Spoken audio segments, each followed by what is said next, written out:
All right, let's do a quick sound check again. Take two. Happy Friday, everybody. All right, second time's a charm. Didn't even have to wait for the third. Happy Friday, happy Friday. So it's been a long week. If you happen to have lost track along the way, it's a holiday on Monday. Not really any kind of trading we would want to do, even though the futures market was open. And today is a really wicky day. Of course, it kind of fits in with the overall theme. It's what we would expect on a holiday week and a Fed week. So when you have a lack of liquidity in the market, it turns even a big product like the futures into something that moves a little bit like a penny stock. You kind of see the activity today representing that, not just on the ES, but throughout the different markets. I'm doing pretty good. Bo, how you doing, buddy? We did have an amazing day yesterday. There are four very specific trend days, and there's a difference between saying something was a trend day and a day where a market was trending. Right? We can find trend anywhere. If we go into the smallest time frame, somewhere along the way we will find a trend in it. But a trend day is a very specific kind of day, and there are four of those. One of those four is a market that ran sideways into lunch, and then on the back side of lunch, it broke out. It might seem random, just like it's one day that has no real significance as opposed to any other day, but that's actually not true at all. This is a very, very specific pattern, just like a flag or a Busby, a head and shoulders, cup and handle. Those are all patterns. A half day wedge breakout is a recognizable, repeatable pattern that you want to get familiar with. When you start to identify it in all its forms, then you can start trading it. Now, I've been focused on these for a long time in my career. I spent a lot of time and effort and energy on these for a reason.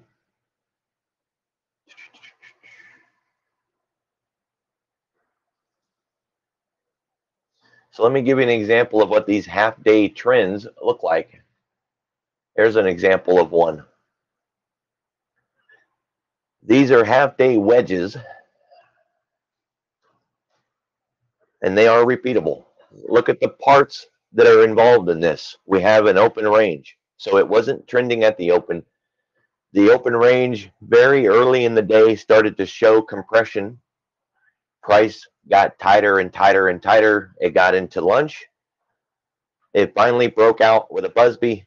Price came back down to validate what used to be resistance as the new support. And then there was a very beautiful breakout. All of that happened before 1:30. That's important to recognize. Time is one of your greatest assets when you're going to trade. Keep your eye on the clock. So here's another day. It was in the same week. This was a Friday. The other one was a Wednesday. Market opened, set an open range. Through the morning, the waves got tighter and tighter and tighter. We slipped into lunch, broke out at noon. We fulfilled price coming back to the open range, and there was a breakout afterwards.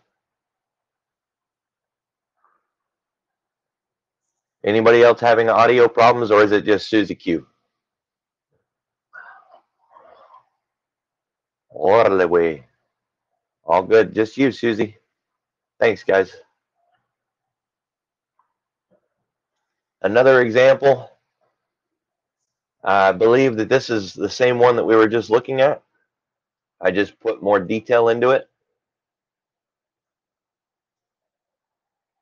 This was the ES.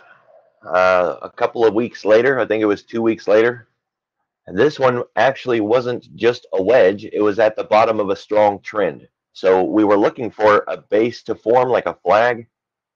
And me, I don't like to trade flags. I like to trade the failure of a flag. So reciprocation back to the top of the range.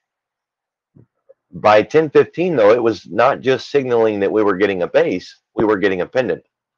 The breakout was clear. It was obvious that there was no way this market could go sideways into the close. The compression was getting too tight. Sure enough, it could not hold the range. We don't even have to guess what direction it's going to break. We just wait, let it break out, and then trade the breakout. Now, this was hoping for a Busby here, which we didn't get. It didn't come back down to validate the range, but there was still an opportunity to trade it. It is the same setup again that we were focused on before. Here's another example of the same day. All the parts and pieces need to be recognized. The breakout was there before 1 o'clock. It stopped doing what it was doing around lunchtime. Everything got really tight, and then the breakout happened. If you use that clock and you recognize what part of the day it is that you're trading, you can save yourself a lot of headache. You can save yourself sitting in front of the computer all day, waiting for that next candle to be the one. You know, the one where you finally get a trade.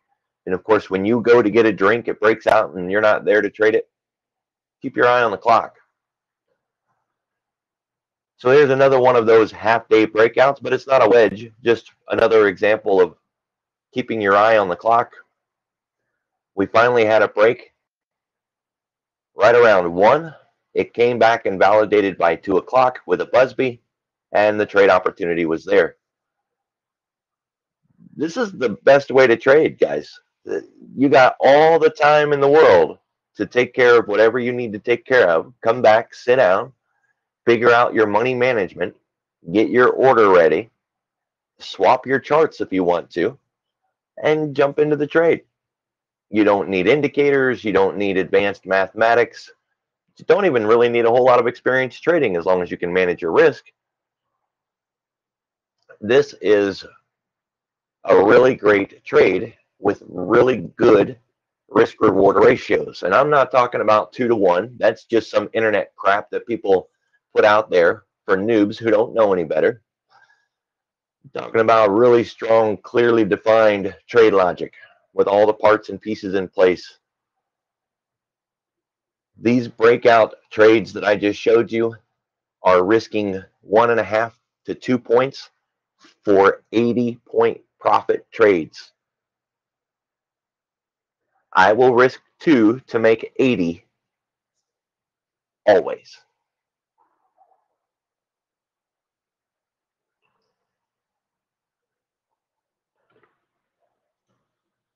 Here's another example of the one that we were just looking at. It just happens to be on a 15-minute instead of the 5. We had the breakdown of the open range. Price came back up with a Busby, and we had the opportunity to trade it. You would not have had to try to figure out how to get in. You would have already been in because it gave you the pullback and validated the bottom of the range.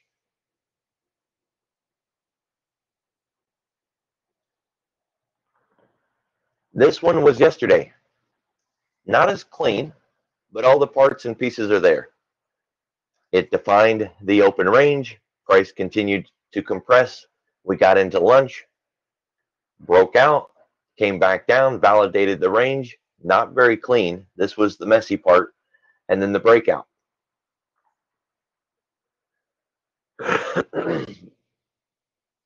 All the parts and pieces clearly in place. Everything that you need.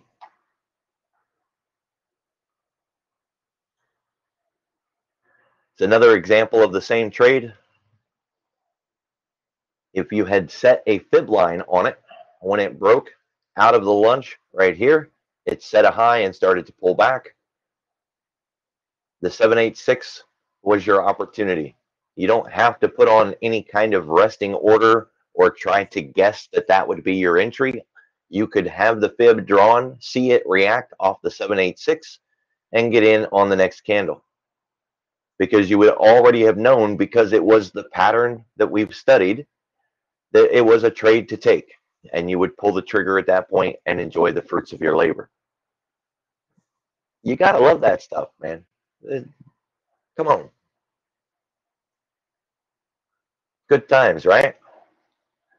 So when it's not one of those kind of days, which, that's just one of the four, there are three others that each have their own parts and pieces and tradable opportunities. They are trend days, which are completely different than just trend.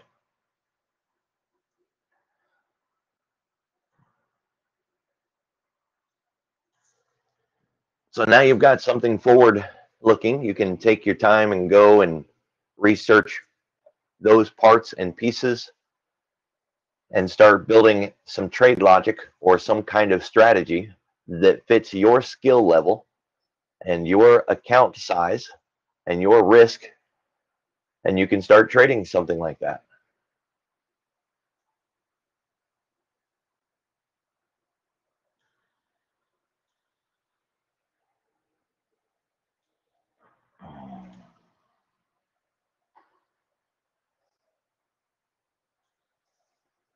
Got a whole lot of nothing today.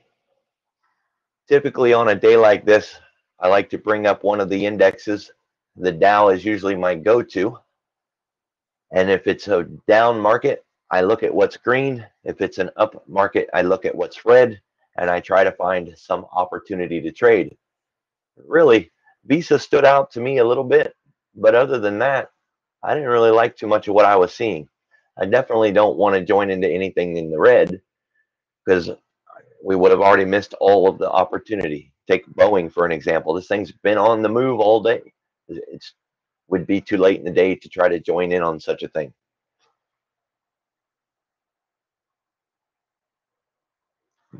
Arjun, no trend would suggest no trend, right? So that couldn't be one of the four. We're talking about four very defined trend days. A no trend day would be a range day.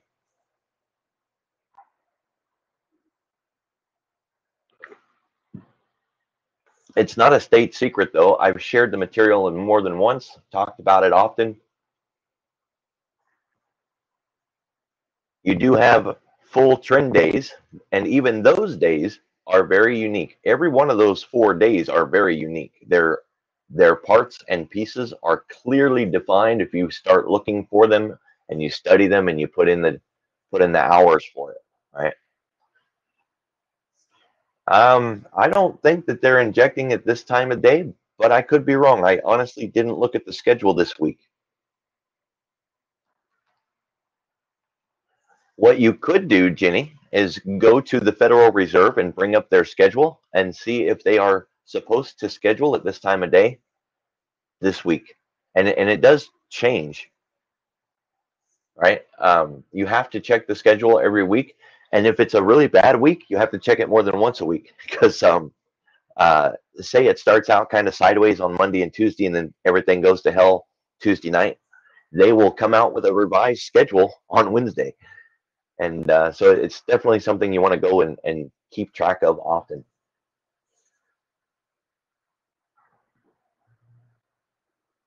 So I try not to predict. I can get out my crystal ball just as easily as you, right? Get out the 8 ball and shake it around and see what we're going to get.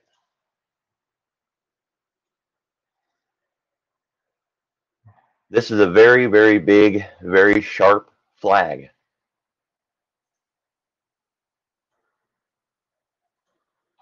I can see the basing pattern very clear. And to me, when I see this kind of shape, we've only got two choices.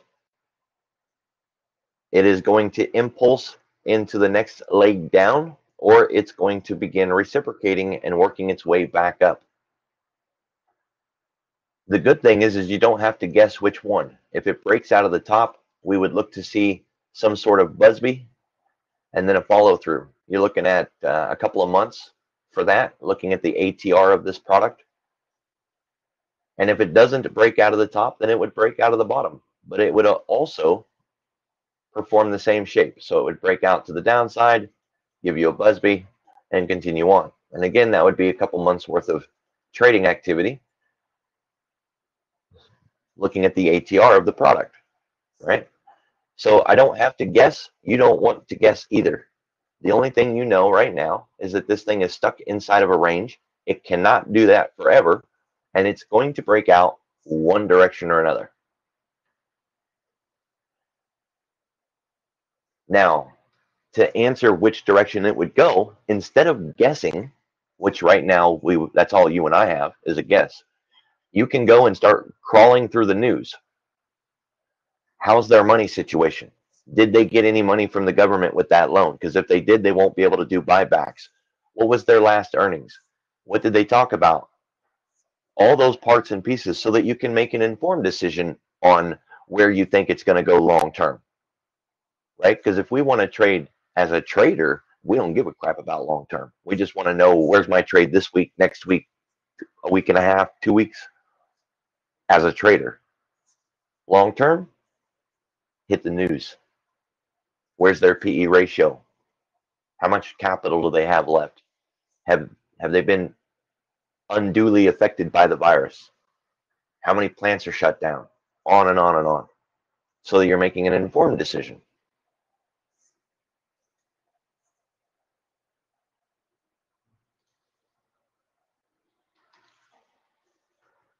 I know that those aren't the answers that people like, but if you're not going to take a trade based on the pattern on the chart, you're going to have to get some other information.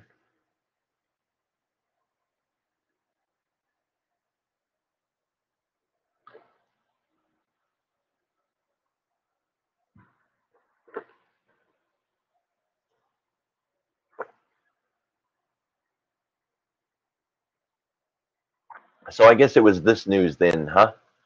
Trump isn't planning to quit phase one. That came out 7 minutes ago, 4 minutes ago, 5 minutes ago, something like that.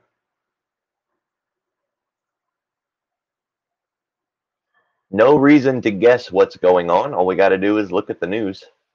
If you are on a live trade account, then you could bring up Trade Flash. It's a free version of Hammersmith. I'm on the simulated trades because I was working on my trade drills and I don't like using Trade Evade for that. Although, I've got a solution to that now. You can use Trade Evade to do your drills. Just do the drills on a product that you don't trade, like the Russell, for an example. You do the trade drills on the Russell, and then when you run your statistics for your regular trading to get your average win, average loss, it won't be affected by your trade drills.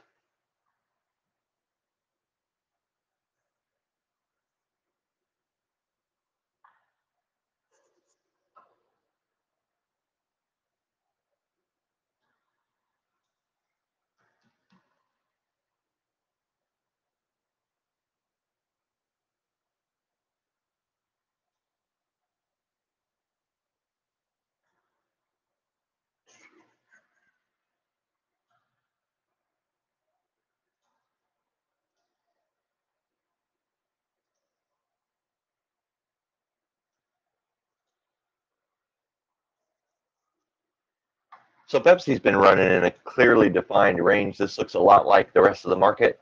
It doesn't stand out to me as doing anything different than those other markets are doing. It's in the middle, not at the bottom, not at the top, kind of wishy-washy. If you get a little bit tighter on this, stretch it out, you do have this cute, tiny little flag.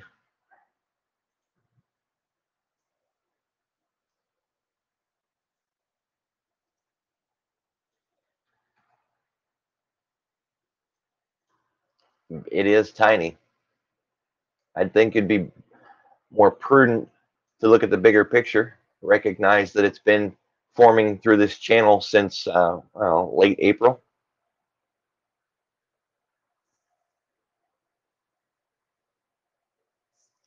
So what is your time frame on trading this? You looking for what, an intraday trade?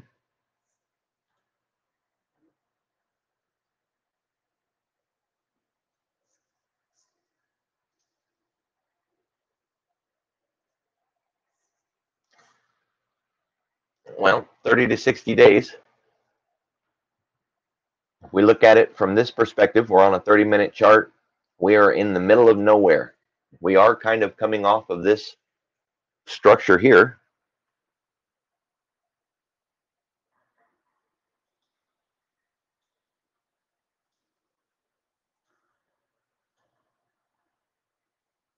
That's about all you got. So it's a pretty small flag. You had a great entry off these highs a while back, and you had a great entry off these lows not too long ago. Right now, on the week, you ain't got too much to work with.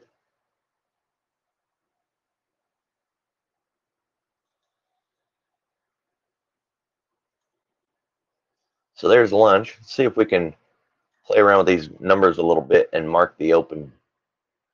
So which one do I want here? The get out.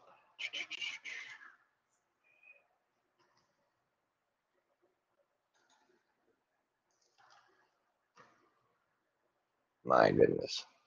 There we go.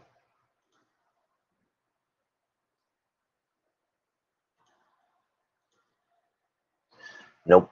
That's lunch at least. We can still count back from there. 1, 2, 3, 4, 5. In the last 5 days, puts us right around here. The market's sitting in the middle. It's not at the high. It's not at the low.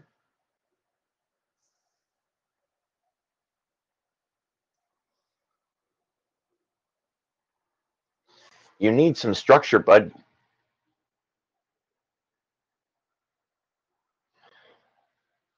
The drills are on the Bullish Bears website. So if you go to the Bullish Bears Next Level Training Library,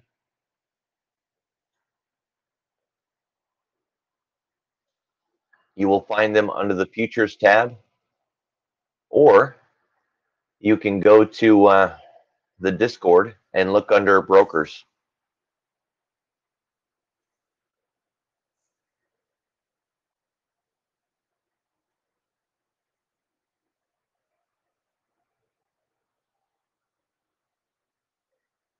Itawe.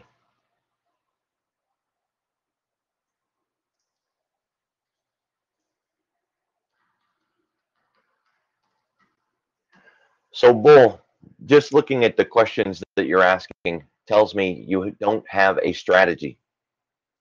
Because if you did have a strategy, you wouldn't randomly just be throwing ticker symbols at me trying to figure out if you can get a trade.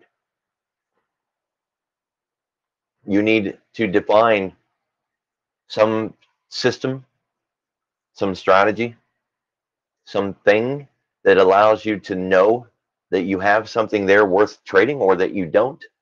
And that way you won't need a second opinion or a second set of eyes or confirmation from me or another moderator. You'll be able to say all the conditions are met for my trade. Everything that I'm supposed to see is there. I'm pulling the trigger. Now that I've removed some of those blue lines and we just have this red one sitting here, do I have enough information to take a trade and go long in this? Yeah, absolutely. These crossovers down below that red line were nothing more than failed breakouts, right? It's one of the reasons we don't trade breakouts. They fail over 80% of the time. So we just had these repeated breakouts that failed.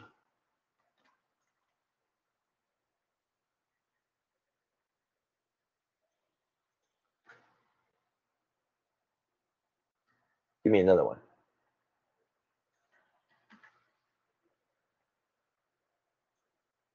So use that to your advantage. It's okay to be wrong when you've done everything right. It's not okay to be wrong when you're taking bad trades to begin with. This would not be one of those bad trades if all the conditions are met for the trade. So what are the conditions? It's coming up off of the lows. Check. You're not trying to sell from the lows. Check. You're not trying to buy from the highs. Check.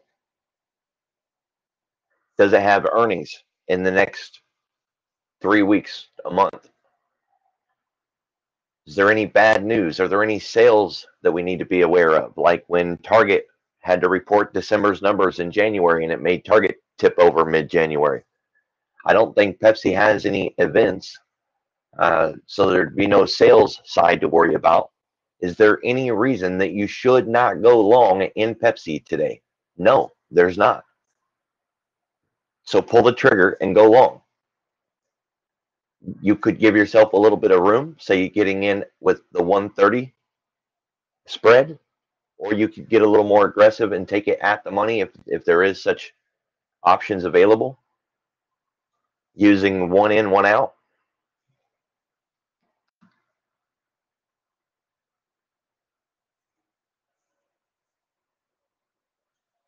But without any kind of trade logic, if you're just randomly looking at every symbol that comes across your screen and you don't have any rules or criteria to get into the trade, how are you ever going to know if you're in the right trade or if it's even a trade that you should be taking?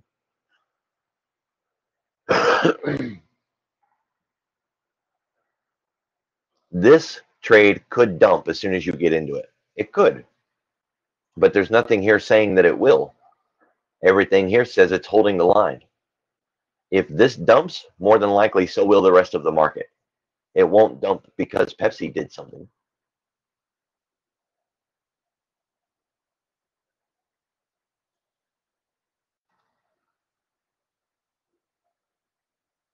GE, on the other hand, so it had its earnings. They didn't like what it had to say, and it set a low. It's trying to work its way back up off of there. Yesterday was a really big candle compared to the last week. Right? Was that 3, 4, 5 ATR compared to the previous days? And today, absolutely nothing again. So this one, especially since you were looking at a longer term, you're definitely going to want to hit the news.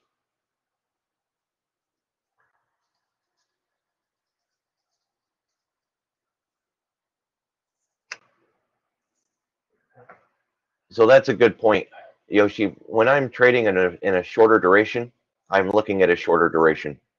I don't I don't use the daily chart if I'm looking for a Friday trade or a even a 2-week trade. And the options that I use are still going to be at 21 days. That seems to balance out pretty good in my trading. So I'm taking 21 day to expiration trades, and I'm usually out by day 9 or 11, right around in there. But it's part of me getting out early because I like get out at 50% or I get out at 45%. I'm not holding them into 75, 80, 90, 100%. I also take more probability trades and less directional trades, meaning I get credit spreads above or below the market, expecting it to stay the hell away from me. That's, it's a much smaller ask.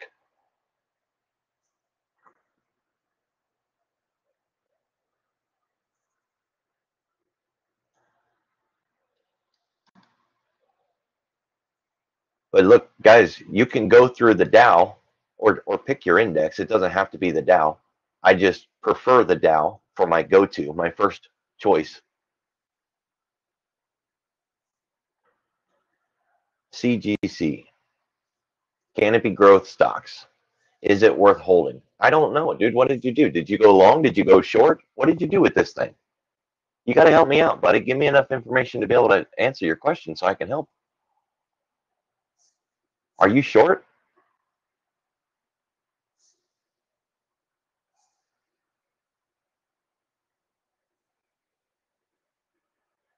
This thing moved 18.5%. Good Lord. Hopefully you guys shorted that yesterday.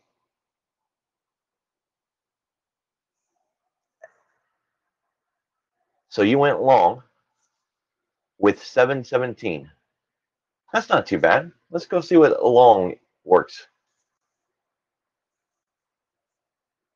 Just a call? You didn't put a call spread on it?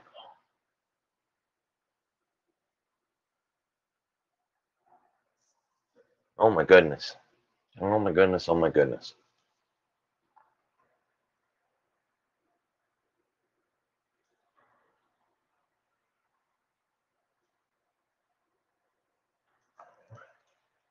One of the things I love about earnings is it convinces new people to put their money into the market because we need as many donors as we can get. I can't make money if I can't get somebody to take the other side of the trade.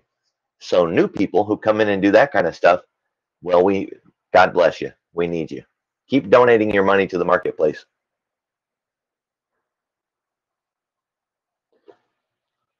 Put some rules in place if you're going to trade earnings. First of all, direction cannot be defined, ever. So you never, ever, ever, ever trade direction unless you're ready to lose every single penny that you put into that trade. So no direction. There's nothing on the chart that can ever help you determine where the market is going to go when they report. And it's not because of the quarter that they had. It's not because of what the chart shows. When they report, they have to tell their forward guidance, what they believe they're going to accomplish in the quarter that they're about to enter into. If their forward guidance doesn't please the investors, they're going to hammer that stock to the downside. So no amount of technical analysis on the chart can tell you what direction that market's going to go at earnings. Keep that in mind because there is nothing that can help you pick direction. So don't ever try that unless you're willing to lose all of your trade. And then if you're going to trade options at earnings, recognize that there is going to be volatility crush. That's not a maybe, that's a fact. So your call, even if the market had exploded to the upside, your call would have only made 20, maybe 30 cents on the dollar because it would have taken vol crush the whole move. You don't want to trade naked options because they're going to get vol crushed. You want to build the trade in such a way that protects you from vol crush and or profits from the vol crush, which is why a lot of people use things like an iron condor. It makes money the more volatility falls. Right? So use volatility to your advantage.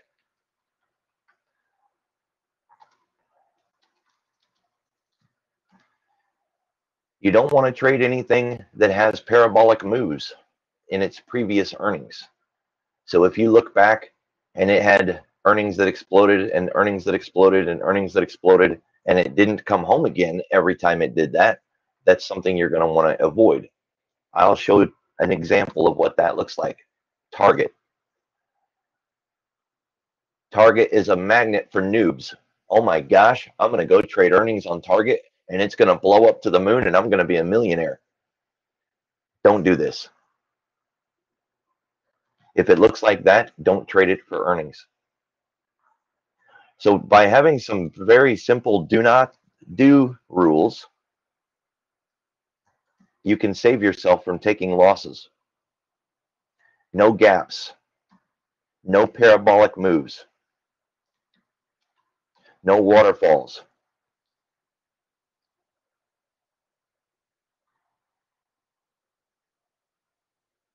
Just those basic beginning things right there will help you avoid the junk. And then when you have what's left, start looking at the volatility. It's the very next thing you want to do. Type in implied, IMP, and you will see the implied volatility indicator. It doesn't even matter if you're not going to use options. Maybe you want to trade stock. You still want to look at this. Now, in the current market, because of the volatility from the virus, the rest of this doesn't look very good. So we need to scoot it over a little bit to where it hides that wedge here. We either got to go forward and just look at this or backwards and look at this. So we're going to go backwards.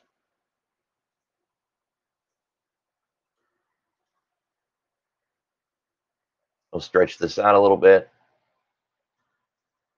and we'll roll the chart to where this starts to look a little more normal. And what you want to look at is the volatility at earnings. Did it get vol crushed? Vol crush is typically very normal to see, very easy. Google's a great example. Notice it had earnings and the volatility got crushed. Now you can make money when that volatility gets crushed, or you can lose money when that volatility gets crushed. But if you don't look at it at all and you don't build your trade with this in mind, you're screwed. It doesn't take but a moment to be able to set it up and look at the implied volatility for the last earnings, the previous earnings, the earnings before that. You can go back as many as you want. We get average by adding things up and then dividing by what we added. So if I count back 5 and each one took an average crush of 10 points, it's 10 divided by 5. You get my average. 5 divided by 10. And then when you go and build your trades, you've got an average expectation of volatility crush. Doesn't necessarily mean it will take that much crush, but at least you got a ballpark. So never trade naked.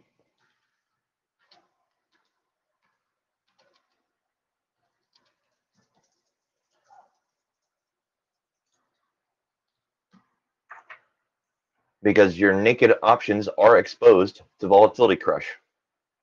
You're not protected in even the slightest. And there's nothing wrong with making 30 cents on the dollar. I mean, that's options. That's the way it goes. That's not a problem. But if you're risking $800 to buy one call and it's not protected, and you're trading with absolutely no idea where the market is going, you're pretty much gambling. You could go buy a lottery ticket. It'd probably be more fun. Or go to Vegas.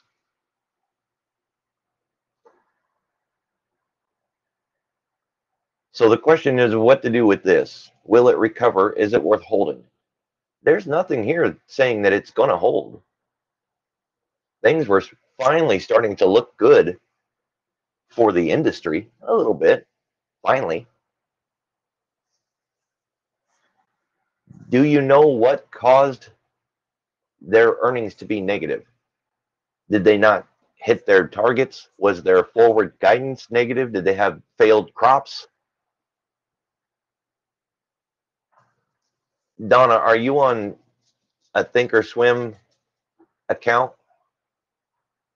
Because the answer is get another broker. If your broker won't let you do the most normal, common, decent thing like protecting yourself in a trade, get another broker. And Thinkorswim is notoriously bad for that. Taking a spread is a safe trade, and it's an easy way to make money. And if they won't let you do that, and I know they won't, so I know, I get it. If they won't let you do that, get a broker that will. So there's nothing wrong trading naked options, but you definitely don't want to trade naked options at earnings. That's the point that I'm trying to make here, right? Earnings trades need to be treated very differently than anything else. But naked options trading, that's fine. Time and a place, though, right?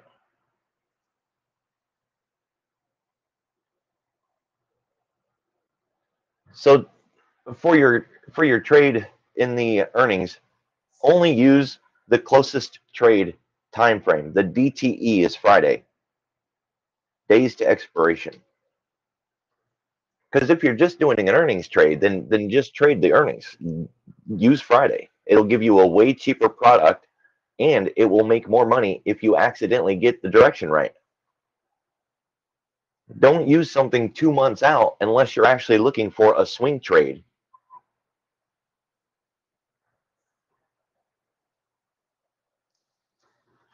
So one thing I hear from people who don't like spreads is either one, they don't know how to do them, or two, they don't like to cap their top side profit,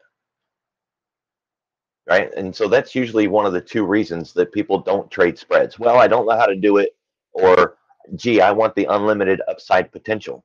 First of all, you can make spreads with unlimited upside potential, so that's not a problem. And two, if you go back and review your trade history, how many of those quote unlimited potential trades actually crossed 100% profit into 200 and 300 and 400%? Because if you're not hitting those numbers anyways, then you're always accepting way more risk than you need to for a target profit of less than half of what it's worth. Right? So that's why we journal our trades, to look at what we have been doing and ask, is the juice worth the squeeze? Not my phrase, by the way, but I stole it because it just puts it so nicely. You can make really good money trading naked options. You can. When you're dealing with a 25, 35, $40,000 account, you can do so much more with spreads. Now, when you're trading $5,000, $8,000, $10,000, and you want to park your butt at that computer every day and take a little bite of this and a little bite of that all the time, yeah, nothing is wrong with either one of those two scenarios. Ah, thank you, baby. Ah, mocha frappe with double shot, guys. Happy Friday.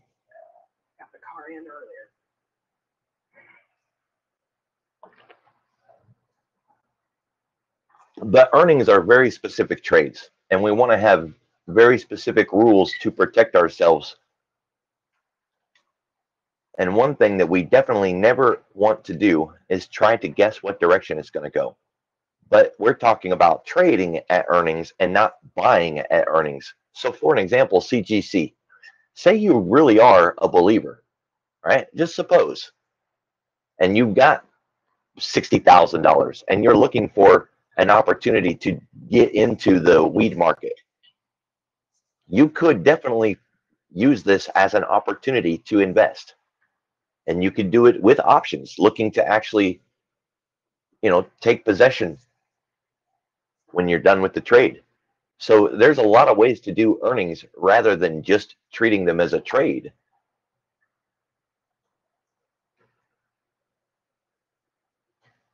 And since I'm not here to play video games, I don't care about fun. And that's just the long and the short of it right there. It's why I don't day trade options anymore. Day trading options is an absolute joke. It makes me giggle every time I do it. And I do day trade when I'm teaching clients. But in my own personal account, I do not waste my time day trading options. What a waste. You're out of coffee, bud? I'm not sharing mine. The wife brought me a double mocha with drizzle and a double shot.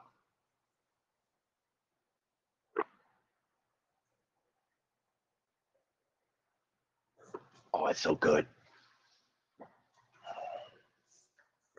That's so good.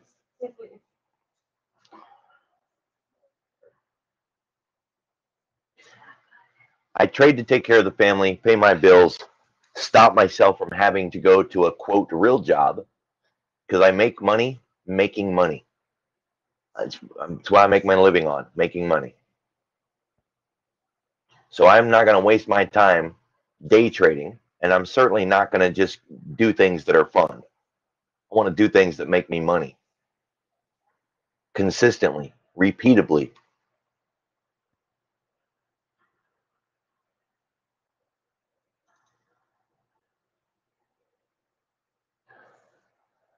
There's a trade pattern called the island reversal. At the very least, this could be setting up for that, right? Um, if you've got options for 2 months and you're willing to hold on to a little bit of your risk, you could look to maintain that position and see if it comes back around. Draw a line in the sand of where you're not willing to hold on too far, right? Whatever your stomach for loss is, and let that be your guide.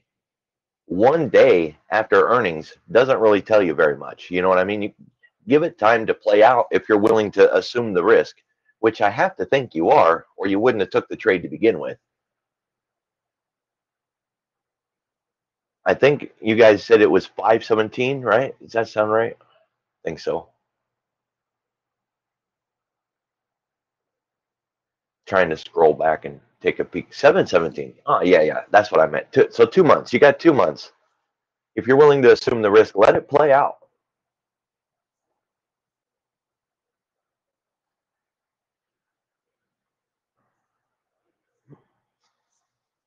I would still be interested in what their news was and what caused this reaction in the market. It's definitely something that's got to be on your mind. What the forward guidance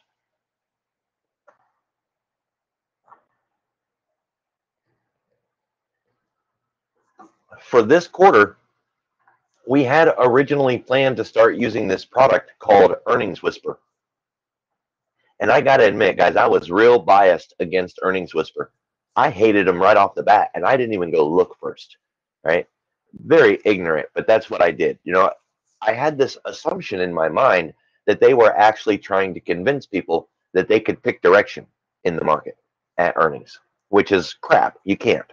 Nobody can. And so I didn't like them. But people kept telling me about it, and I kept seeing posts from them and everything else. Finally, I went and I took a look at their product, and that's not what they're doing at all. And the more I started looking into it, I found, a lot of really great value in Earnings Whisper. So the idea was for this quarter to use my option skills with their platform and build earnings trades. And then the virus hit. So that went completely out the window. So hopefully next quarter, or maybe third quarter, fourth quarter, getting in there, we'll be able to start using their product. Sooner or later, this market's going to go back to normal, and that's it's always going to be on the table for me that sooner or later we're going to be using that as a part of what we do here. I say we, but I mean me.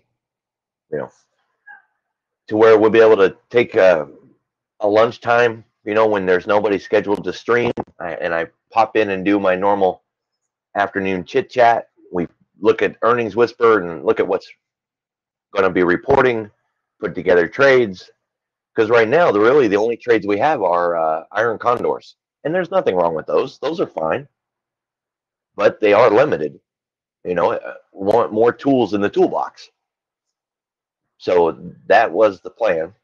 Still is the plan. Just isn't going to happen this quarter, thanks to the virus. That's why we can't have nothing nice. Stupid virus.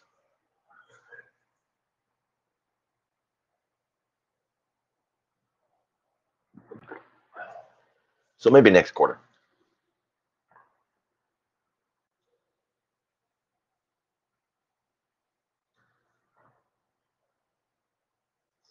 When you guys are looking for a trade, you can literally grab anything. Like there's nothing that has a big red sign that says no until you start putting on some rules of your own, which is how strategies finally get developed, right? So this is where a lot of new people struggle. Every single chart they look at, they say, well, there's got to be a trade there. I just need to figure out what it is. And that's only kind of true. If you already know what your strategy is, you can look at a chart and immediately see that you've got a trade or not. There's an example of that. It's a pretty famous normal day trade strategy. It uses the stochastics. I didn't create this strategy. It's not mine. It was developed by a lady who runs a company called Above the Green Line. And I found out about her when I was on stockcharts.com. When I was a new trader, I was subscribed there. They got all kinds of educational content at stockcharts.com, mostly like indicators and Dow theory and market evolution, market breadth. So I was spending a lot of time there, and they have public ranking for posts. And this one lady always ranked at the top of the list. And her strategy was called Above the Green Line. Well, the green line that she's using was the moving averages. So it needed to be above like a 200 or a 250-day moving average. And then she was trading a stochastics pop. So it needs to cross down below the 20. That would trigger the alert. And then as it started to rise back up and would be crossing back through the 20, that was when the trade would be taken. Now, it did have some nuanced pieces Stock charts has a market relative strength, not RSI, but like relative strength. And they call it SCR. So their SCR needed to be in the 90s. It needed to be above its 200 moving average, and then it also needed to be coming from below the 200 or the 20 here. When all of those parts were in line, you had a trade. You didn't have to ask any other questions. You know what I mean? There was nobody to need a second opinion. You didn't have to call a sidebar. Was it coming out from below the 20? Yes. Was it above the 200 moving average? Yes. Did it have a strong enough ATR or a RSI to take a trade? Yes. Boom, boom, you take the trade. Just like that. That is a fully formed strategy. That's what you guys are missing. Now, that one strategy on Apple, oh my God. Oh my God. It's absolutely amazing. The problem is you're only going to get like 3 a year, right? On Apple specifically. Probably Microsoft too, maybe 4, right? So it's not something that you're going to be able to use to pay the mortgage and keep the car payments up and something like that. It's just not frequent enough, right? It doesn't have an elevated frequency. Can you apply it to a multitude of stocks? Yes, absolutely. But still, most of those are going to run cyclical, meaning Apple's up, so's Microsoft, so's Google, so's Netflix, high correlation. When you do start getting into those cheaper products, something that might not be in the Dow, for an example, it's not going to have such a great win rate either. Everything is a balance in the marketplace. The market's very fair and very balanced. So less trustworthy markets, more frequent trades, maybe not such great follow through. But you need a strategy.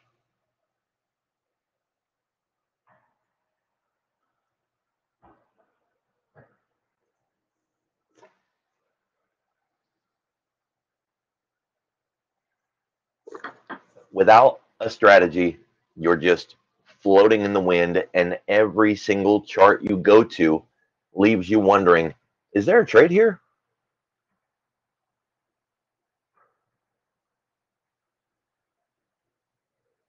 I like to start in the Dow Jones. If I go through the Dow and I don't see a product that I want to trade, I'll go to the NASDAQ 100 or I will go to the S&P 100. Very rarely do I go scanning for something. I don't like to use scans because typically something doesn't hit a scan unless it's already made waves. And I want to find something before it makes waves.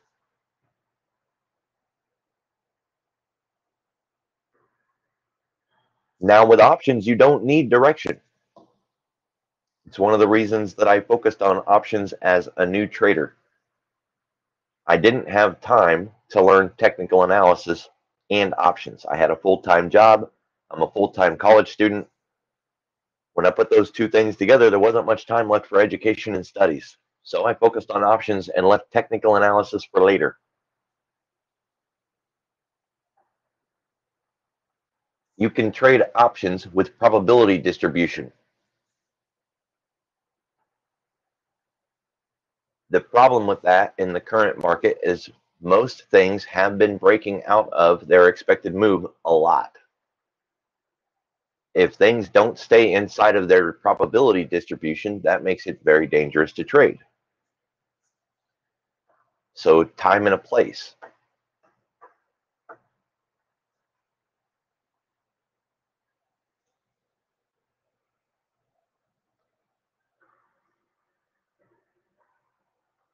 Once you start getting some rules in place for the options trades that you want to take, you will notice that the markets that you can trade shrink, so that you're not sitting there looking at 100 different stocks wondering if you could find a trade in all of those. It will be narrowed down on its own, and you'll be left with a small basket that you could possibly take a trade in, and then you pick the best one out of the ones that are left. It's the same thing we do with education. There's so much content to learn in trading. You could literally learn for the rest of your life and never get anywhere. You have to focus on something and master it, and then move on to something else and build yourself a structure of education.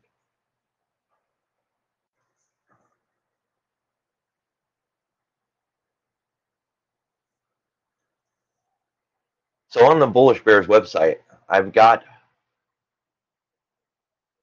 couple of different things that roll into this. Out of the money credit spreads is one of them.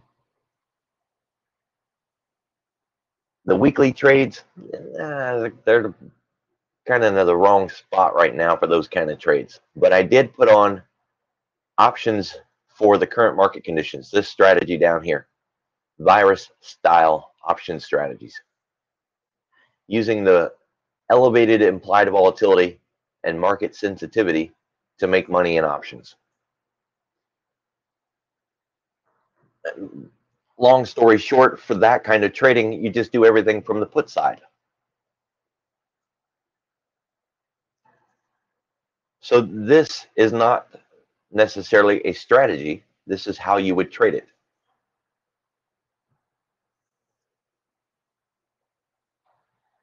Difference between those two, right? When you go and you find a product and you're wanting to trade it and you're not quite sure of which options you would use, these 3 videos or the 3 blog posts that go to those would walk you through which options to choose, which days to expiration, how do you choose the strikes, blah, blah, blah, blah, blah. What are you going to do to roll it?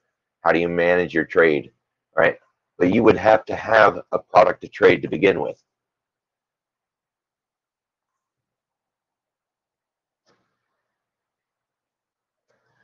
One thing that I hear from people all the time is, I can't find anything to trade. And typically that is because they don't have a strategy. So you need one. You need more than one, really, but you need at least one to get started.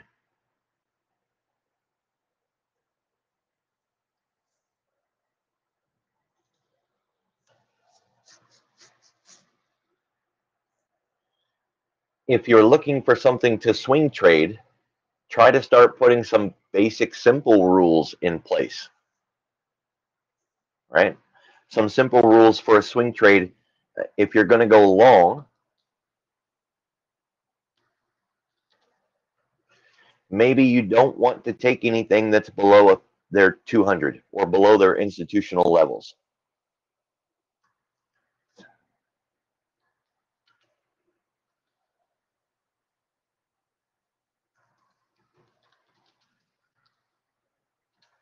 The institutional levels are the 200 and the 50. So if they're below that, you don't want to take them, right?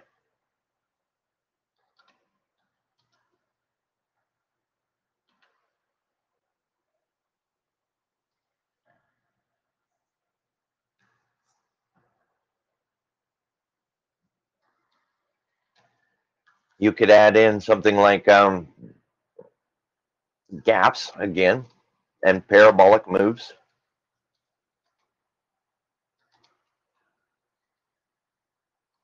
You could add in things below a certain price range, right? So say you don't want to swing trade, penny stocks, which is kind of tricky at the moment because there's some really good companies right now that were doing really good and now have that are just really, really cheap, so maybe ATR or market strength would be better, relative strength.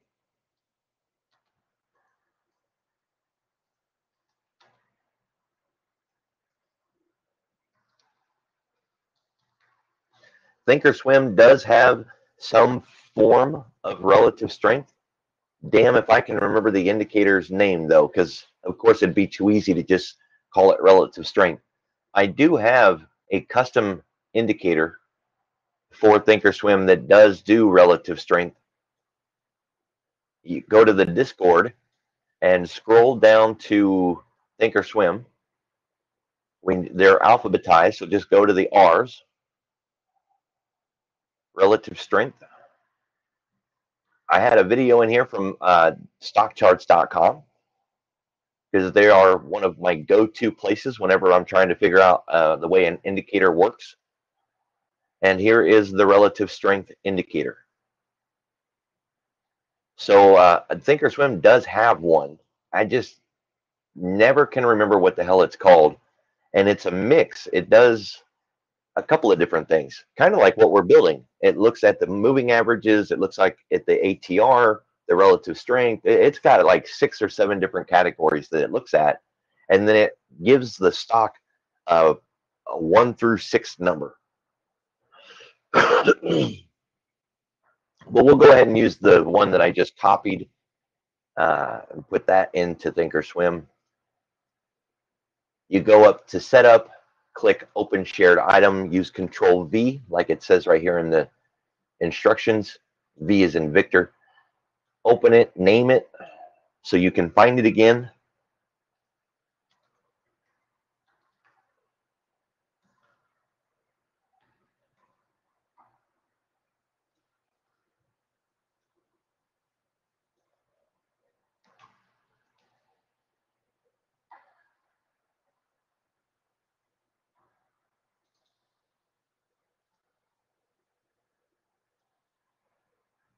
So you can see Boeing, that used to be a really good company with a really decent relative strength, does not have such a thing now, right? And that's a great example of registering a market's strength.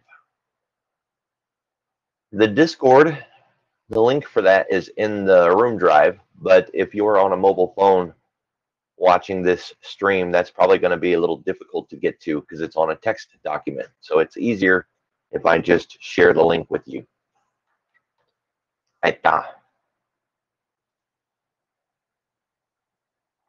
That is not a Bullish Bears Discord, it's mine.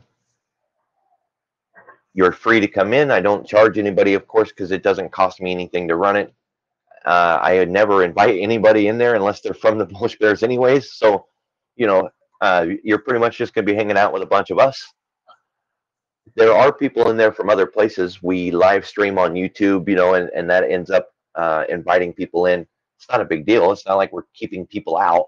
It's just, you know, it's mine. It's public. Help yourself. Take a look around. Most of what you're going to find on there, you could find on your own. The problem is most new traders won't know what to search for. So it gives you a nice table of contents, so to speak, right? If you're old enough to remember going to a library and dealing with books and looking things up in the card catalog, it'd be kind of like that. If you know what you're searching for, you could find the information anywhere. But if you're new, you don't even know what to look for.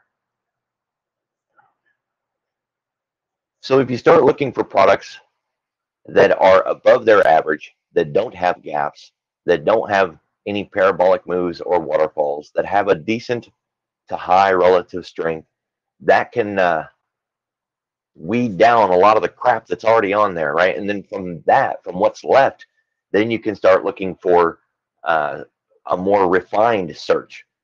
I'm not an indicator person, so I don't do MACDs, RSIs, and stochastics and all that junk, because that's all that it is junk.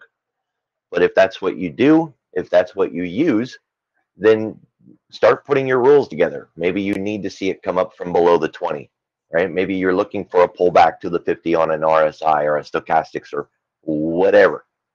At this point, you would already start to have a basket of stocks that are at least fitting the criteria to save you from junk, right? And of course, it's not going to save you from losing.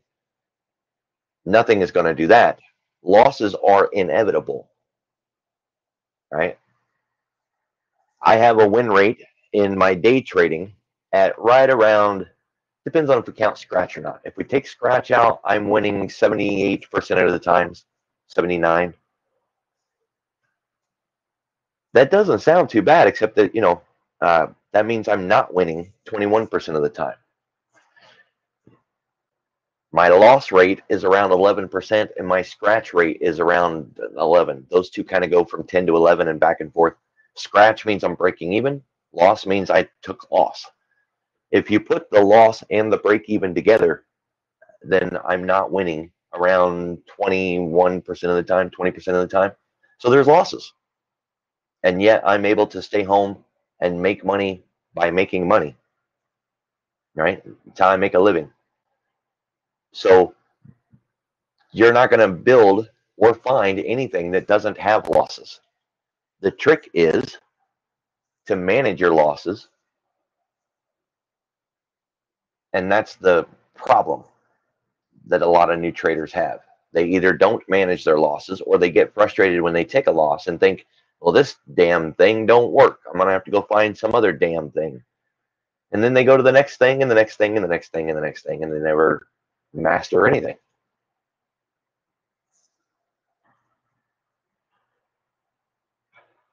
So with the do not trade list, you can add some of your own things to that.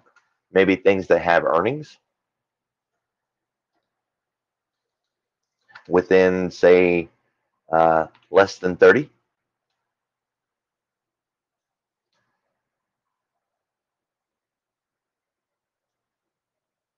Because the options won't move correctly. Or earnings,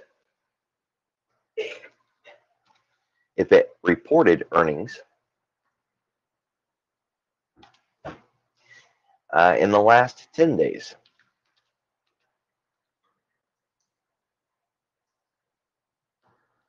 Because after something does report, it still takes around a week for the volatility to get back to normal.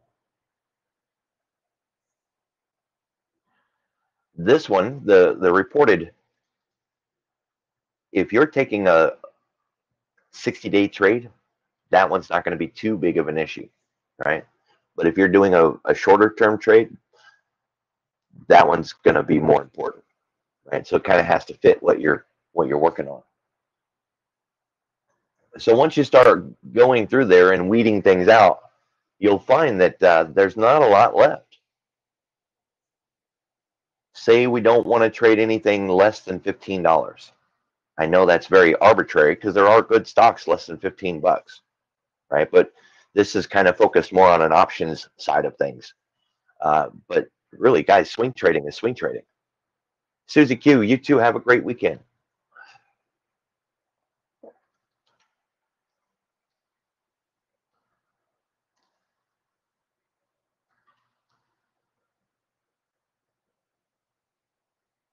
If you are doing cash, maybe you want to not do something less than $5,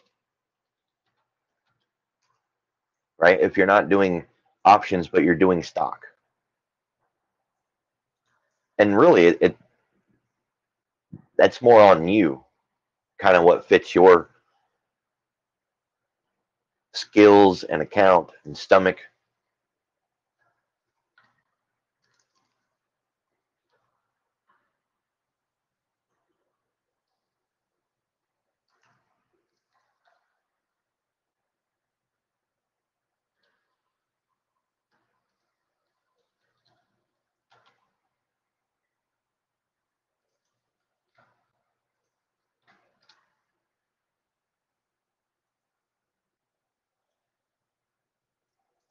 So you'll start to realize pretty quickly that you can find trades every single day that are good trades worth taking at least 4 days out of 5 days, right?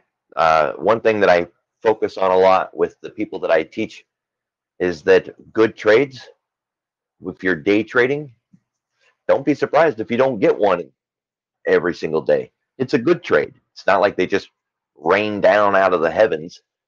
Good trade setups are not as common as sand on the beach. We can always find a trade, but quantity is more important than quality, right? So if it's a trade that's coming around every 30 minutes, it's probably not going to have very good quality. Doesn't mean you can't take it. You just got to change your entire money management system.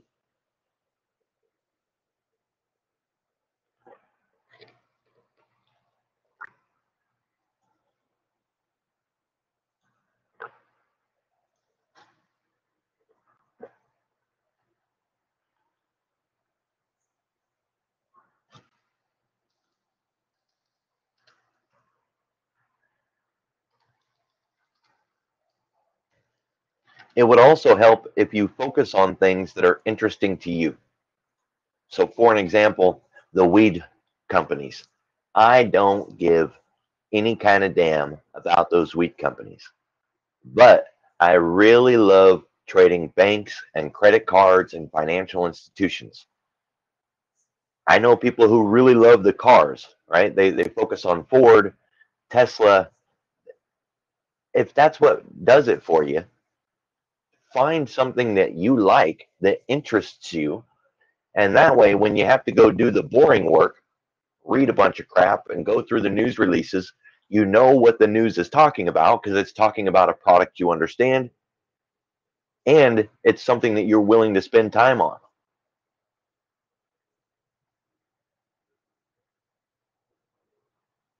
It's helpful if you're going to scalp, but if you're not going to scalp, it's not really that useful.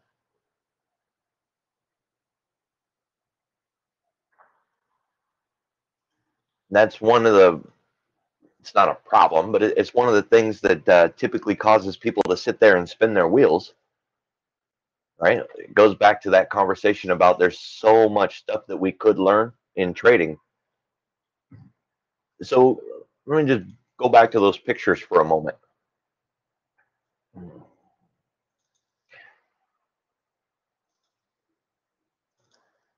We'll use a Busby example.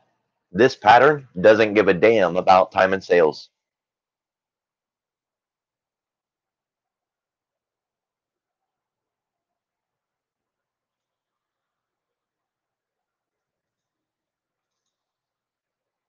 This trade doesn't matter what was going on in the time and sales. Order flow, meaning tape speed, watching the flow of the resting orders as they're moving up and down the dome, the speed of the tape, all of that had nothing to do with these trades whatsoever. What time of day was it? Where was the pattern? Was the open range? Did it break out in the time frame we're looking at? Did it come back down and land where we thought it was going to land? We pull the trigger, take the trade. The setup is in play, right? So it's a very clear example that for regular trading, that stuff isn't going to do you any good.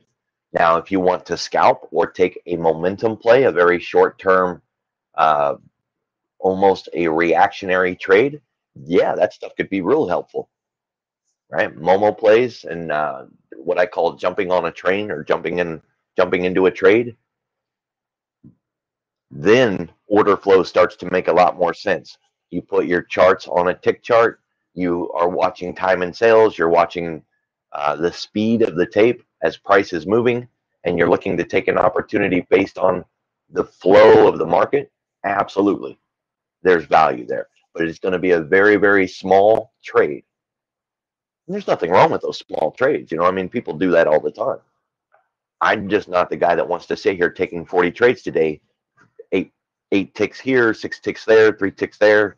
Nah, no thanks.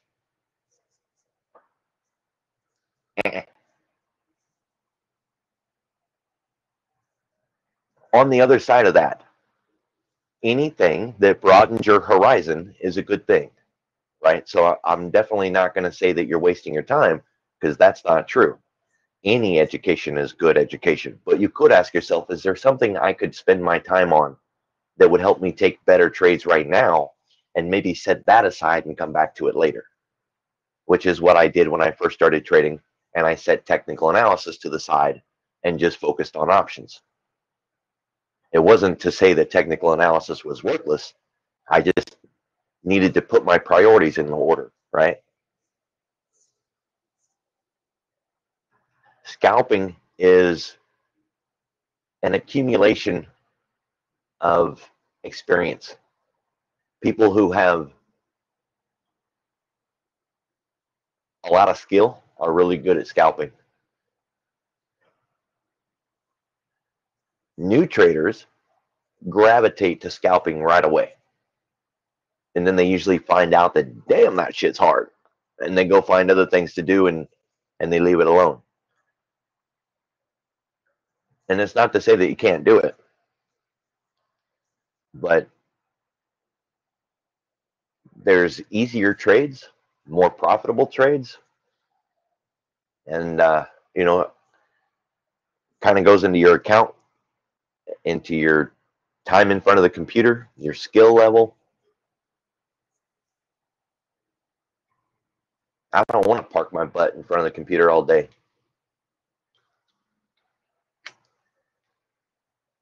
Every single trading firm in the world teaches risk. And one of the things that they point out is that every single trade you take is risk. And so to limit your risk, you need to limit how many trades you take. Of course, that doesn't fit for experienced traders. We're talking about everybody else. Yeah, that's a possible Busby. We just need to see it come down a little bit more.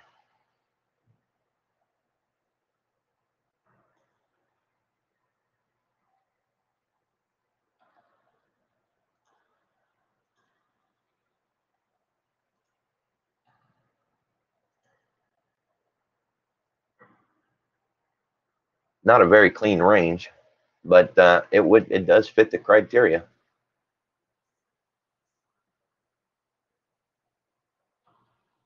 Would be better to see another candle and then another candle and then that connection. Of course, we're running out of time for that, and then that follow through, right?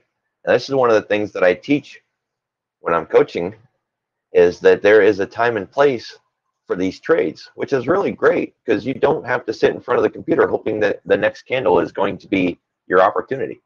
Those Busbys, those really great knock it out of the ballpark trades, they don't come around all day long. You can put your clock on it, which is completely awesome because you don't have to sit there all day long waiting for the damn things. They're either going to be there at the time that they're supposed to be there, or they're not, and you can walk away and go do something else. Even if this did give a Busby, I wouldn't take it. Why? Because it's in power hour. There's no reason to screw around with power hour right now because there's absolutely no clue what direction the market's going to go in power hour right now. It's the way of the market. Right now, we've got lock limit being removed at 3:30 in the afternoon, and we got MOC at 3:50 in the afternoon. And no matter what kind of day you've had, the market can go completely opposite right at 3:30, randomly out of the blue, just suddenly stop doing what it was doing and go the other direction. So who the hell would want to try to trade that when you have no edge or any understanding or any guess of what direction it's going to go? Not me, so I don't do it. Does that mean I miss out on a trade now and then? Yep. But it also means that I absolutely do not have to gamble, and that's what I want to avoid, is gambling. So no Busbys should be appearing in power hour, and if they do, I ignore them. I don't trade them.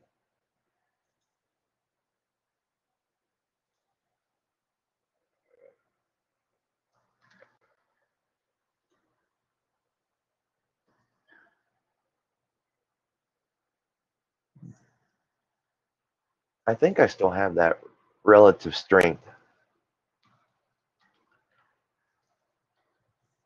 saved on my mouse. Nope, I don't. I copied something else since then. I was going to say I'll share my relative strength indicator, but I already took it off.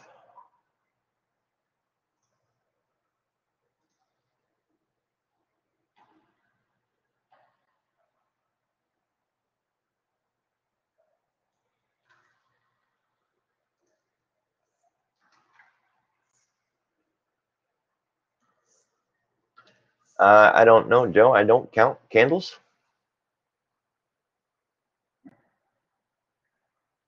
I'm OCD, but I'm not that OCD. On what product are you talking about? Citibank?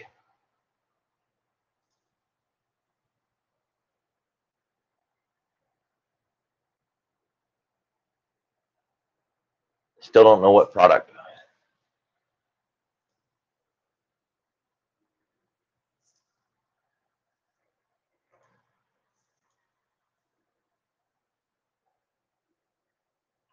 Well, it's a good thing that I don't do what Rose does. Otherwise, you guys would be sitting here listening to me do Rose, and I bet she does Rose better than I do Rose.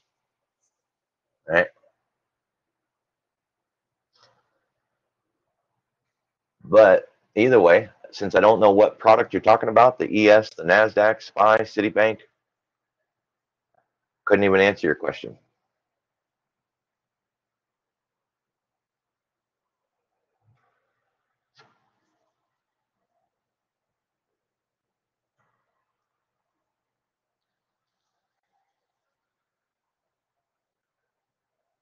Right, but Joe, what chart are you on? Are you on the S&P? Are you on the NASDAQ? Are you on a 5-minute chart, a 15-minute chart? Because I can count 18 candles on a 5-minute, and it's going to be completely different than yours if you're on a 15-minute. Okay, 5 minutes a good start on what? Are you on SPY, S&P, NASDAQ, IWM, Russell?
So I take it your 18 bars started at the open. That doesn't do any good for this, huh? Even setting it on a 5-minute didn't do it any good. Oh, well. I can see what time it is, though. So here's noon. We had a lunchtime window, kind of like an open range, in theory, in concept. And I don't see any Busby here. I see a breakout that failed, and then the market came right back inside of it. No Busby. Nope. I promise you, she's the only one that I know that looks at candles by their number. Probably makes it really easy to talk to you guys because when she says 8 and you guys are looking at 8, then you're both looking at the same candle. So it makes sense. I definitely don't use it in anything that I do. It'd be a waste of my time. I'm just here to make money. I don't care what candle number it is. As for the Busby, you need a clear defined range, and then price needs to leave that range completely and come back to it afterwards. So this would be an example of a Busby. See the multiple candles leaving the range, and then the multiple candles coming back down to the range, and then validating that and reacting off of it. Now, sometimes it will break away from the range, and it will fail to come back down and validate. It'll get hung up on something, a cog line, a quarter, open range. It'll catch some support somewhere and not come down to that range. And that's when we have to front run our entries. But it's still a Busby with the multiple candles leaving the range completely and then coming back. If all you have is one candle that wicked way through there, breaking to one side or the other, and then coming right back down again, that's just a breakout that failed. Again, kind of the same thing, testing, testing, testing, testing, breakout, multiple candles, comes back down, validates the range, and away it goes. And notice the multiple candles.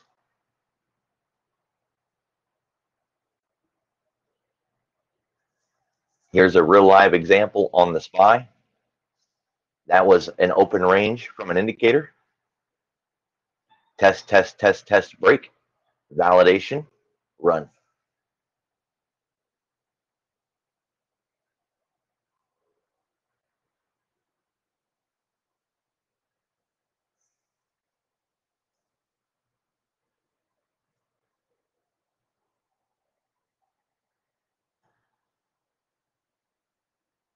That is a flag, not a Busby.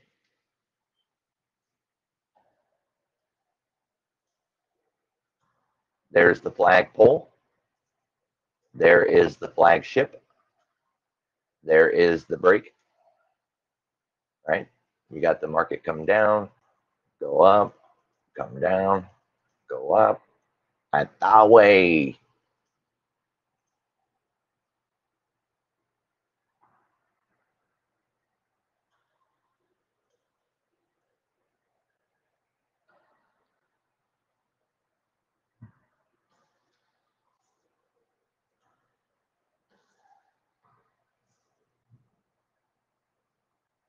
So this, if we get into a tiny enough time frame, you can always find the pattern that you're looking for. Cup and handle, head and shoulders, flags, Busbies, they all exist on some time frame. If you go small enough, you can find anything. Now this is an example of a range.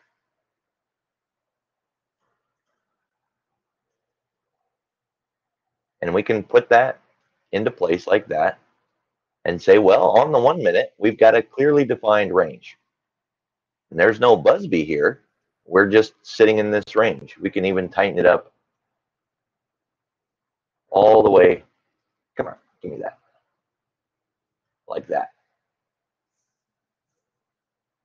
So for that to be a Busby, this right here was a Busby signal, but it failed and broke through. If it had tagged here and started to make its move down, that would have been a Busby.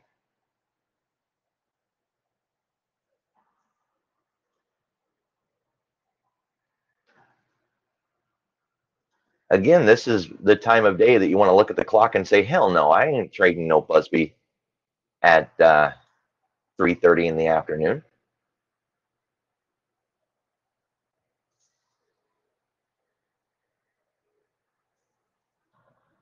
Keith, that's awesome.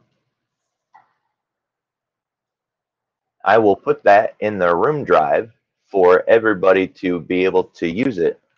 And then we'll put a note in to the alerts so that everybody can use it. Everybody will know it's there.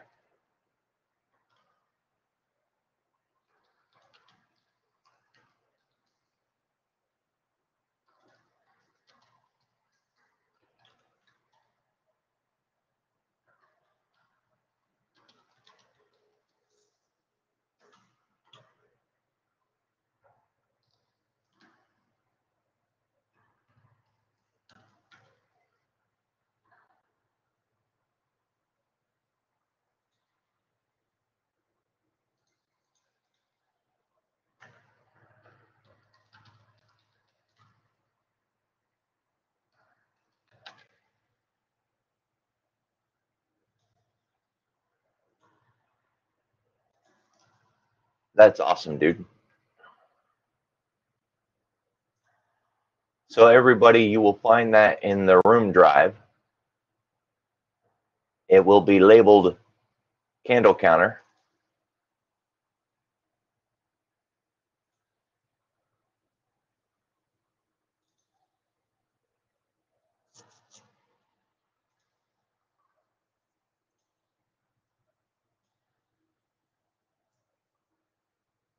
So what I tend to do in my trading is I have very defined trades, very strict criteria, setups, logic, trade entry, money management, everything in place. And I'm easily able to put that on a clock. I know when my trades are coming, when they should appear and when they won't, the likelihood of a follow through and when that won't happen. And this time of day, my broker is shut down. I do not trade in this time of day. I will miss trades by having those rules, but my account continues to grow and I hit my monthly goal and I take care of my family and everything that I'm focused on is positive. So I'm more than happy to shut my broker off and not trade this time of day.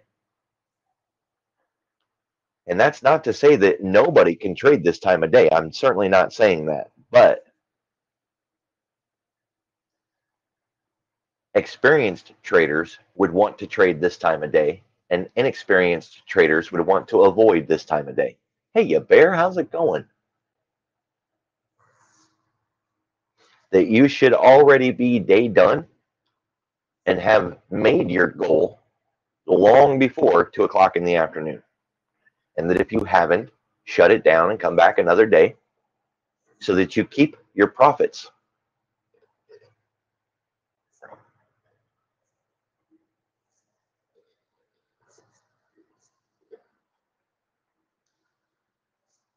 I started a public account in January that I named TBO. It's shorthand for Trade-A-Bait. And in that public account, I started it with $250 and started trading the futures with it. Right before the virus kicked into the market, mid-February, I crossed the goal line from $250 up to over $1,000. Just from doing one trade a day, maybe two, and then shutting it off, hitting my day done goal and stopping. I just turned that account back on the other day and took a trade. I never turned it off. I just wasn't using it.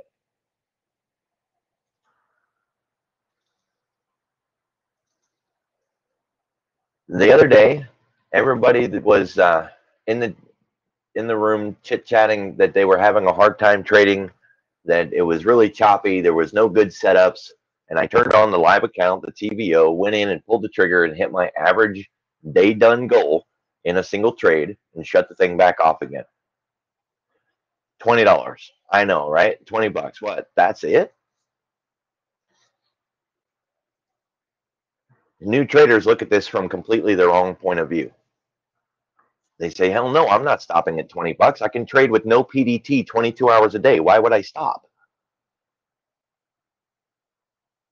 Look at it from another direction.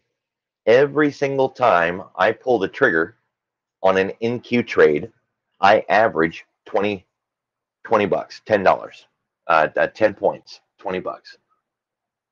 That 10 points is the goal, not the 20 bucks. Okay. If every single time I pull the trigger, I hit 10 points, I can make that 10 points with one contract, or I can make it with 100 contracts. It doesn't matter how many contracts I'm holding. It matters that I can consistently, every single time I pull the trigger, hit 10 points.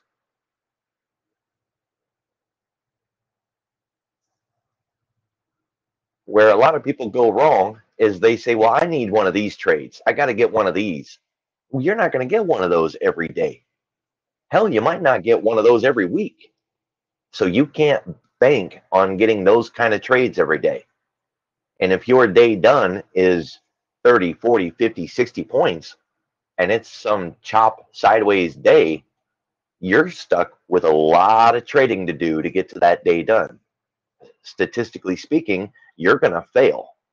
One, you're new, you're inexperienced, you're still learning your strategy, your setup, your entries, your triggers, your targets.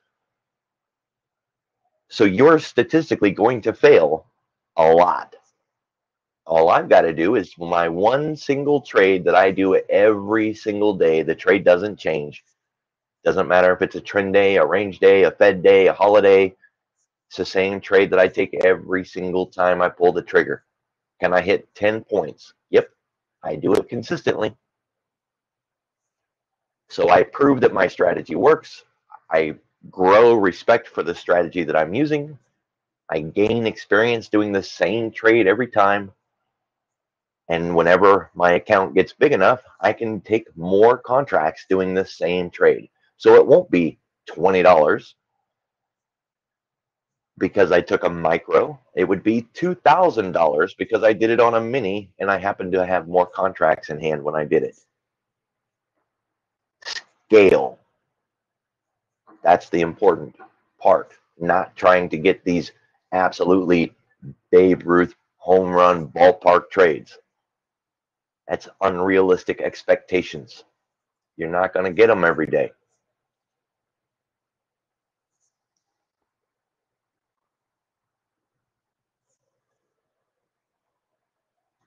So there are things to work on, to focus on, especially if you're new, especially on the weekend. If you're looking for some homework, get more familiar with your analysis platform. If your broker and your analysis platform are the same, great, good for you. I trade on Trade-Avate, but I do most of my analysis on Thinkorswim. So I know Thinkorswim real well. I've spent many weekends doing nothing but watching Thinkorswim videos and screwing around with the settings. Now I can code on it. I can do not everything on here, but most of what I want I can do. Get very, very comfortable with this platform so that you don't spend 20 minutes every day getting your charts set back up again, so that you don't have to spend every morning getting all the colors right again.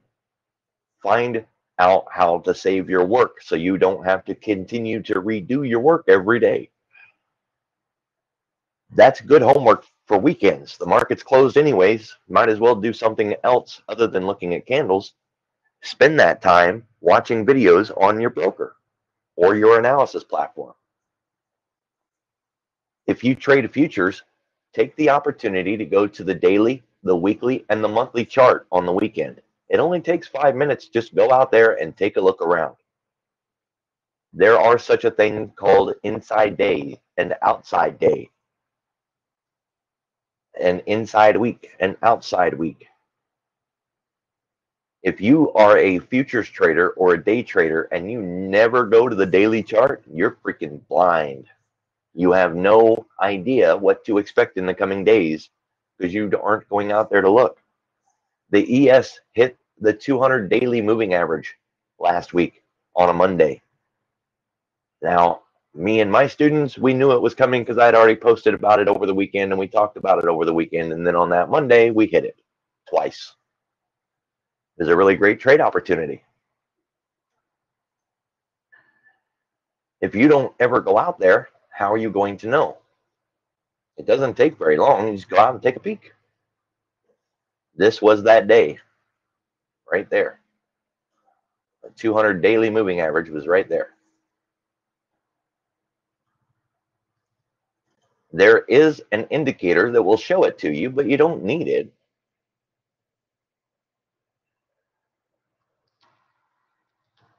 All you have to do is go out to the daily and look at it with the 200 period moving average turned on. Look at what the number is. Pivot point trading makes perfect sense in a market that moves 90% of the time from pivot to pivot to pivot, which is what the market does. So keeping track of pivots makes perfect sense. Yesterday's high, low, close. Last week's high, low, close. Last month's high, low, close. Mapping out a 5-day, 5-minute chart. Every day, at the end of the day, it takes moments to look back on the day and map out that action and then save it on its own drawing layer. So that when we are about to hit one of those pivot points, you can prepare for a trade opportunity. You don't have to guess what's going to happen. All you got to do is let the market hit that pivot, trade the reaction on the backside of it. If you ask questions out of the market, it will give you trades. And it is way more profitable than trying to guess things from the market. All you got to do is ask.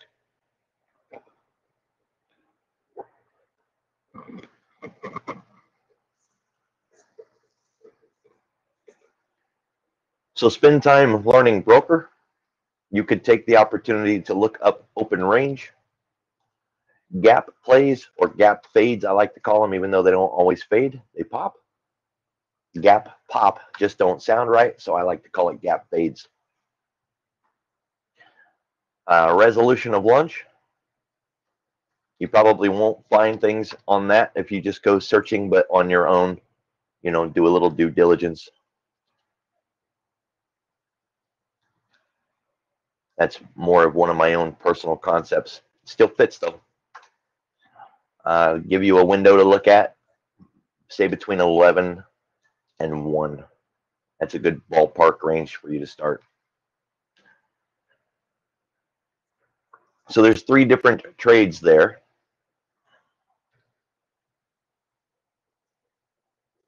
Three different things worth learning that have specific trade logic, actionable trade signals, clearly defined rules to be able to get in and get out and make money with little to minimal risk.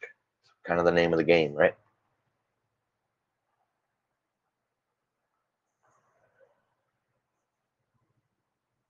There are indicators that will do some of that work for you. Thinkorswim has one for Globex Open. Type in daily. You can see it's called Daily Open. There's a little bit of a problem with it. I'll point out the obvious. It's open and not closed. So you can see that there's a gap here. The market closed at 4:15 back here. And then the institutions get to trade between 4:15 and 5 o'clock. And then between 5 and 6, there's no trading. So sometimes when the market closes at 4:15, the institutions push the market quite a ways. And there will be a big gap between where it closed at 4:15 and where it opens at 6. When that gap is there, you need to go in and mark the difference. But just for some generic average of gap and where we're going to open and which direction we're going, that indicator works just fine. You can see that yesterday the market opened and we had a clearly defined direction down. Not hard to figure that one out. So it wouldn't matter for all you engineers out there who want to get anal specific, go in and do it. Put it on the 1 minute, crawl into the chart, into the tiniest candle, and mark your line.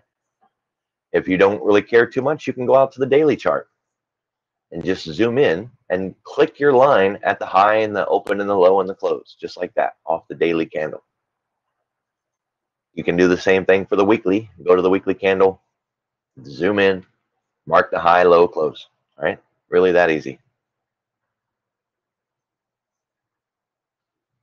So that indicator can at least give you a direction in the morning of which way we're headed.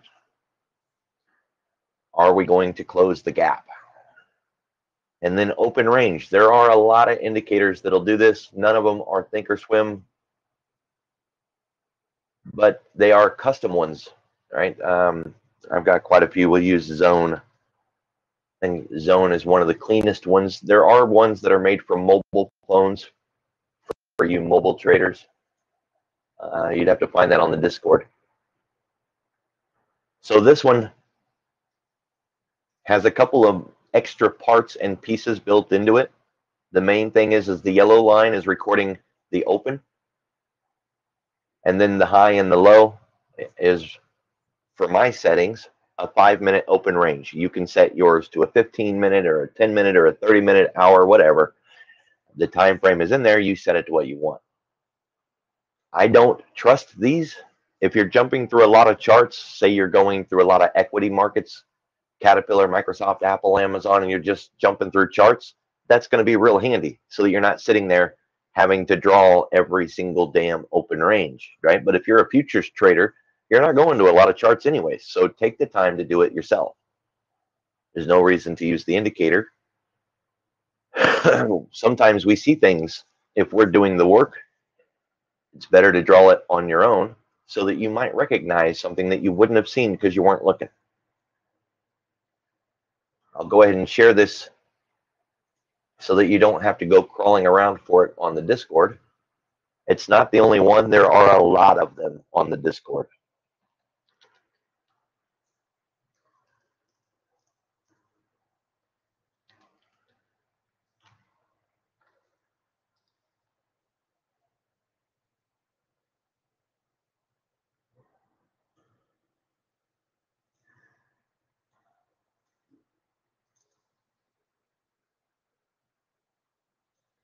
one of my coaching clients took the time to make this really cool indicator on TradingView. I really love TradingView, but one of my biggest complaints was that I couldn't see the difference between Globex and regular trading hours easily. I'd have to keep looking down at the bottom. My eyes have been on Thinkorswim for too many years, and I'm just so very lazy and used to having it there. Right? I taught my brain that there's going to be some color scheme to tell me the difference between open and Globex. He coded this.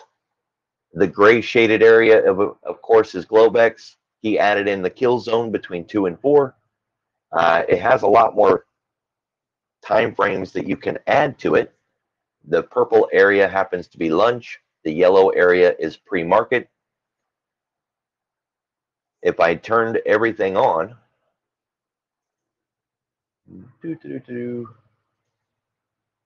pre-market, post-market, and I've already adjusted the time frame, so not all of these are going to be where he put them, but you kind of get the idea. All your zones are on there, including, you know, the power hour and all of that. So if you are on TradingView and you find that you know, you miss having Globex highlighted, reach out to I think his name is Trader Student. Just a second, I'll tell you his name. He's the coder. He'll give you a copy and give you the permissions to be able to modify it.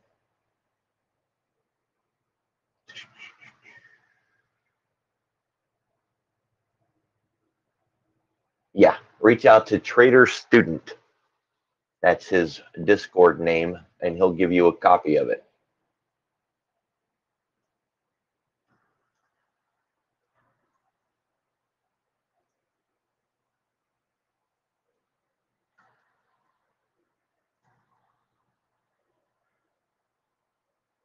I don't need that. I don't need that. I don't need that. That's how I like it.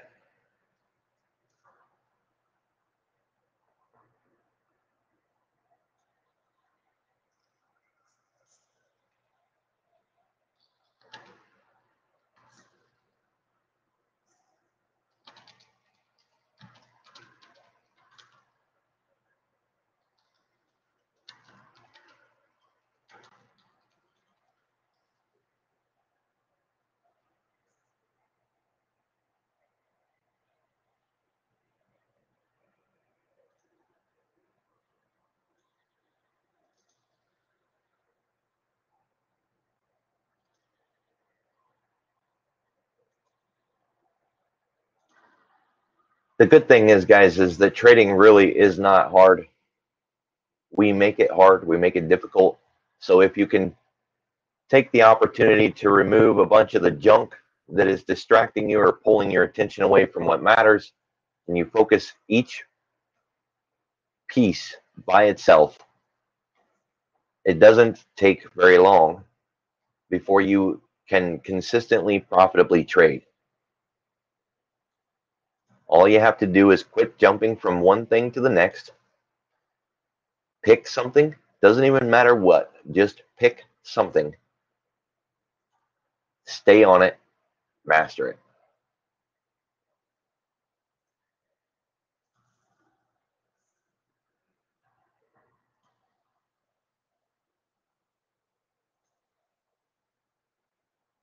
I have been coaching people with all kinds of skill level, and I'm telling you, even the newest people who've never day traded before are able to start day trading fairly quickly, consistently, profitably, growing an account.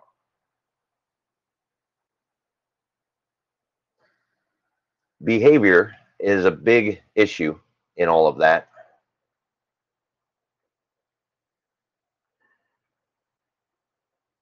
Not revenge trading, not getting upset and going back in, being responsible and shutting down the platform, not trying to continue to trade. There's all kinds of things that that we do that are just reckless, dangerous, irresponsible. No amount of coaching is going to solve that if that's one of your issues or problems.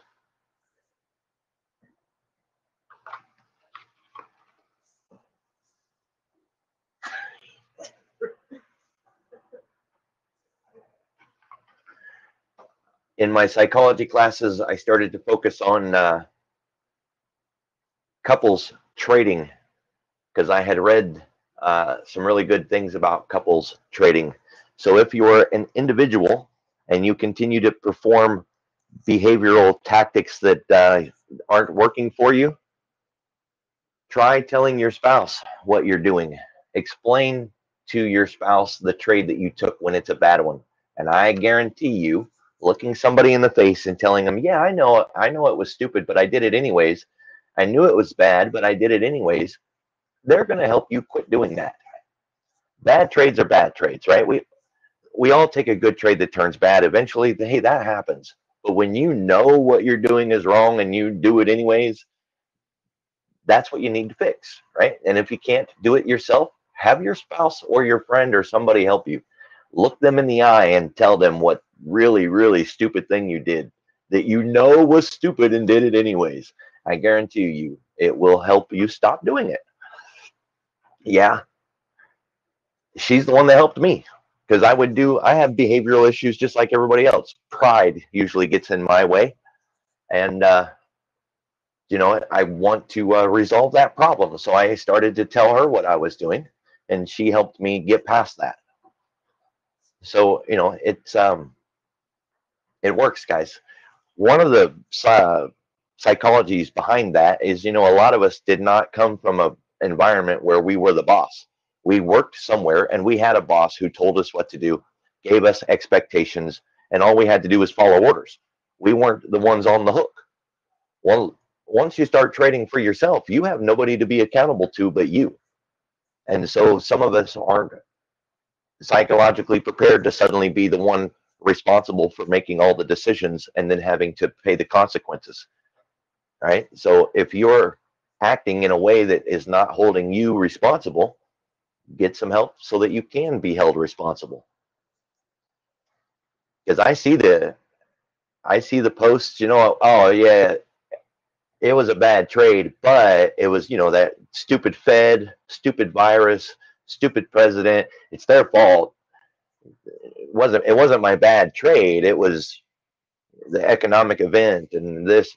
We all get caught in those events. It's true. But when you know they're coming out with job numbers 20 minutes before you get into a trade and you do it anyways because you think, well, that setup looks good. Really? Right before the numbers come out, you're going to try that?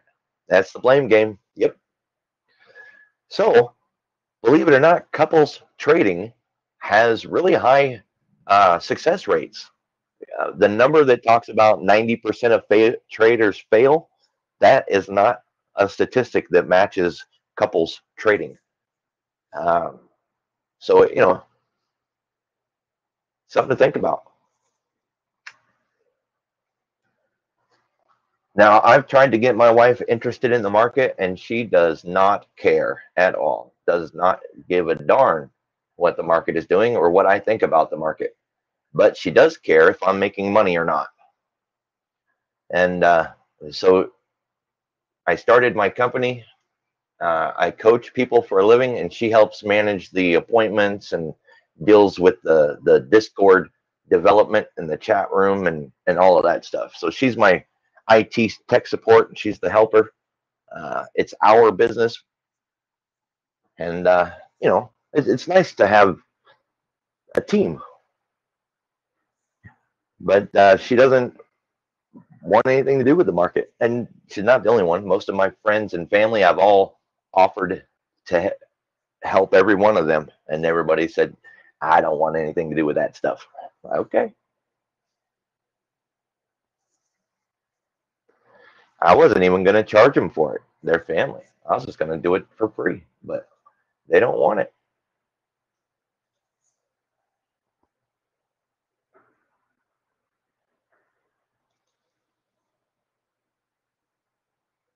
Start putting your trades together. If you're journaling with an Excel spreadsheet, give some thought into using some kind of photo software. Thinkorswim will take a picture for you. You don't have to get some external photo tool. You can see right here, take a screenshot. If you're journaling your trade and it looks like a tax document, that's not going to help you very much, right? You need to be able to look back at a trade and recognize that it was a good trade or a bad trade or some way that you could improve the trade, which is kind of what the reason for the journal. So an Excel document doesn't give you the picture, right? You need to, it doesn't take but a couple of seconds to get a picture. Now I have a picture taking software tool because I use pictures so much that it was worth it. You know, I spent 20 bucks or 30 bucks and it's a very great tool. The wife's doing good, but I appreciate that. I appreciate you asking. She's done with physical therapy. She's getting up and around on her own. Uh, she's working in here with me, not for the whole day, but you know, she's staying busy and she's doing really good. I was really grateful for the way things turned out. They said that it would take 1 week for every day that she was on the respirator to do physical rehab. So uh, 3 months on the respirator, we were looking at a long time for the rehab. But thankfully, we were in a situation where we could get the traveling nurses and we could get the rehab here at the house, and she had the time and the opportunity and the will. She worked her way through it a lot quicker. Pretty good.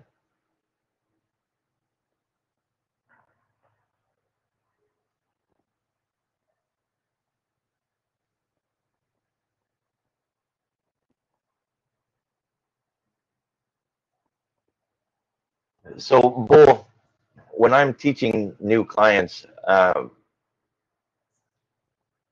the new part is new to futures, not new to trading. I don't take clients that are new to trading. Yeah, I don't think it's appropriate to be a coach to someone who is brand new to the marketplace because there's so much free material that they could use before they would even need a coach. You know what I mean? So I don't teach someone like new to the market, but new to futures, yes. And then the strategies that they're trading are typically the gap at the open range breakouts, and trend trades. 786 pullback, 123 targets. Um,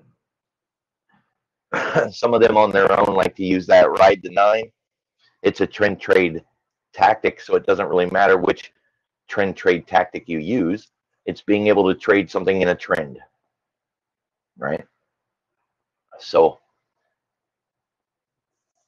just the same normal trades all the time. Focus on very specific entries that match the kind of trade that you're going to take, and then hammering out those kind of trades. This was one of my trades. Trading the open, I traded it to the downside, and then I ended up trading it back up afterwards.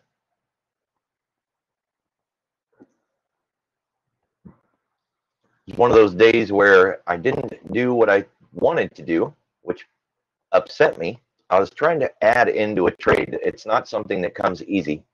It's hard to do. Adding into a position is it's something I've been working on. So my idea was to get into this trade, and when it broke through this Globex structure right here, I was going to add into my position. And I got stopped out right away. Kind of threw me off. So I got back in and I got into the trade, but I didn't add into my position where I wanted to. I failed to do what I was expecting to do. So I went ahead and finished the trade, got stopped out, and I went and traded it back up in the other direction, took one more trade so that I could do that add in like I was looking to do. So my idea was to add in when I broke above this structure here. Took the trade, got my risk out, crossed above that structure that I was worried about, added into the trade, got risk out, and then eventually got stopped out. And this kind of trade is just a normal, everyday trade the open play. It's basic trading.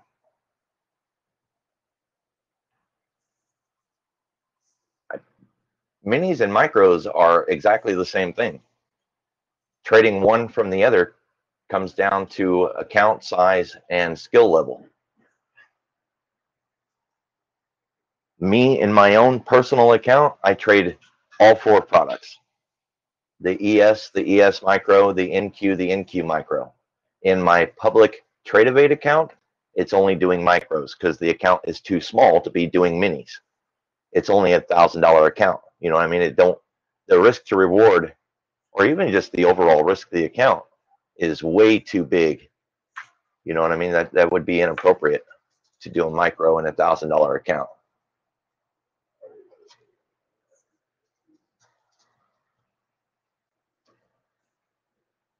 But my logic is, if you can't take the trade in a micro, then you can't take the trade in a mini. You know, prove that you can do something consistently, consecutively, repeatably, again and again and again. Good day, bad day, angry day, happy day, rainy day, holiday week, Fed week. Continue to prove that you can do it on a mini or a micro. You're good to go. Instead, what I hear a lot of people say is, well, I don't want to trade paper because it's not real and it's a waste of my time and it's fake. And that's bad logic. Oh, I don't want to trade a micro because I'm going to go immediately to minis because I got the account and I'll manage my risk. No, they won't. And those kind of mistakes just feed into more mistakes. And then next thing you know, half their account's gone or worse.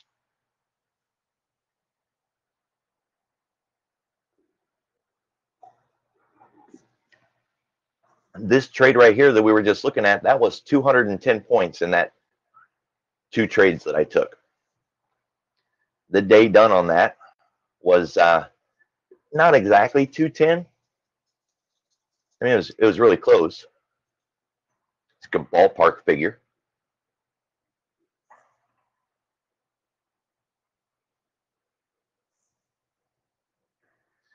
There isn't one. Bull, life doesn't work that way.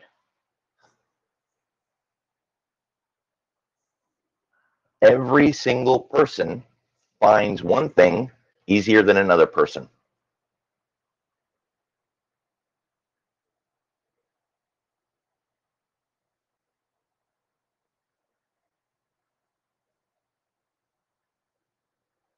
Brandon, that is awesome, dude. Make sure, if you're about to go live, that you have something in place for support to help you be able to stop what you're doing right away if it doesn't start to work out right away. Don't jump back in and try to dig back out of a hole or do anything else. Stick to whatever you've been doing and have some loss limit in place. 1 trade, 2 trades, something. Be very careful. There you go.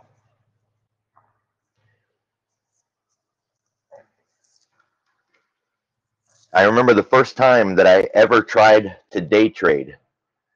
Oh, that was a mess. That was an absolute mess. When I went live with money, and it wasn't with micros because they didn't exist when I went live with money in a day trade. It was stock and options, and options wasn't even a choice because I was on CMEG offshore, and at the time they didn't have options. I didn't know that when I opened the account, or I wouldn't even have bothered opening the account. It didn't turn out good.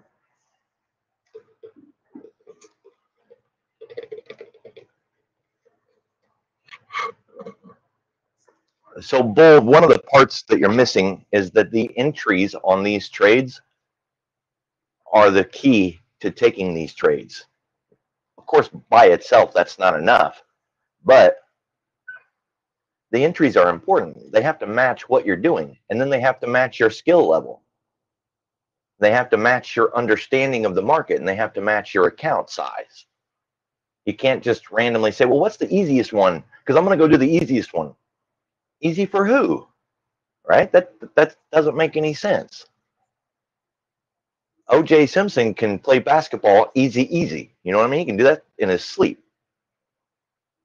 Or football. I don't know. I'm not a sports guy. I don't play sports. Football, basketball, none of those would be easy for me. I'm like a 2-pack a day smoker. I ain't running nowhere. You know what I mean? That's not easy for me. Golf, yeah, yeah, I can walk to that ball.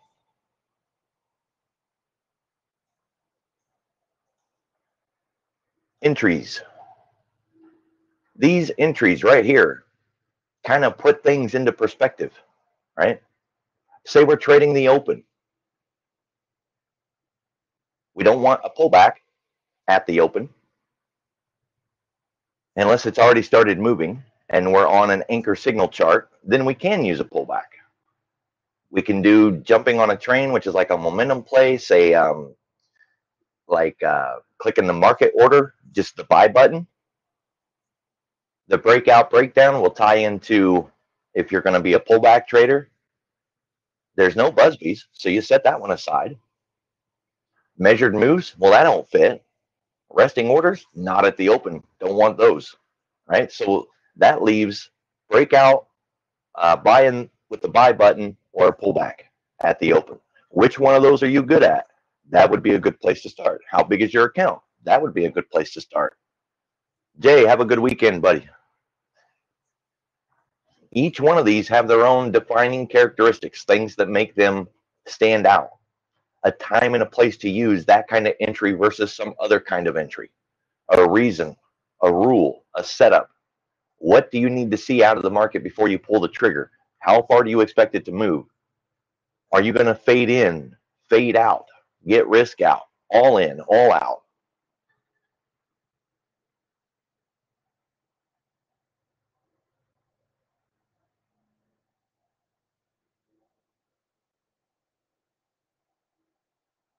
Yeah, I stream on Monday mornings. Monday mornings we're typically focused on the start of the week. Um, Everybody's interested in what the sectors are doing, sector rotation, equities, earnings, companies, corporations. They're not focused on futures. And then I stream on Friday afternoons when the market's getting ready to close. We're all looking towards the end of the week. And so I use this day more of like a education day, and Monday morning more of a market perspective, what's going on for the week kind of day. Neither one of those fits into futures. I have a business where I coach people in trading, and that's where most of this conversation has come from today, because I'm talking about things that I cover with my own clients. I don't stream futures because it doesn't fit into the time frames that I'm streaming at the Bullish Bears.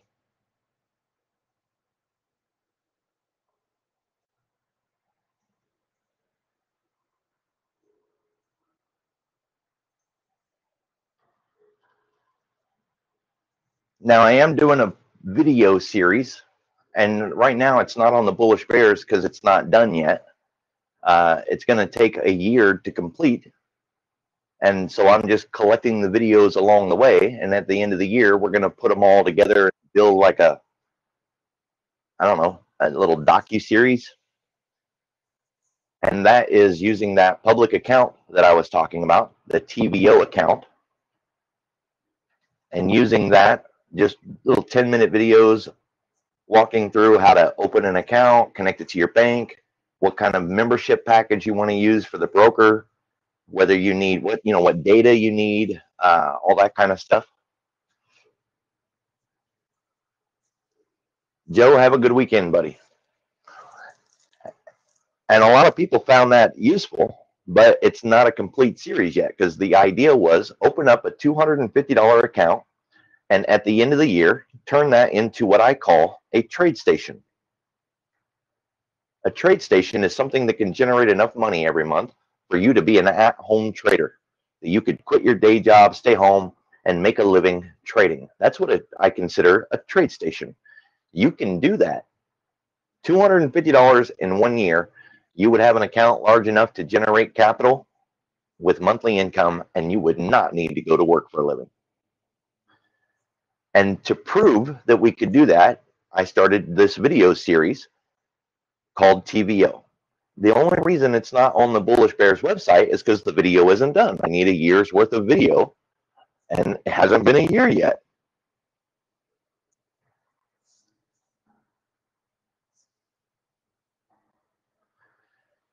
I spent over a year perfecting my strategy and my techniques and my educational content. What I teach people is things that I developed on my own from parts and pieces that I learned, and then by putting all the parts and pieces together and developing things that I've never seen anywhere else. It's kind of the point, right? So, but it took a year of constantly trading the same setups, the same strategies, focusing on entries, exits, money management, tearing apart each piece of the day from the gap to the open range to lunch, resolution of lunch, power hour, lock limit, MOC, close. And I'm talking months on each one of those parts, spending all day, 8 hours, 10 hours a day, doing nothing but looking at open range, watching videos, reading books. Open range has been around and has been published in books since the 70s. Same with gap at the open. You can find books 50 years old talking about the open, doing nothing else but focusing on just that one thing and then adding it into what I'd already been studying to where I could form a greater picture of the overall market. Every single piece ripped apart and rebuilt. After a year, I had a fully formed strategy that has some very good numbers.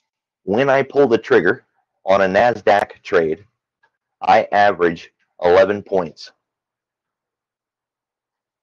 That's my average.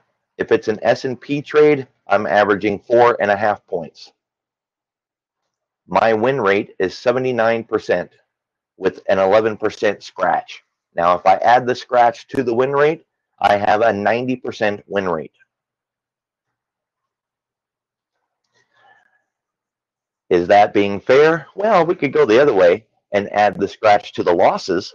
Yeah, scratches break even. I didn't win, but I didn't lose. I covered commissions. Scratch. Like a dud, right? I'd rather get a scratch than a loss. So if we add the scratch to the win rate, then we could say I have a 78% win rate.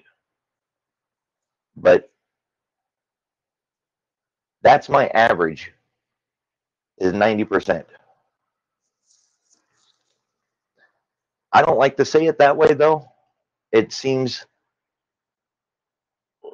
feels like I'm padding the books when I say it that way. So I'd rather just say I have a 78% win rate and I have an 11% loss.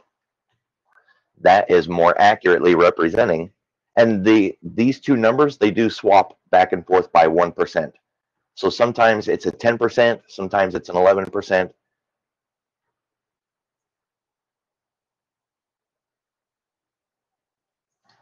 But those two numbers, they swap back and forth quite a bit. And sometimes my win rate drops down into the 75s. Sometimes it goes up into 81. It's not set in stone.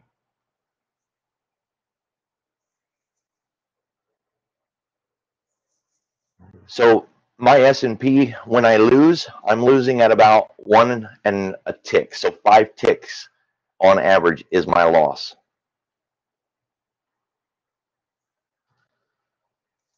That's not what my strategy is using. I'm using a 6-tick strategy for stop, but I don't let it scratch me out, right? If I see a loss is coming, I just bail out of the trade.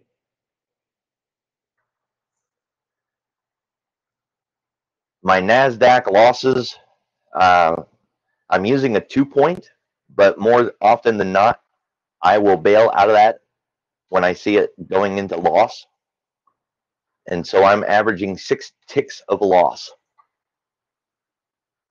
Those are my stats.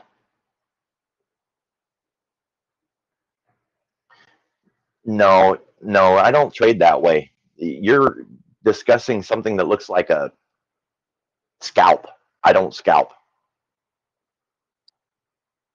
I use a very hard stop. It's on the dome. When I push the button and I'm in the trade, that stop is immediately placed on the dome. If my trade looks good and I get stopped out, I will get back in. That theory has been discussed by someone who made it famous. They call it the 84% rule. I didn't name that, but that's kind of the term for it. It looks a lot like this. This is an example of one of my own personal trades. I got in exactly where I wanted to on the quarter. It stopped me out just barely, man. It just wicked me out. But I still believed in the trade. I jumped right back in and I took it up and I got my day done. Just like that.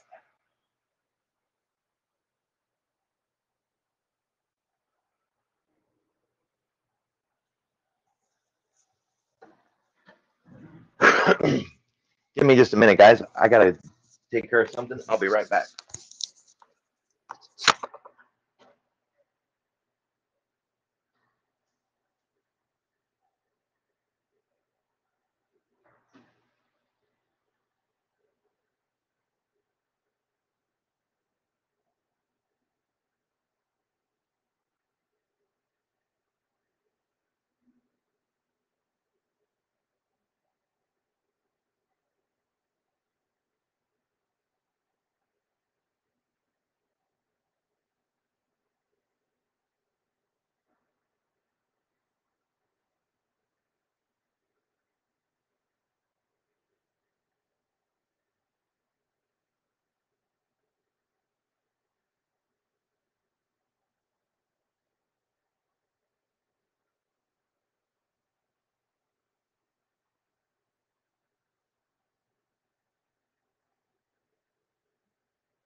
All right.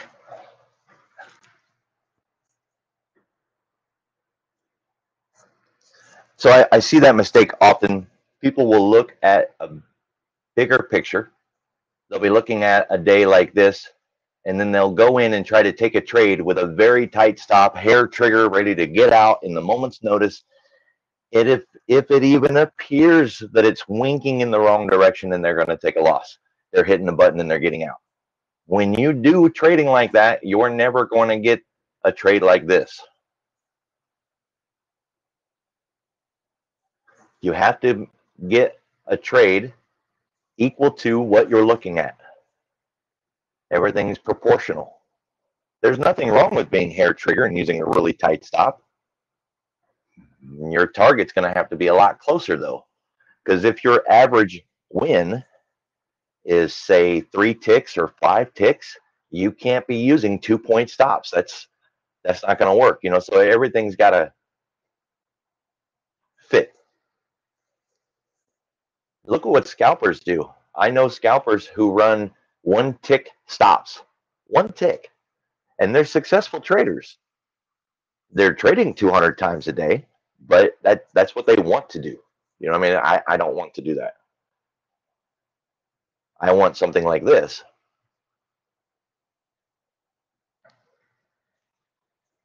And these are not hard to find.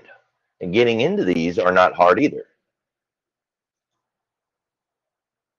There's a time and a place for these kind of trades. You can put them on the clock. That's how good they are.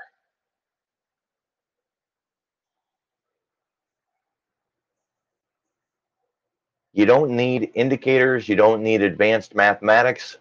Hell, you don't even need advanced education and trading tactics and theory. You need to be able to recognize a setup, the opportunity in place, all the pieces of just basic market knowledge, and you've got to trade. Look at this trade for an example. Open range. The newest person out there can recognize open range. It's based on time or pivot. You put it in place and you wait for price to break out after lunch. Literally, go look at the clock. Is it past noon? Yep. Go get in front of the computer and get ready to take a trade. If it breaks out, don't jump on the train. Just wait. Let it come back up. Get your entry, and away you go. How hard is that? It's not hard at all. Even the newest trader out there could take that trade.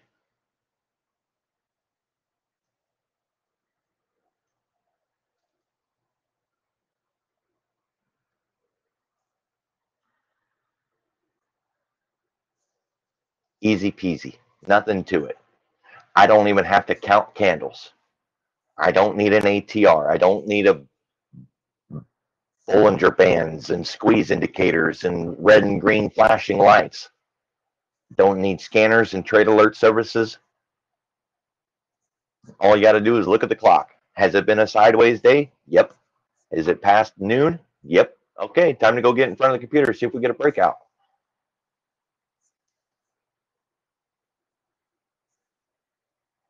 By 1:30, if you haven't had a breakout, shut it down, go do something else.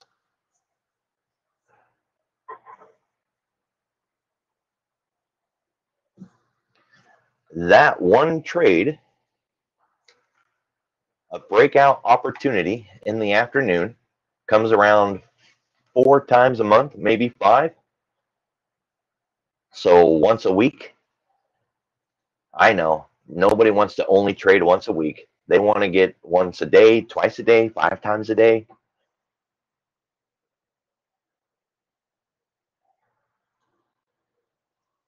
But it has an 80-point target. It's 240 points on average in a month.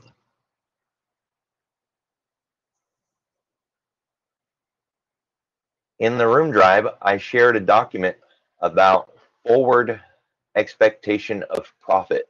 It's based on the frequency of your own trade strategy, whatever your trade strategy happens to be. And I did a video. No, I'm going to do a video for you guys to be able to use that. I haven't done a public video on it yet. But the strategy or the formula doesn't have to be specific to a strategy. It can just be your own trades that you're taking. All of them, not a specific one.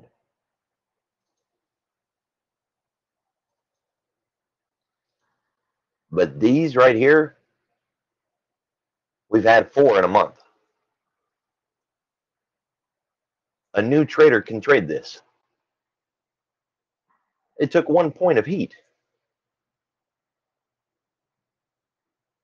which means you can trade these with a 2-point stop.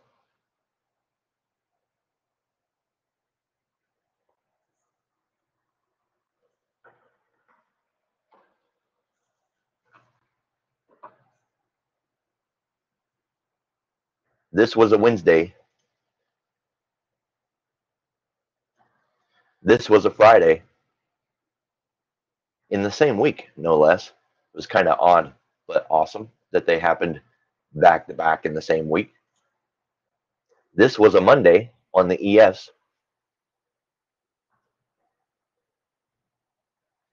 And this was a Wednesday. I believe that was a Wednesday. It might have been the Tuesday after that ES trade. Same week, though. And this was yesterday.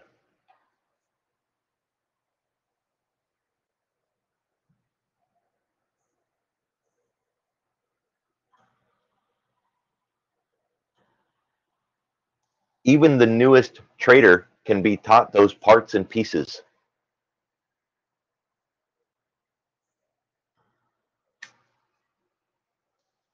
The difference, though, is that a new trader gets onto a 5-minute chart or smaller, 2 minutes, 1 minute.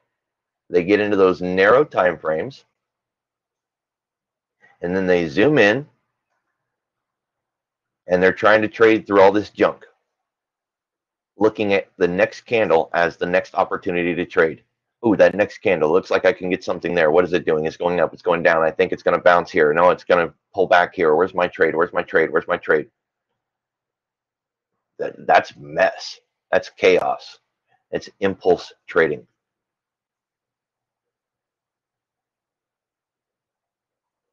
There is structure in all of this that is tradable.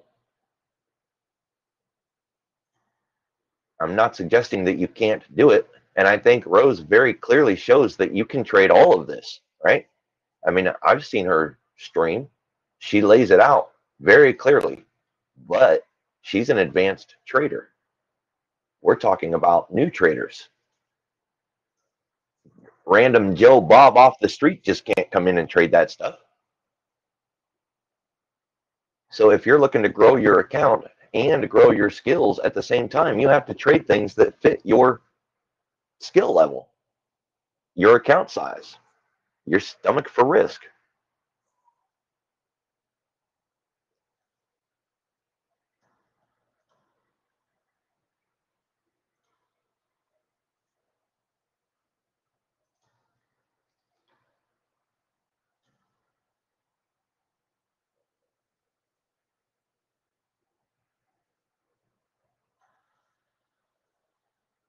So ask yourself, what strategy are you using?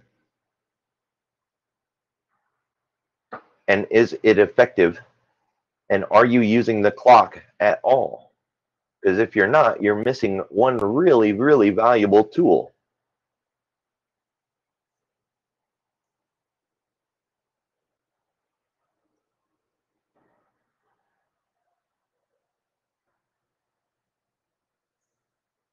Are you trading breakouts? And if you are, you might want to quit doing it or redesign your strategy to prepare for an 80% failure rate. There's nothing wrong trading something that loses 80% of the time. Butterflies are a great example of that. Butterflies, the weekly butterfly trade, has a 10% win rate. 10%. That means you lose 90% of the time.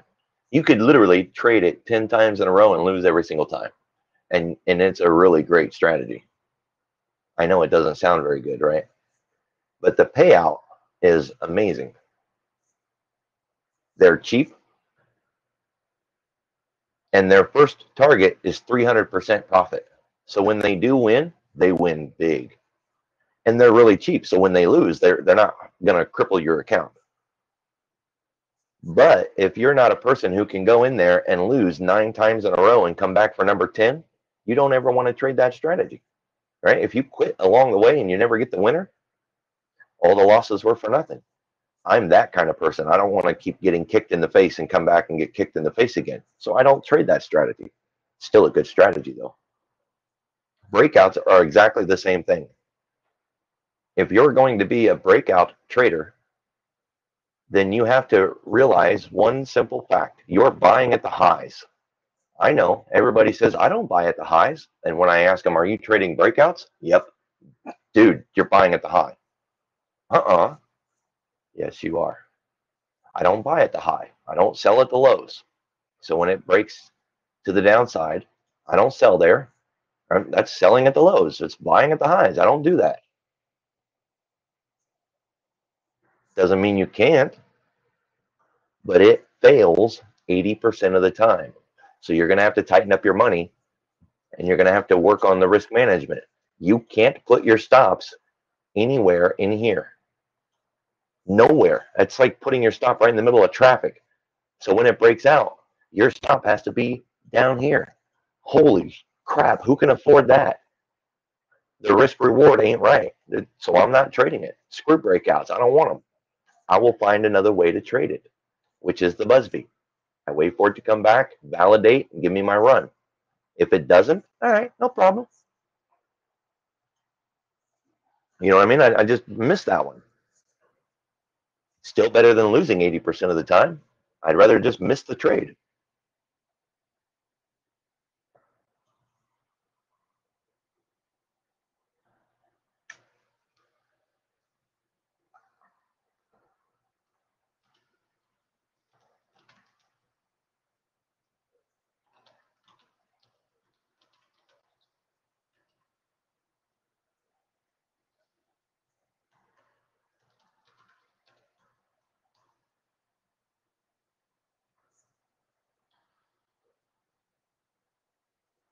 On here, there wouldn't be. There was no Busby. When I see a market breakout, I don't buy it. I wait for it to come back, validate, and give me an entry so that I can buy at the low and not buy at the high, right?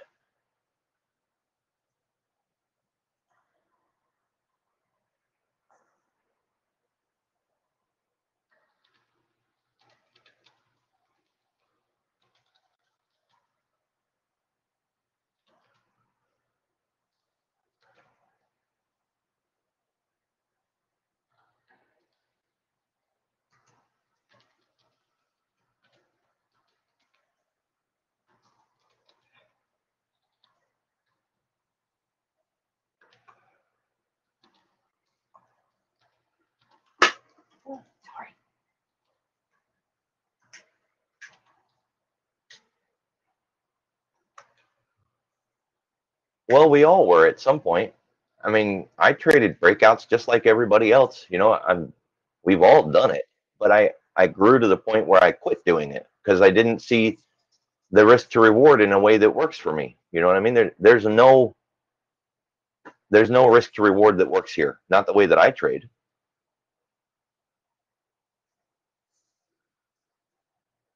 Keith, have a good one, buddy.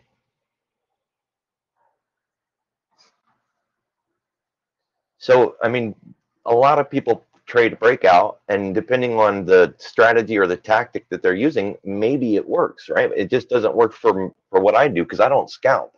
This is a market that made enough move to be profitable. There's no denying that. There was a trade here. It's just not my kind of trade. And what I normally see people do when they try to trade this breakout is they're looking for this thing to go to the moon. So they get in it, they don't deal with this profit here.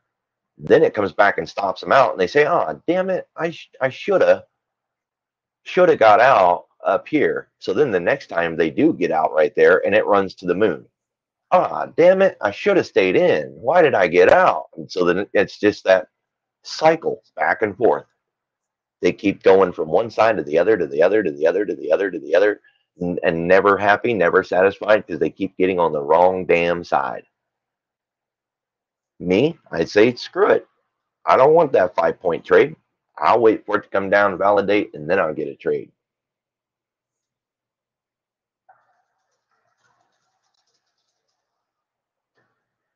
One thing that helps with the strategies that I trade is the time frame that I trade on.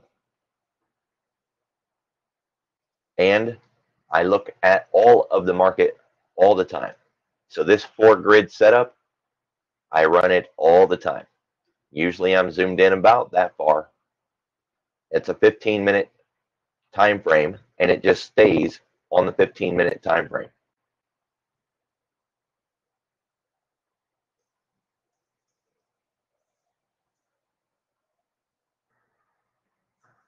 I not only watch the market on this 15-minute, I trade on this 15-minute. I don't go into a smaller time frame and take the trade unless I've got a very specific reason, like trading a waterfall or a parabolic move or trading the open. Then I'll step into a smaller time frame because we have to. Fractal logic says we need to.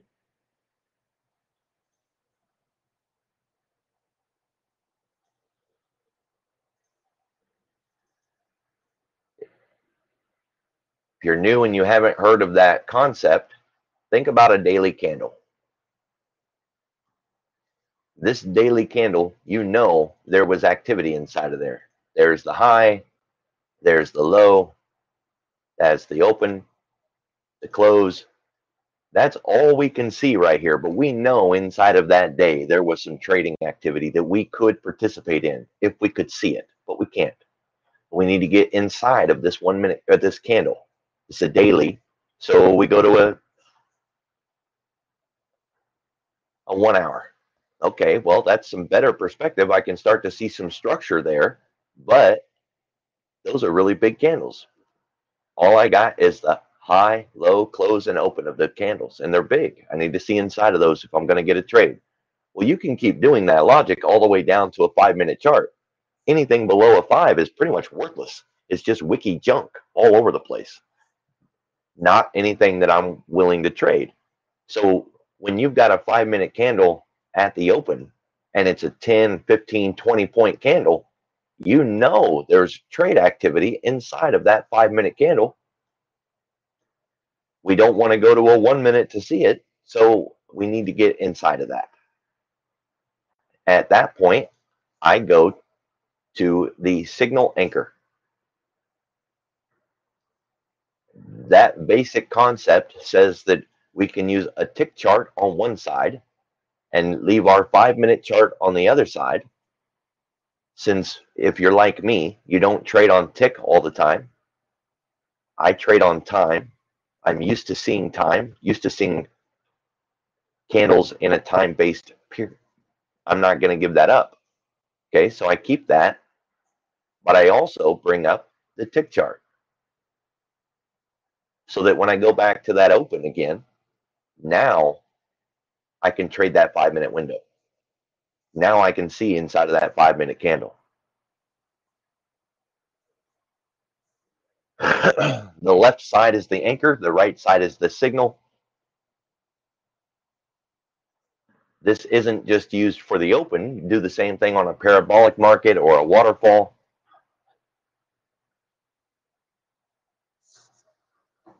So Ron, I'm using a 1.5 or a 6 tick, however you want to say it.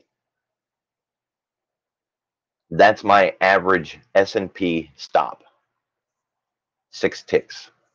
I don't like it, but that's my skill level right now. I can't get it any smaller. Every time I try, I just get stopped out. So it's a work in progress for me.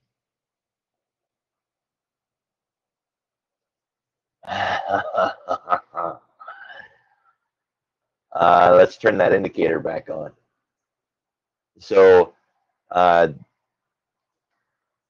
you're going to want to go and study regular, just basic, go watch some like introduction to trading videos. That'd be a good start. And then ask yourself a question. Here, we'll use this one. We gapped up in the overnight hours. The very first thing a market wants to do is close the gap. So we ask the market at the open, are we going to close the gap? Let it tell you the answer, and then you can trade it. Now, the more you do it, the more experience you'll have, and then you'll get really, really good at it.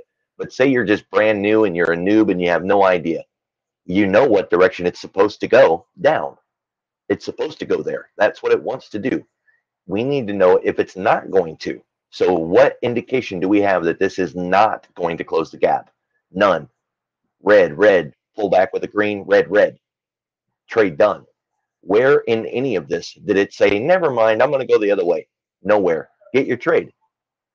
As opposed to today.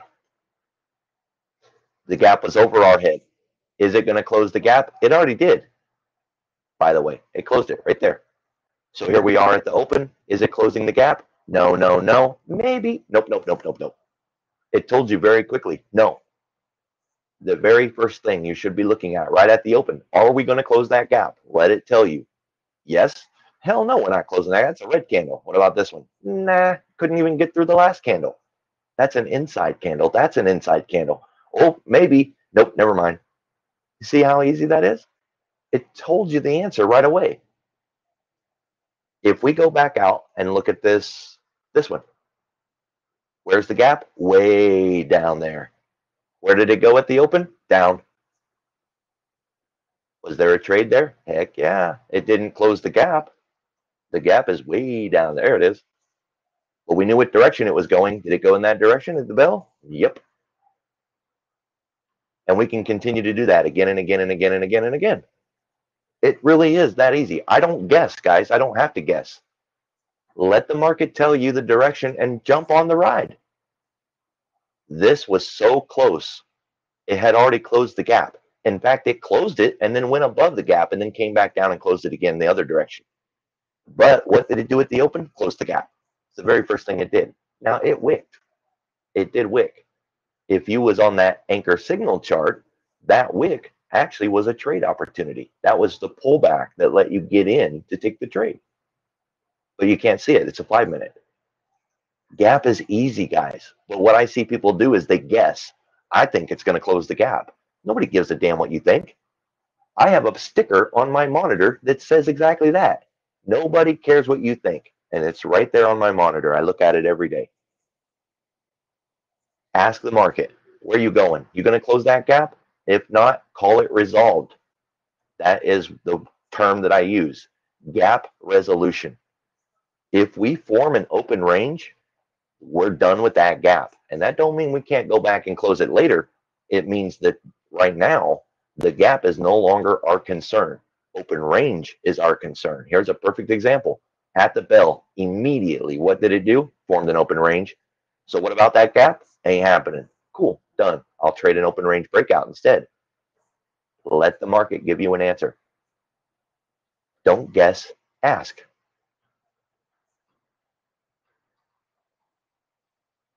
Here, too damn close. Way too damn close. No reason to even try to trade that. And if you get 3 gap trades a week, that's awesome.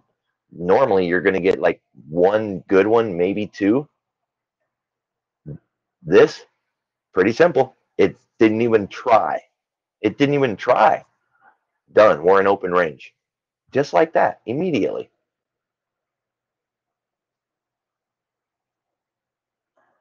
We already closed it in the overnight.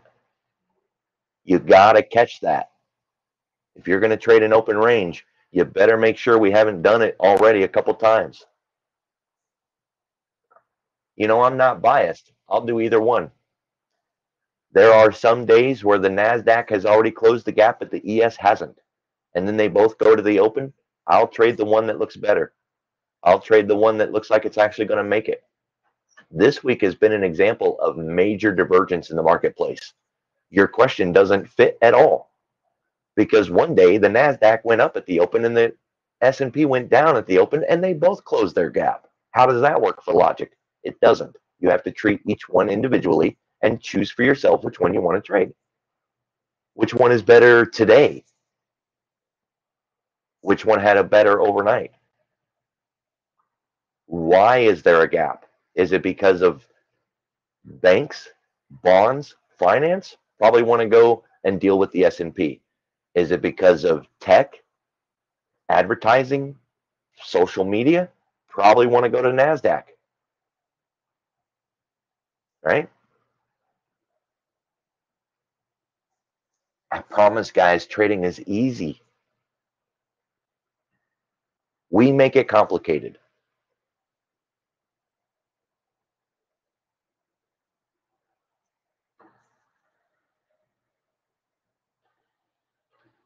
I've been wanting to get my CMT license, certified market technician, and I can't because I'm working on my psychology degree. I'm a master's student and I've already got a full plate.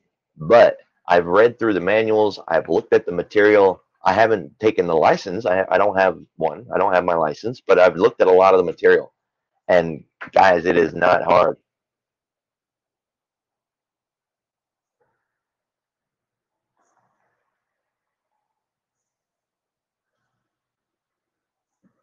You've got an entire life that you can dedicate to trading. So get enough of one thing to where you're profitable. Okay. And let that hold you and give you the freedom to start studying the next thing. But you have to have something that can give you that freedom. You know what I mean? If you don't have anything and you're just jumping willy nilly, you're swinging in the wind like one of those wind socks.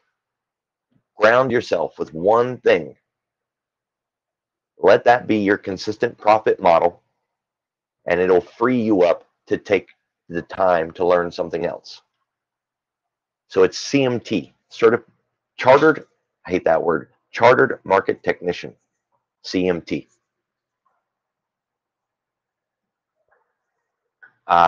Bierman is a professor at Loyola who teaches it. He's got one. Feldman's got one. Not Feldman. Rosenblum. There are quite a few big name people out there. They've got books you can reach out and get. You can Google chartered market technician, and if you know how to use torrents, you can find the manuals out there. You can get your hands on them. Right? You won't be licensed, but you'll at least be looking at the same thing that market technicians look at.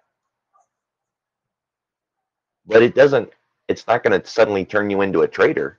That ain't the way it works. You know what I mean? There's a difference between Dow theory and trading tactics.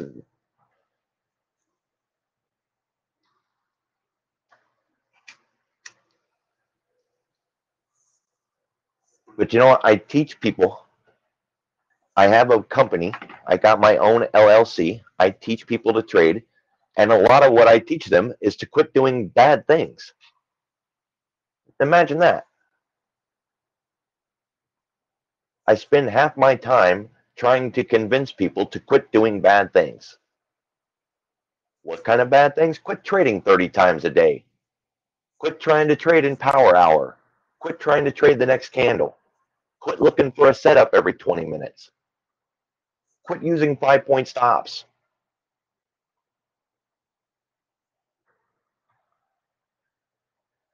And then when you tell someone maybe they should only trade once a day, one single trade, your day done and stop. Well, why would I want to do that? I want to make money. Yeah, so do the rest of us, but you want to keep what you make too. One trade a day can earn over 400% account growth in a year. And that's with one loss a week. It's an 80% win rate. Imagine that. 4.5-point profit trade with a 5 or 6 tick loss limit, 400% account growth. It sure does. Yep, but people don't want to hear that. Wait. You want me to stop at 4.5 points, one trade, and walk away? Yes. Yes.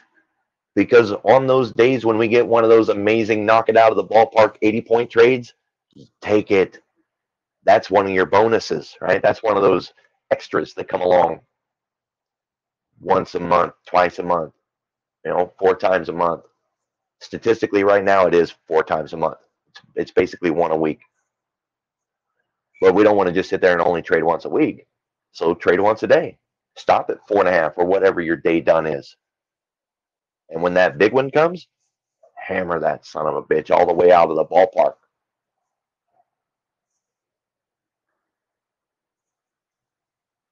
It's risking 2 to make 80. You know what I mean? That we jump on those, but we can't sit around waiting for them. These gap plays, guys, there's all kinds of things that you can do to add to your ability to do them, but it's a lot of moving parts. Okay, so we can use Market Watch. You got to set it to index. You got to detach it. Put one on every 4 of those: the Russell, the S&P, the NASDAQ, and the Dow, and then you can add a 5th one for the New York Stock Exchange and set it on top of your tick while you're watching AD. There are a lot of moving parts to what I just said, but it is one more way to trade the open. There are a lot of ways to do it and a lot of tools that we can use to do it. We don't need those, though. All we need to do is just watch the market at the open and step inside of those really big candles with an anchor signal chart or a signal anchor chart like this.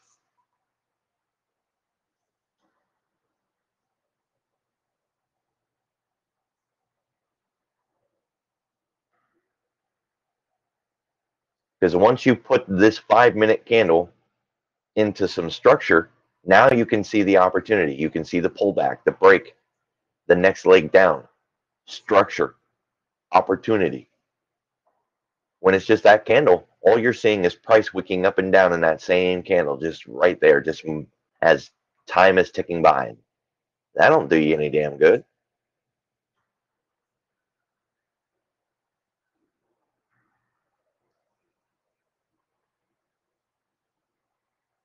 You've already got a direction in mind. That's one of the things that people really struggle with. So at least at the open, you already know which direction it's supposed to go.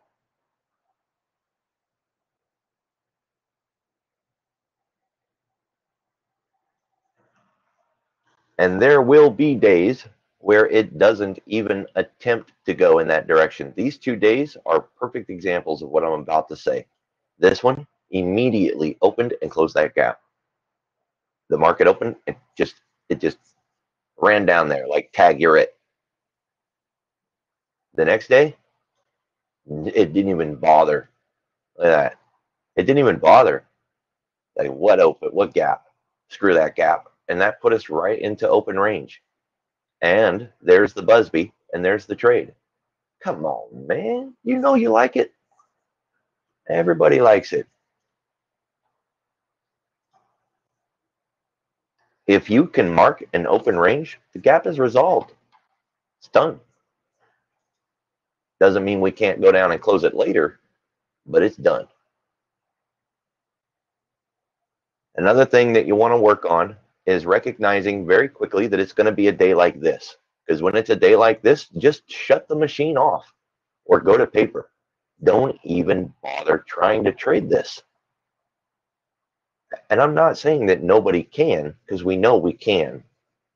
But damn, there's nothing good here. Come back at lunch. Maybe there'll be a breakout at lunch and it'll be one of those trades. But at the open, in the first 30 minutes, you can recognize that we're in an open range.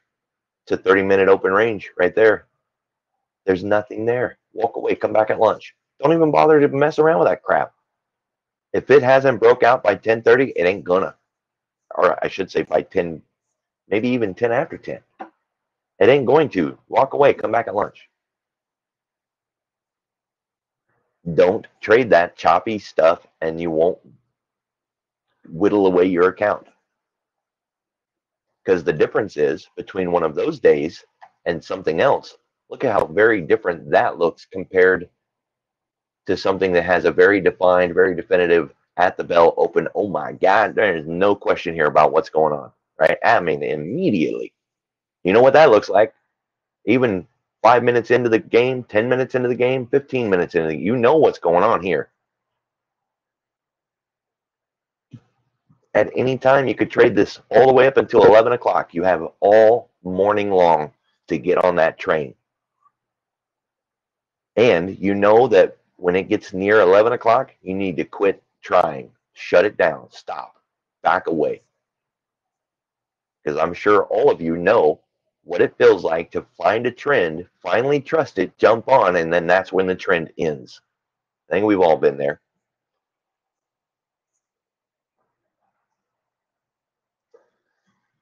Start watching the clock and realize that that trend is going to end every time at or near 11 o'clock. And it's not perfect. If you stop at 11, you'll see that there's days where it continued to trend until 11:30, but you missed one chance out of the other three that was there that day. All right.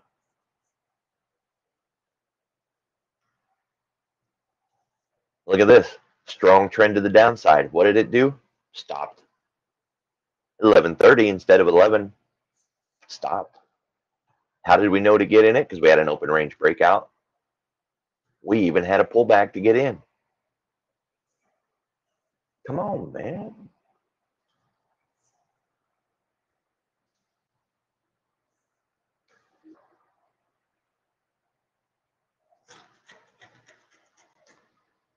So don't get hung up on studies and indicators and market flow and orders and time and sales and tape speed and all of that stuff. That is useful material depending on the trade that you're going to take. But if you're doing something like an open range breakout, that has no bearing on what you're doing. It's a waste of your time. Focus on something else.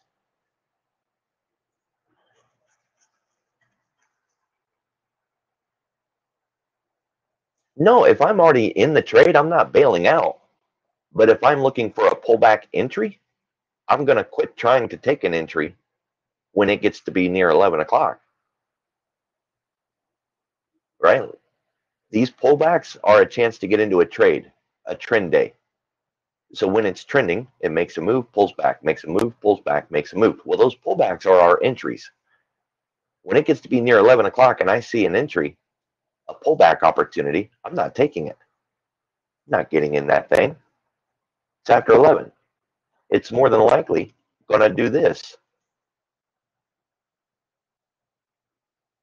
So once it gets near 11 o'clock, I quit looking for a continuation of the trend. Now I'll start looking for a contrarian trade. I'll take an upside move,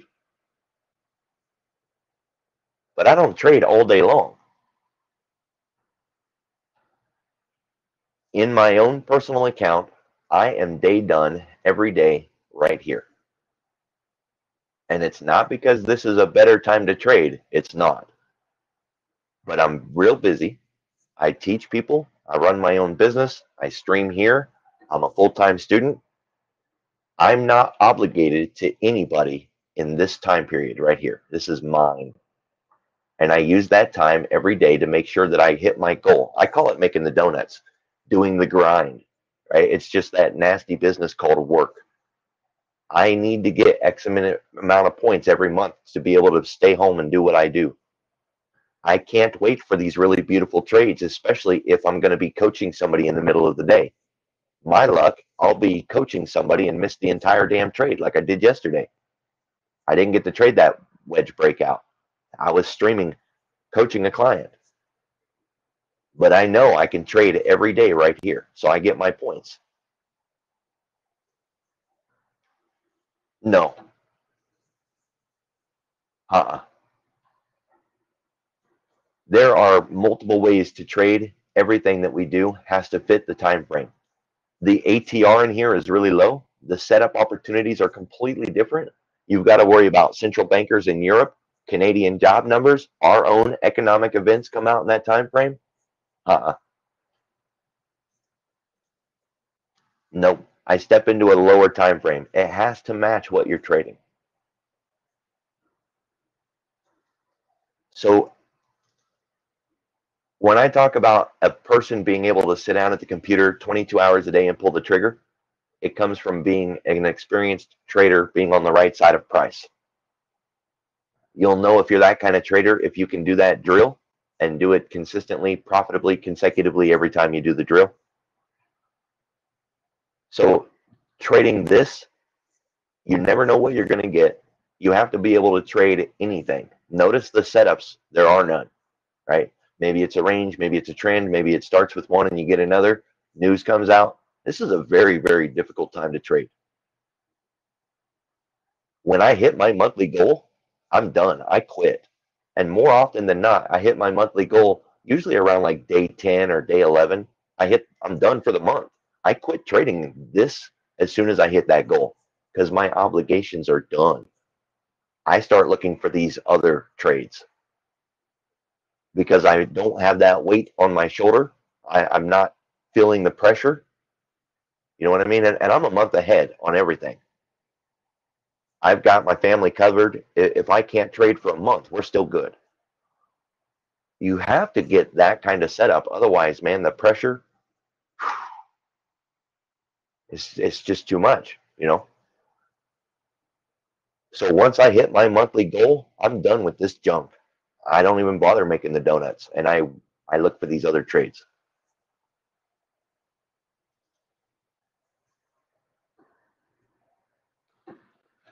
Like damn health insurance, man. Last year I went and got a real job just to get the insurance because it was too expensive at the time. I couldn't afford it. I really still can't afford it. I just work a little extra to be able to make sure I can afford it. These extra trades, these bigger trades, pretty much pay the insurance. It should be illegal for health insurance to cost that much for a private citizen.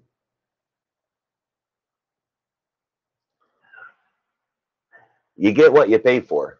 If I want to use that government health, I well, now I probably make too much to get it, but yeah, you have to apply and you have to be approved. And if you make too much, they say you make too much. Go get your own.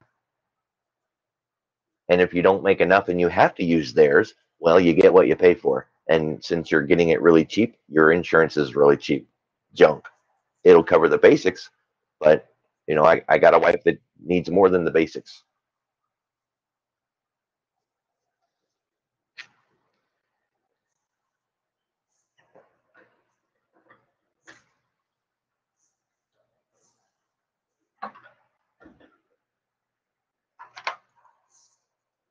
That's just the way it goes. I'd still rather be doing this than working at a 9 to 5, because I can trade. I can get an extra trade on in the evening when Asia comes online. I can stay up late and hit that kill zone, although I rarely ever do that because it throws off the rest of my day when I do.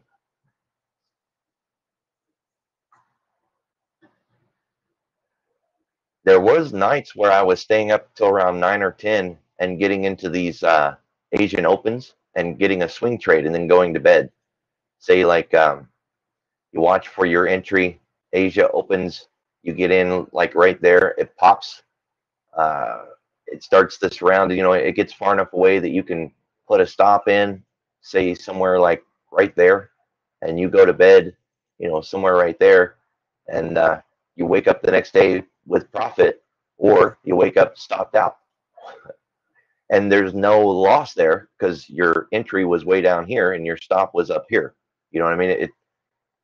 I was doing that with around, I don't know, 30% success. I know that doesn't sound very good, right? But you're not losing. You know what I mean? The 70% of the time that it didn't work, it wasn't loss. It was a scratch. And I'm cool with that. You know, 30% is awesome considering that the 70 was no loser, just scratch. But it made me spend my evening trying to get that damn thing set up. And there was nights where I'd sit there for 2 hours trying to get the trade to set up for nothing and end up having to go to bed with no trade at all. Well, it was a waste of my time. It was like I can make more money just getting the good setups and not bothering with this mess. You know what I mean? But now, Bull, you got a perfect question right there. Is it good to trade? Hell yes. It is a great time to trade. The difference between what you're talking about and what I'm talking about is I was trying to put on a swing and go to bed. If I had just stayed up and traded it and then go to bed, that would have worked out a lot better because it is a great time to trade. It's the open. You know what I mean? Everybody wants to trade the open. But I was trying to use that open for enough pop to get it away from my entry to lock in a stop and go to bed. Sometimes it worked, sometimes it didn't, and it took so much time every night. I could spend that time with the family instead, and it feels better and it's a better weekend. Phil, have a good weekend, buddy.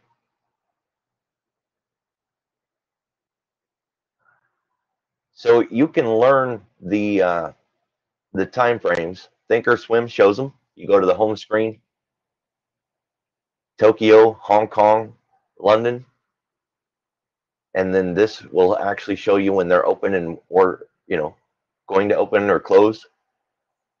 But you can also go to a website,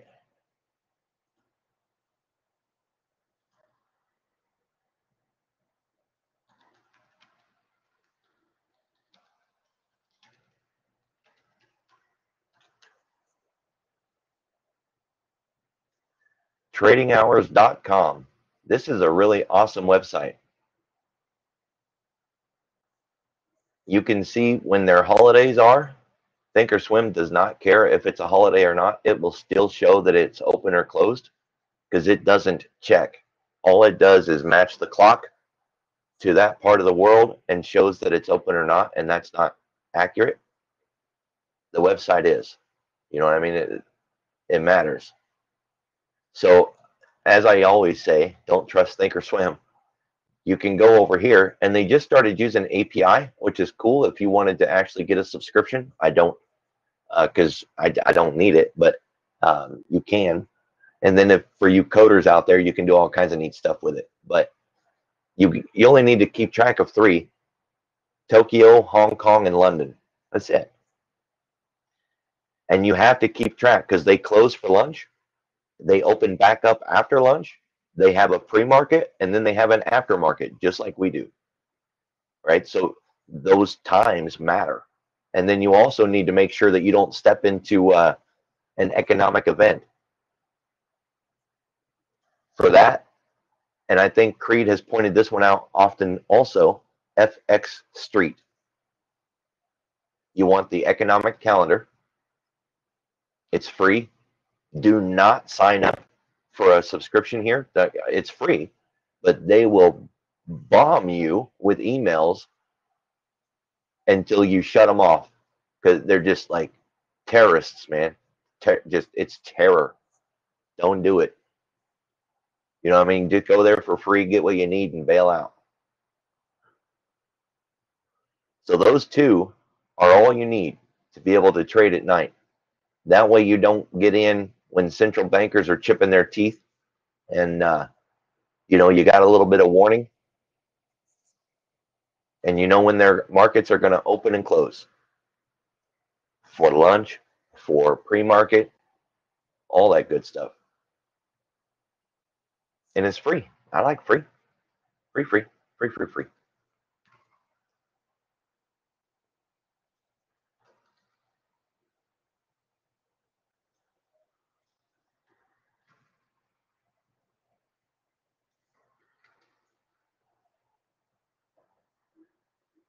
Well, it's what I do for a living, so I have to make sure it works.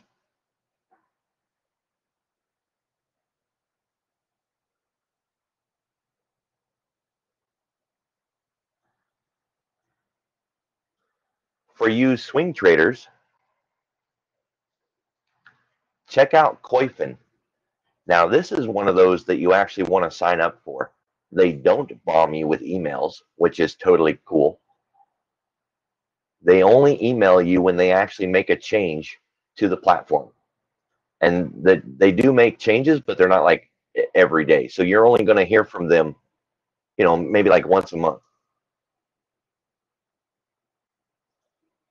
Oh, no, that's not true. They sent me an email on April Fool's Day this year talking about, well, we're going private, blah, blah, blah. It's going to be X amount per month. And we went ahead and billed you. Like, what?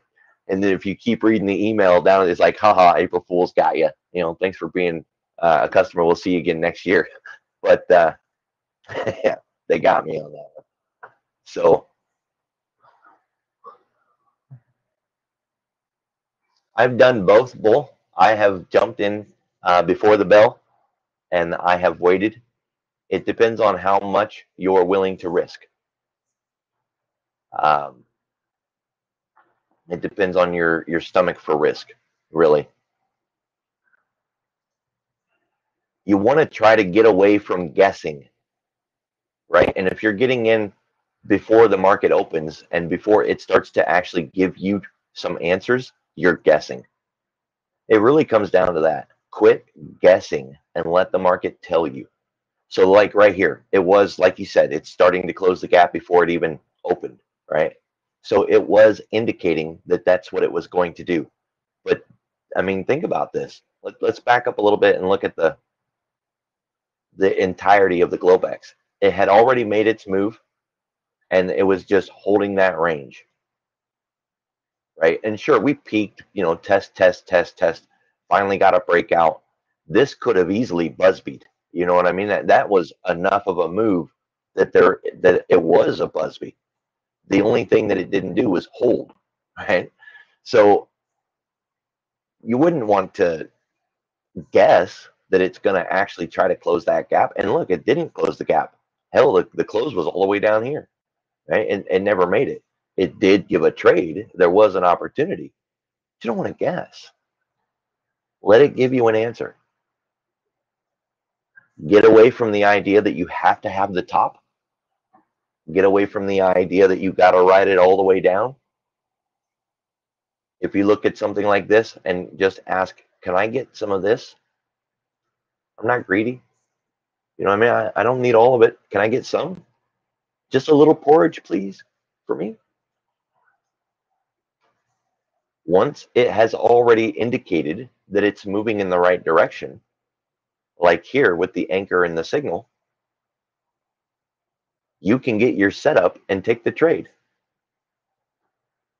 For an example, right here, we had a defined range forming a wedge. It broke out. All we had to do is let it come back down and tag the bottom. There's your trade. It wasn't a monster. You know, it's not a home run. Hell, it's not even the gap at that point. But it's a way to trade the volatility at the open. Because, I mean, today, you know, it didn't. I used the anchor signal with a 5-minute on the left.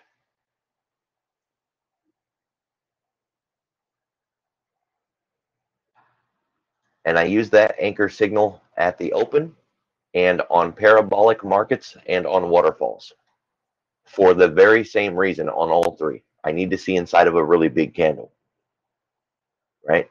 That's the whole idea. Fractal economics. We need to see inside of those candles.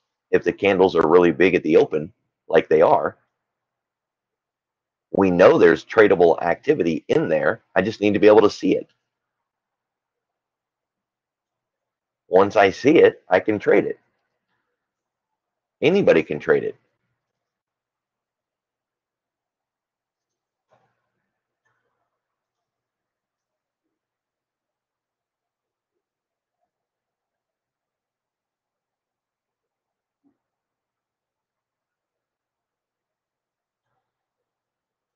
And when you start adding other parts and pieces, you can get a little more edge and increase your chances of success. And then when you deal with the money management, things get even better and you really start maximizing that growth potential. Now look at that and tell me that you don't see some trade opportunity in there. You know what I mean? That's the whole idea. I've got it set at 500 just for us to stream and talk about it. This isn't. I don't trade on Thinkorswim, so you know I just reconstructed this to talk about Signal Anchor. People that I coach understand my feelings about tick and how to set tick up. It's not for me to tell you your tick number.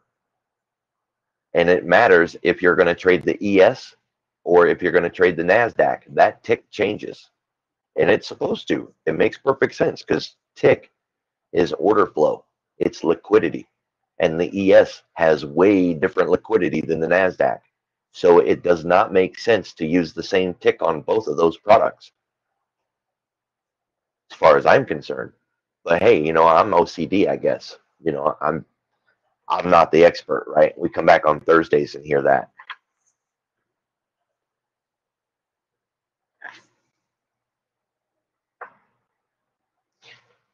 I don't know, but that's because I trade price action. And with Renko, you're not trading price action. That doesn't mean it's not valuable, but it doesn't fit what I do. Same with Hike and Ashy. Hike and Ashy is an indicator, and it's a useful indicator. If you can't read price action, at least that thing will try to help you out. But I don't want to use it.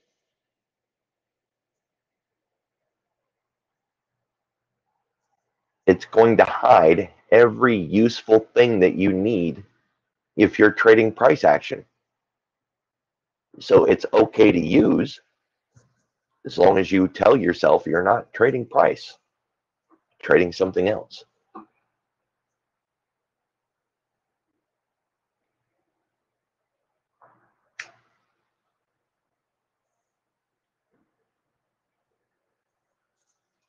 Every single tool on this broker on all of the brokers. They are there because they're valuable to somebody. Time and sales, tick, AD, advanced decline, these 400 indicators in here, including Renko and HA, all of those can be useful for a particular trader. But damn, man, we're new, right? And I say we because I'm new too. I started in June of 2018. I'm new, just like all of you. So we can't just go and use anything. We need to take the easiest road, the path of least resistance. Find something that is equitably profitable to help us grow our accounts consistently, safely, and then we can add. I've got the next 40 years at least, knock on wood, to be able to maybe build new tools or tactics or strategies or setups or studies that I can use later in the future to find some other way to trade. That'll be great.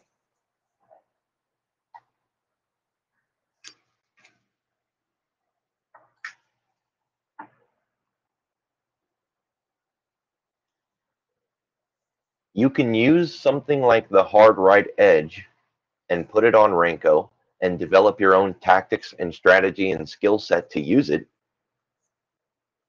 There's nothing wrong with that. Spend 6 months, do the work, build one hell of a strategy.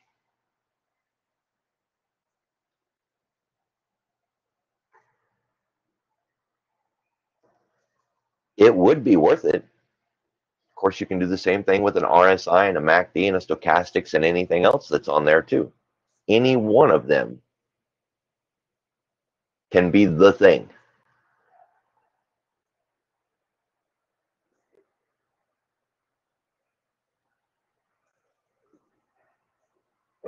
Between 11 and 1, it's useful from two different perspectives. If the day is trending, look for it to stop at 11. If the day is not trending, look for it to start after 1. That simple. Keep it that simple. Lunch is like a market that stopped.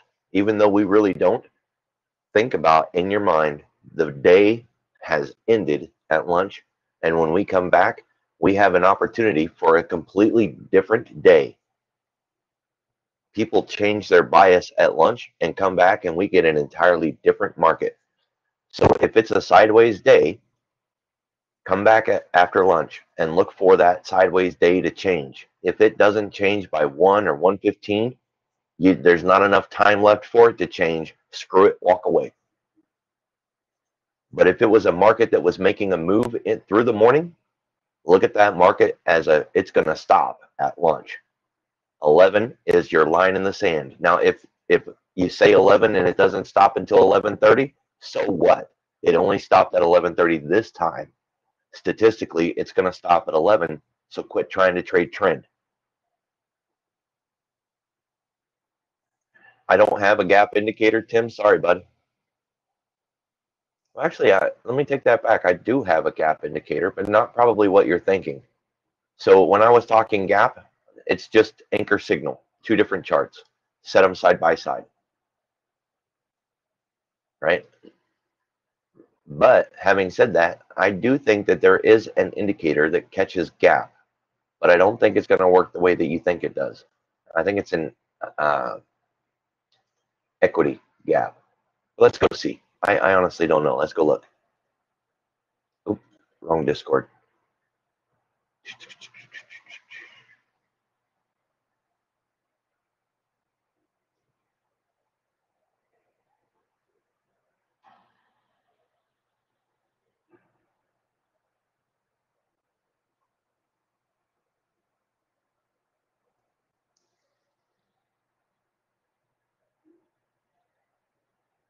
Thank goodness for auto scroll. Since I don't see it in the G's, it's not in the gap. That means I threw it in the others file. So it's in here somewhere.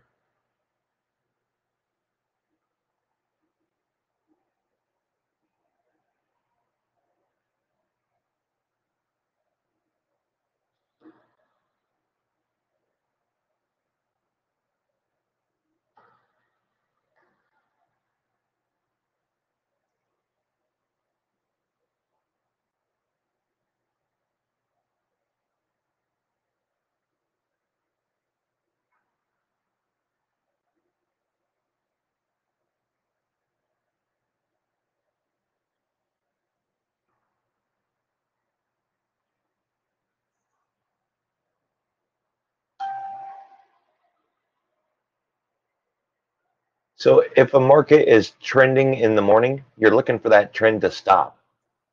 So you would be looking for lunch as an end of the trend. But if it's been sideways all morning, then you're looking for lunch to end so that that sideways day might have ended at lunch. And after lunch, you would have perhaps a breakout opportunity. So if it's trending in the morning, look for it to stop at lunch.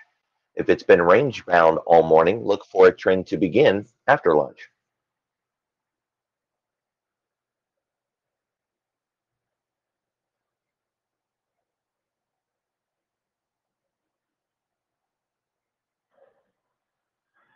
I know I've got some gap indicator in here somewhere. If this don't work, we'll search. But I hate the search on here.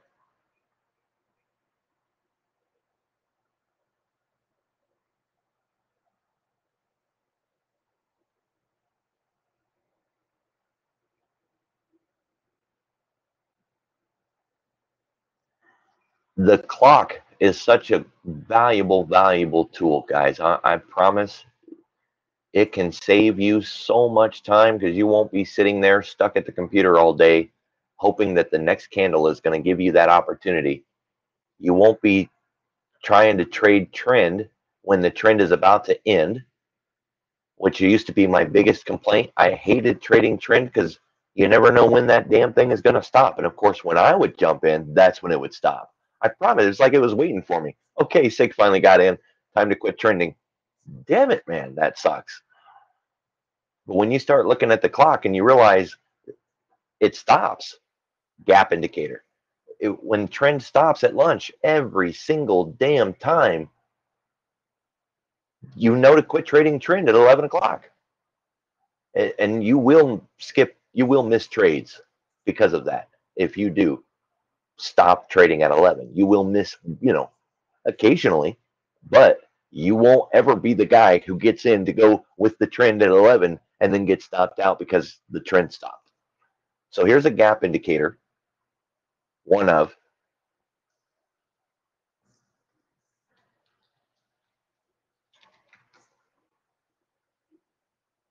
It plots a line at the future date and time.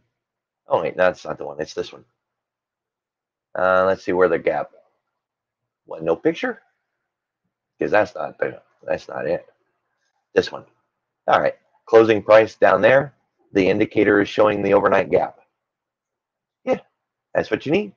But notice it's an equity product. I don't know how it is going to work on a futures.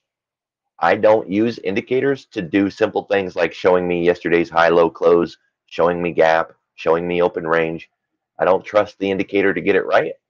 And if I'm letting it do the work, I'm not looking at the market. And I want to be that person who looks at the market because sometimes I will see something on there that makes me say, oh, damn, glad I seen that. And then it changes my bias. You know what I mean? And if you're letting the indicator do it, you're not looking. Here's another gap fill indicator.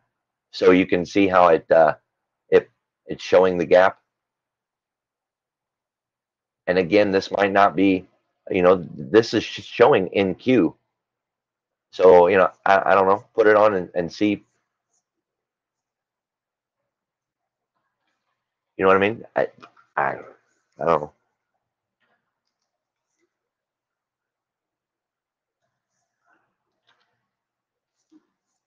I'm a big believer that if it's worth doing right. Gap is a beautiful opportunity to trade at least twice a week, and you can make some really good money doing that. So for me, it's worth doing personally. I want to go in and mark my lines, look at the overnight hours while I'm doing it, see if the market has already closed the gap at least once, right? Because you'll get something like this. It closed the gap, and then it created another gap, and then it closed that, and then it created another gap, and then it closed it again. Man, you want to know about that stuff, right? And if it's just plotting a gap for you and you don't look, you know, if it's worth doing, it's worth doing right. And it takes a lot of time to get good at trading gap. the reason for the gap matters also. I know it doesn't sound, it doesn't really make sense in the beginning, but why did this market run away in the middle of the night? What happened in Asia or in London in the overnight hours that caused this excitement? Sometimes it's because of our trading day, right? We influence their evening.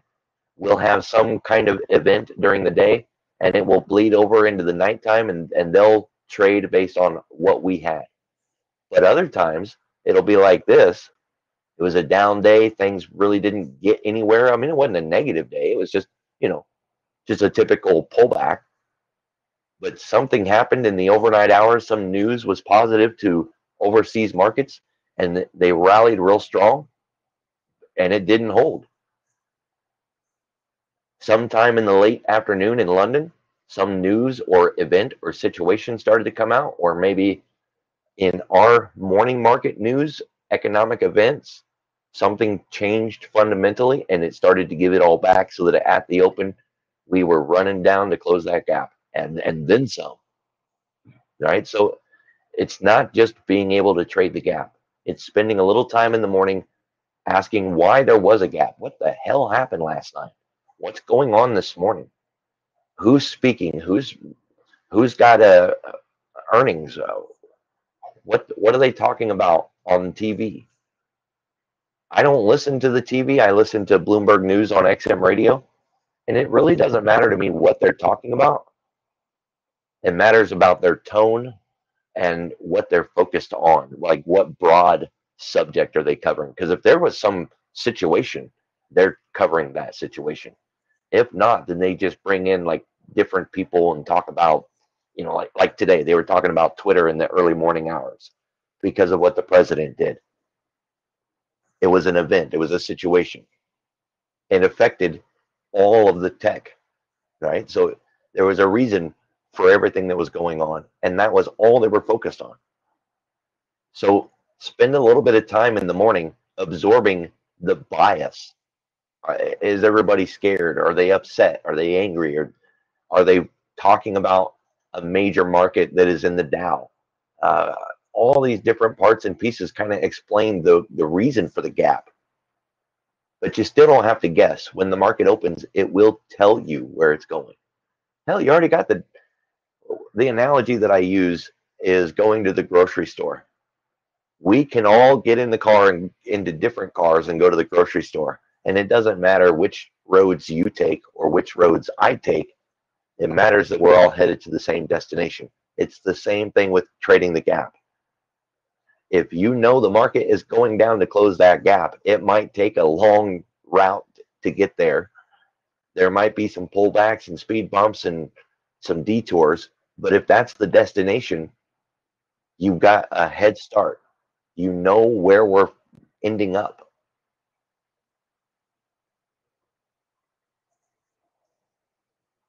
And you don't have to guess. You only have to get some of the middle.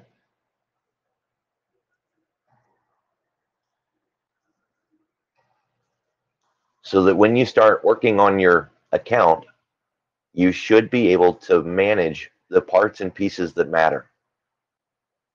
What kind of entry are you taking? Where's your target? How are you going to manage your money? Are you going to fade in, fade out, in, all out? Nobody can give you those things. How successful were you on paper? And oh my God, you have to do it on paper. I am so sick of getting new students who tell me, well, I'm not trading paper. I just want to let you know that right now because it's a waste of time and it's not real and I don't do it. Okay, well, go get another coach because I'm not taking you on as a client. And some of them do. They just go get another coach. It's not about taking the trade and proving that you can do it. It's about how are you going to do the money situation? How good are you at moving that price up and down the dome? How good are you at choosing the right click for the market order or the left click for the limit order? And do you accidentally do the wrong one and click yourself right out of a good trade? The mechanics of paper trading are valuable experience tools. It's not about proving that you took a 90-point trade with a $5,000 paper account, you know what? That is junk. But trade these things on paper and find out if that 500 tick chart is a good tick chart for the ES at the open. Maybe it is, maybe it ain't. It might be perfect for you. It might not be good enough. You might have to adjust it.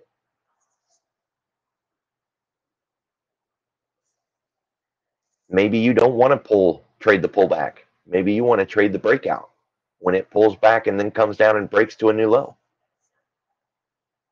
I'm not that trader, but you might be, right? So you got to trade it over and over and over again on paper. And then when you do, you'll start to get these numbers. You'll get frequency. How often in a week do you get a trade? You'll start to get a win rate, and you'll start to get a loss rate. You'll start to get an average win size, so that when you do win, you'll know it's X amount of money. You'll start to get an average loss, and you'll start to realize that, damn, every time I do lose, it's triggering this amount. You'll start to learn how much heat you're taking. Because when we're paper trading, trying to learn how good we are at a strategy, we don't know what stop we need yet, right? That's what paper's for. So when you pull the trigger and your trade takes 4 points of heat before it finally starts working out, you either have to adjust your entries to reduce that heat, or you're going to have to prepare to start taking trades with 4 points stop, which means you're going to need like a 20-point trade. So you risk 4 to make 20. 2-to-1 risk to reward ratio is crap. It's junk that people put out on the internet to get you to click on their site and sign up for some clickbait crap.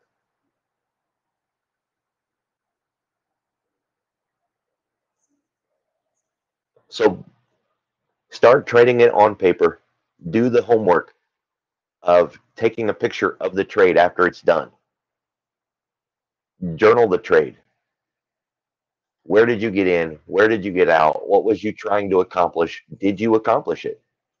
It sounds easy. The example that I gave earlier is this one. And I was I was really mad at myself this day. It's why I took the other trade. I wanted to add in, excuse me, when it broke underneath this level. That was my intention. I got the trade and immediately I got stopped out. That kind of threw me off my game when that happened. I got right back in, but now I'm so focused on, damn it, I already got a loss, and it threw me off, and I didn't do what I wanted to do, which was add in. So it broke underneath this structure, and I didn't do what I was looking to do. So I filled out the trade. I did finished it off. But I've been working on adding into a trade for a long time. This was like game day, finally getting to prove that I got it, and didn't, I didn't get it. I take a picture of it. I go back and look at it and try to study what I did wrong and how I can fix it next time. What can I do better to resolve it? It goes in the journal. And of course, I took the other side of the trade and I traded it back up. And that time, I freaking did it right.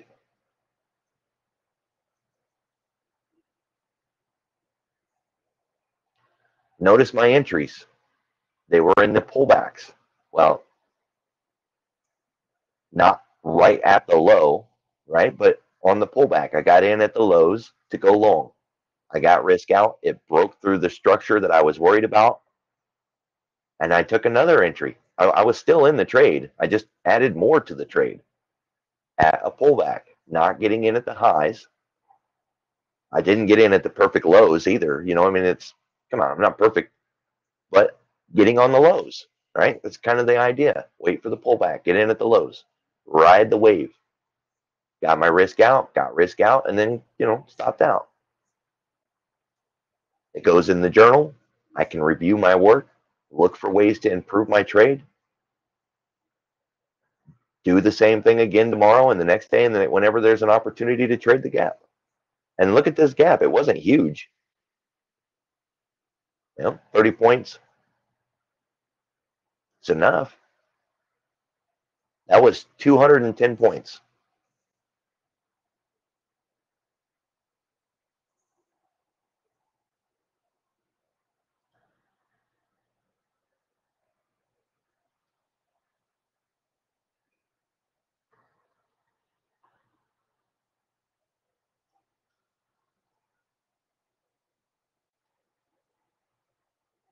So you got to do the work. You got to find solutions to the problems that you come across, and you don't even know what all the problems are going to be until you're actually doing it, right? You'll think you got it all figured out, and then you'll start doing it and realize there's something new to figure out. And so you'll put out one fire and chase to the next fire until you start to get a handle on things. This re-entry rule, damn, that's hard to get past. I do. Yep, I love Snagit. Man, this thing is nice. Hot key right there. Wait. I love it. I use it in my journaling a lot. Um, I'll just hotkey and trigger into this. I'm not signed in right now, but you can buy these extra stamps. They're not very much. And these stamps are pretty cool. Set it on business, and you've got market signals in here. Right? I use this in my journal.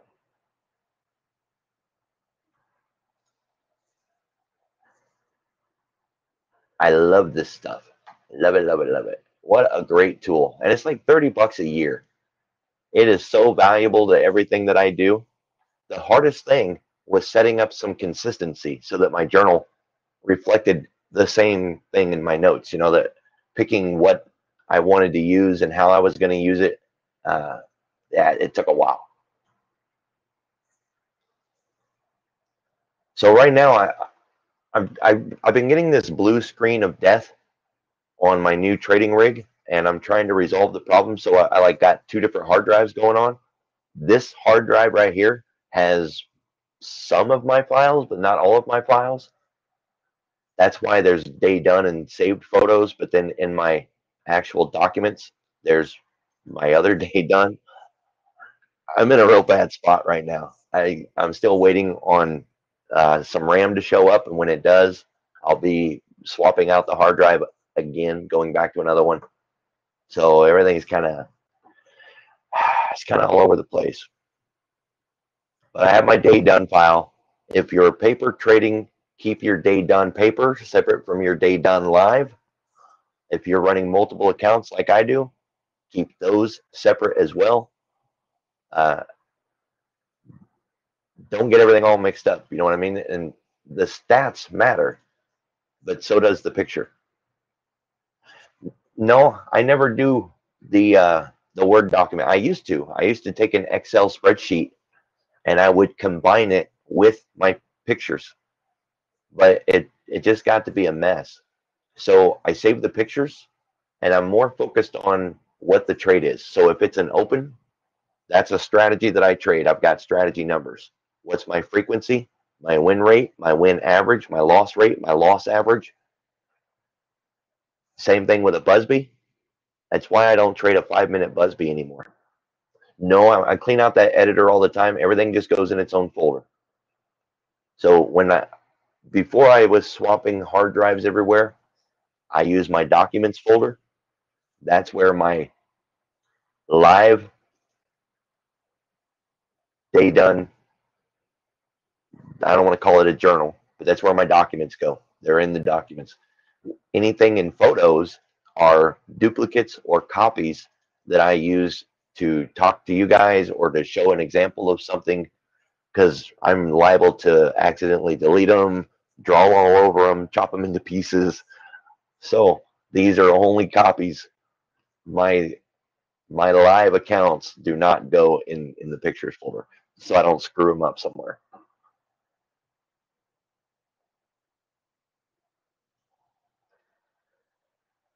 It takes time to figure out the kind of material that you want to save or the way that you want to save it. I started out on Word, and then I moved to Excel, and then I moved to pictures, and then I tried to put pictures in Excel, and now I'm just using pictures. I do keep track of my averages though, but more often than not, it's by me going back and counting.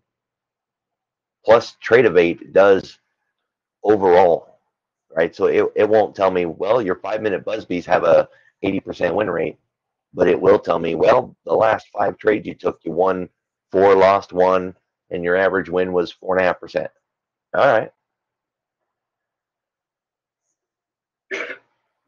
So it's not as complicated as it sounds once you start doing it often enough, right? You just got to start somewhere, stay with that one thing, give it a couple weeks, maybe a month, and then if you want to make a change, make a small change, give it a month.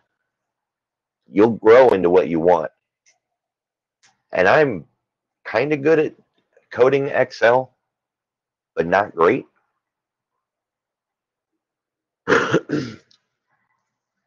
So like that document that I made that is in the room drive, it talks about trade records. I threw that together for the document so that people could use the forward expectation model. It's not it's not great, but it gets the job done.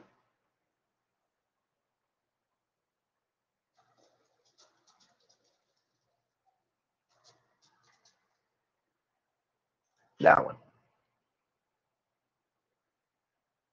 This is a real basic way of doing things.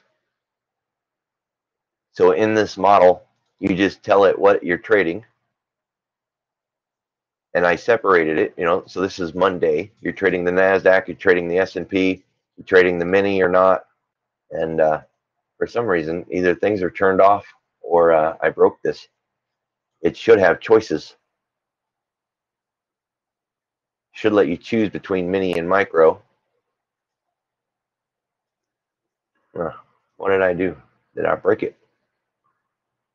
The one in the hard drive or in the room drive has the choices, the drop down.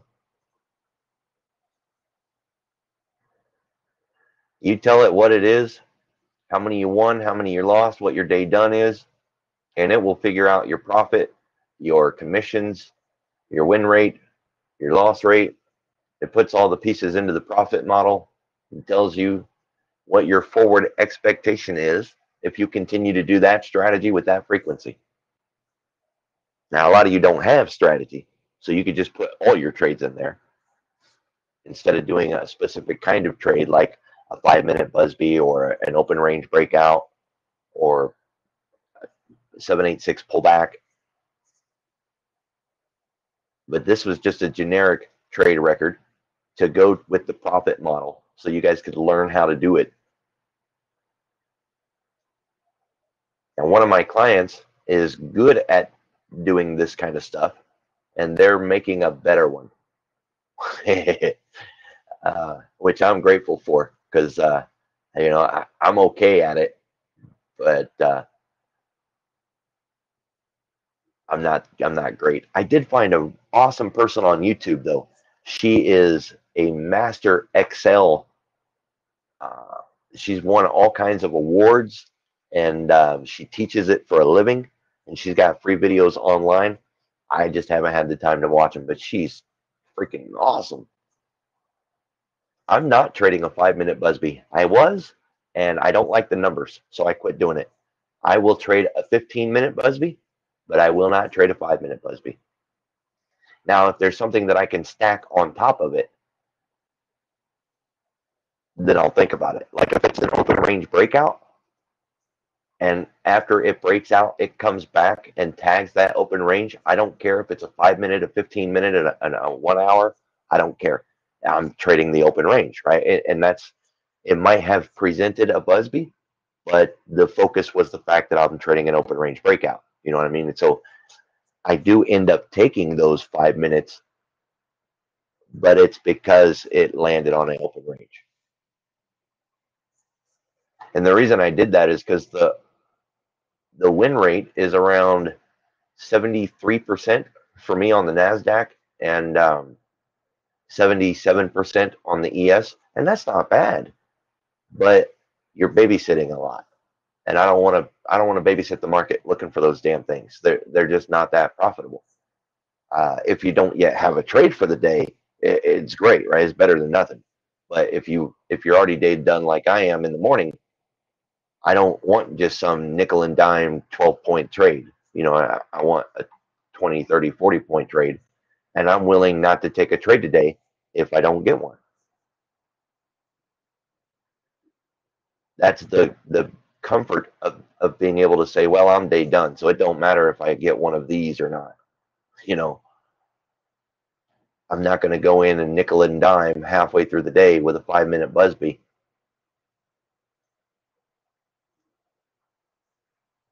Now, see this, we're on a 5-minute, but this is a 15-minute Busby. Barely, barely, barely, but it is one.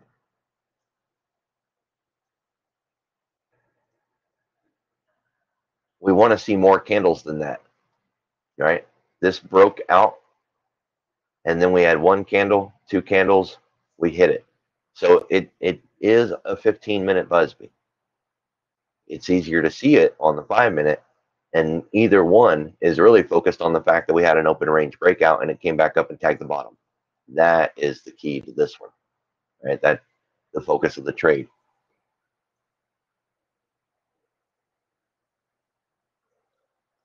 Is no different than flags, guys. I don't like trading flags, but I love to trade a failed flag. Failed flags are awesome. I love them. Every time I see a flag forming, I'm asking, like, when's that damn thing gonna fail? And it will fail sooner or later. When's it gonna fail so I can trade it back up?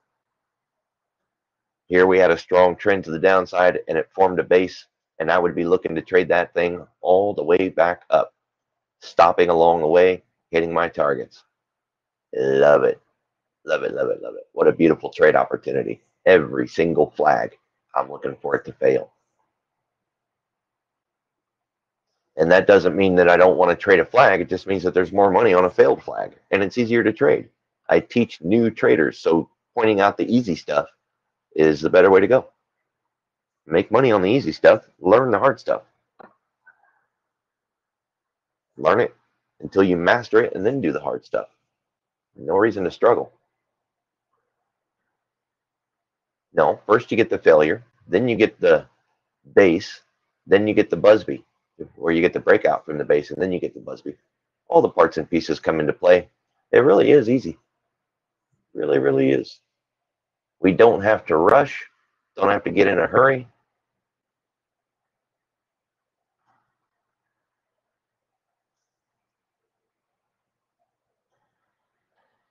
So just like this, good strong trend to the downside. Hell, there's one there, one there, one there. That one failed. This one actually gave a flag and then continued on and gave another flag. That lines up too, doesn't it? Oh, imagine that. And then it gave another one. That one's a little out of reach. And then it gave another one. And then finally it based. So there's a base, there's a base, there's a base. Reciprocation, reciprocation, fail, fail, fail. Or let me say that the other way. Follow through, follow through, follow through, base, reciprocation. It's the same thing again and again and again and again and again. And in the current market, we've been trending sideways for so long, it's been bull flag, fail. Bear flag, fail. Bull flag, fail. Back and forth, back and forth, back and forth.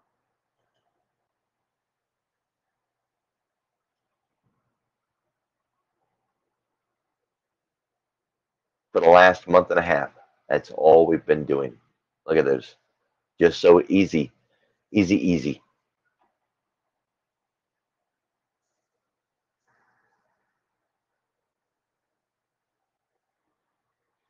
And then you use this same logic and you recognize opportunities like this so that on Monday when it opens, you put on credit spreads underneath the market in Dow products, Caterpillar, Microsoft, Amazon, not Amazon's not in the Dow, but you can still do it.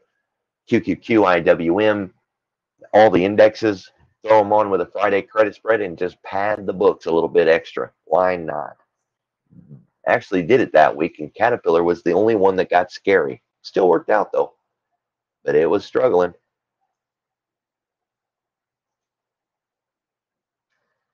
Just a little bit extra to pad the books. Why not? You already had the bias. You already recognized the pattern. Setup is there. Take the trade.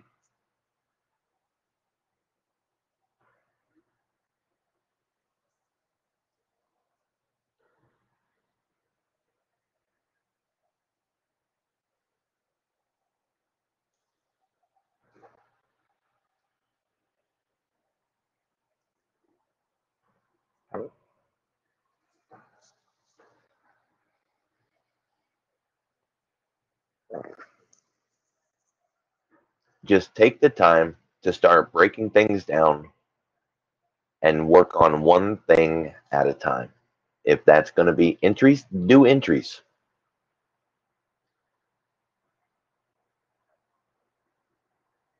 There's like 5. Figure out the ones that you don't want. Like for me, I don't do breakouts, so that narrows the list down right away. I just don't do it. 786 is trend trading. If I'm not trading a trend, I'm not using that.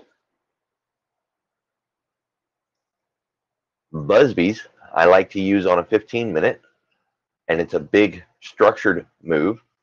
If it's not the right time of day, there won't be one. I'm not using that.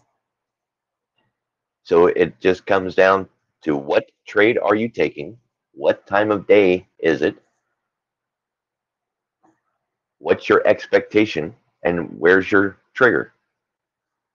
So Brett, if you look at breakout, you're buying from the highs or you're selling from the lows. And you got to ask yourself, do you buy at the highs?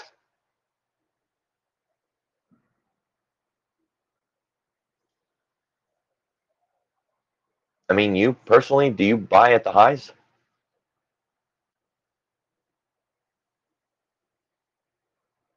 Because I don't. I don't sell at the lows either. Well, if you're going to trade a breakout, then you are buying at the highs and selling at the lows. And I don't want to do that. Plus, breakouts fail 80% of the time. Right? So I don't want that either. I don't want the 80% failure rate. And then add another plus.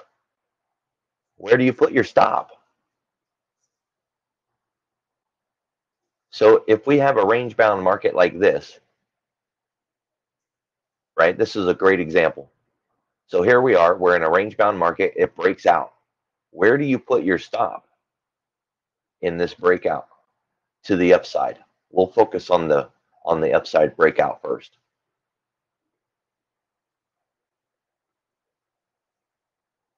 If your stop is anywhere in here, you're putting your stop right in the middle of the road.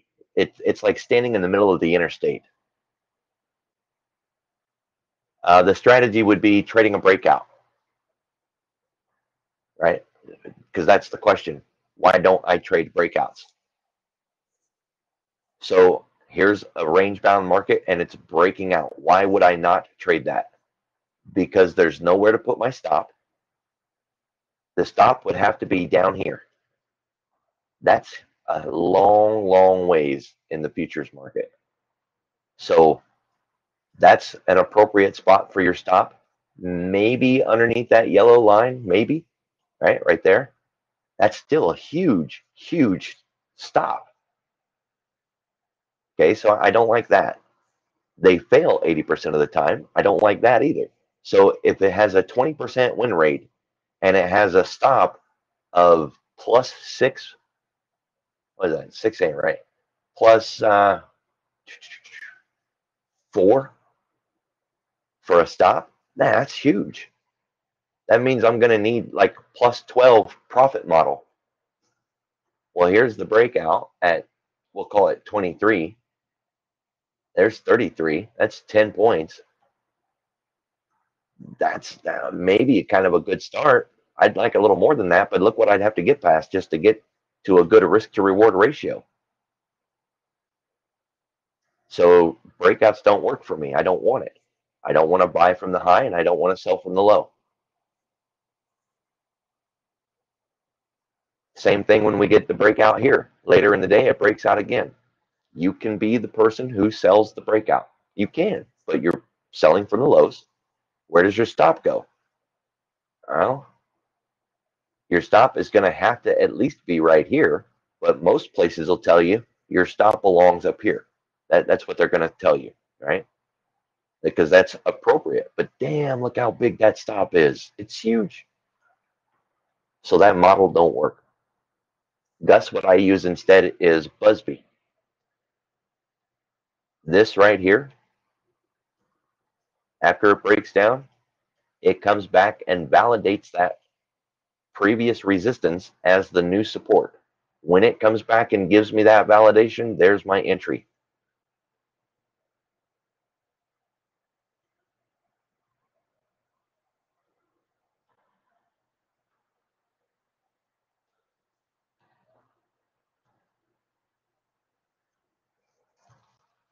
And it doesn't always work. Sometimes price does not come back, right? Sometimes it doesn't. 2911 was the entry, and not a maybe. It was 2911 is a cog line. That was the entry. But if you didn't want that, then the bottom of the open range would be the entry. So we'll just grab this and let it click to the magnet at the bottom of that candle. That 2912.5 right there. The open range breakout would be your entry. You would just put the order on the dome and let price come get you. Now there's a problem with that. Sometimes price don't come back and get you. So you have to be prepared to jump in if your resting order doesn't work. Notice resting orders is in the entry logic because it's something that we would have to focus on. Having rules already in place to say, if it doesn't come back, how am I going to deal with it? We can deal with it. It's got to have the logic in place. This is a good example of a Busby when it works, and it works often exactly the way it's supposed to. This is exactly what it looks like. But there are times when it does some junk like this. Test, test, break, catches support before it comes back and validates and runs away without you. Damn it, that sucks. So you have to be prepared to front run your entry. If you do this, you better be prepared to take some heat, right? Because it could easily come right through where you thought it was going to catch. So what I look to do in this situation is add in my all in is 3 contracts. That doesn't mean that's all I can afford. It's not my whole account. I won't trade with more than 3. So 3 is my all in. But I don't have to start the trade with 3. I can start with 1 because I'm concerned that it's going to land on a cog and run away. But I'm also aware that it came from here and it could come back to here. So if I front run, I'll start with 1. I'll be prepared to add another one in the middle of this mess, and I'll have my third one waiting at my original entry. That way, if it does break my front run, I'm willing to absorb that by averaging in. Averaging in is very dangerous. Don't ever attempt it unless you had it planned before you got into the trade. Because if you get in and you start to take heat and then you decide all of a sudden that you're going to average in, your emotions will lie and you will convince yourself that it's okay and you'll average your account right into the dustbin. So You need to have these kind of things already planned out. You need to already know what you're going to do and how you're going to deal with a situation before the situation happens.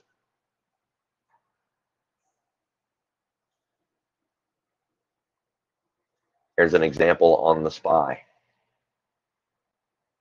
It came right down to the top of the open range, tagged it, just a tiny bit of heat, and away we went.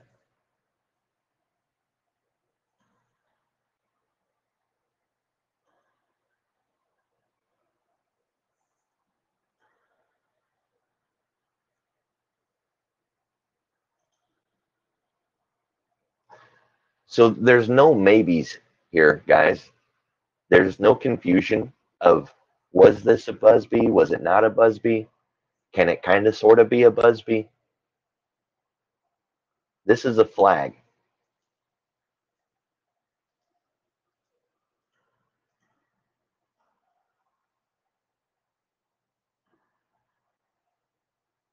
Notice the shape of this. And I'm on a 5-minute. All we've got here is a range bound market. Where's the Busby?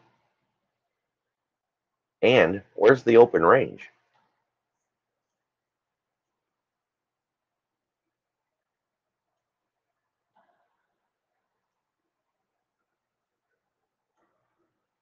So if we get rid of this and we look at that downside, was that a Busby? It's one candle, one single candle. Go to a 15-minute.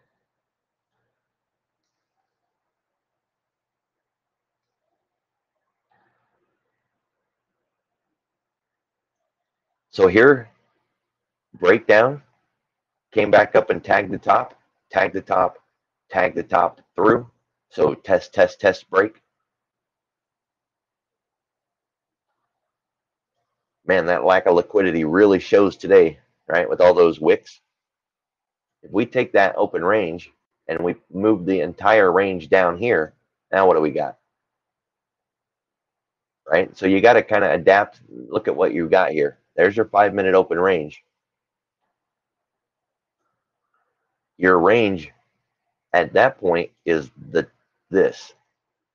That's not the, you know what I mean? There's test, test, test. It's not 3 different Busbys here. Same thing with the top. So when it finally did break out, if you move this line, this box, let's get it out of the way for a moment. Get over here. So it finally had this range. Test, test, test, break. Is that a Busby? Well, it is one candle up and one candle back down. Did it perform like a Busby would? Yes. Does it meet all the criteria? Basically. The only thing it failed to do was actually come all the way down, right? So every time you ask yourself a question about Busby, put the word flag in there, or channel, or head and shoulders. Is that a channel? Yes. Is that a channel? Yes, but it's kind of a pendant too. Yep, it's kind of a pendant too. And it's kind of a head and shoulders too. Yep, it's kind of a head and shoulders also. Is that a Busby? Technically, it broke a range and came back to it. It fits. Would I trade it? Hell no. Not even maybe. No questions, no hesitation, no doubt, no way would I trade that trade.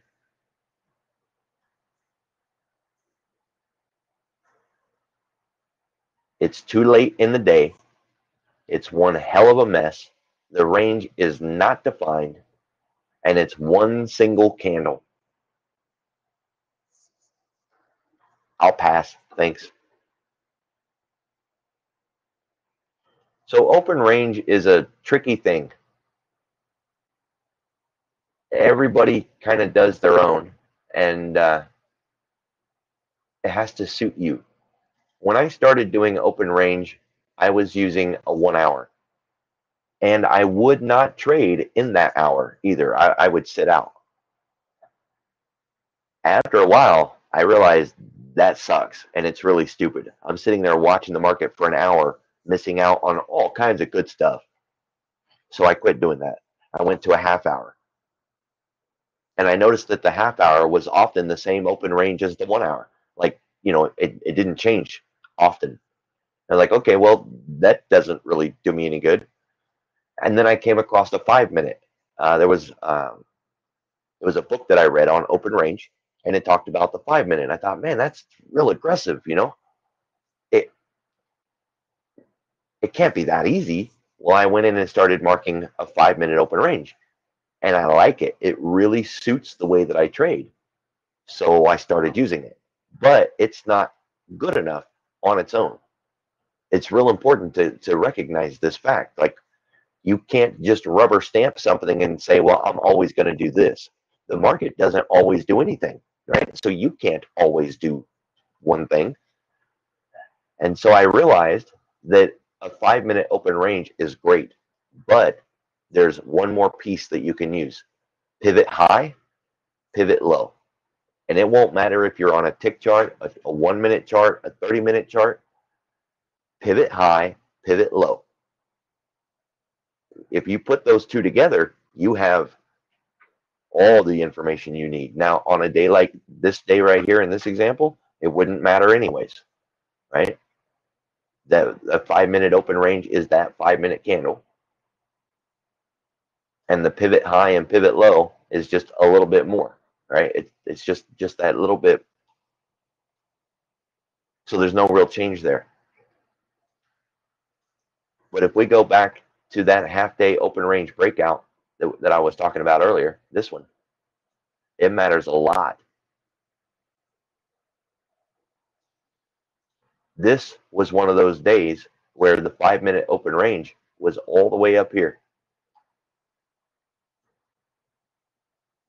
From there to there. I'll make it wide just so we can see it on both sides. That's the 5 minute open range.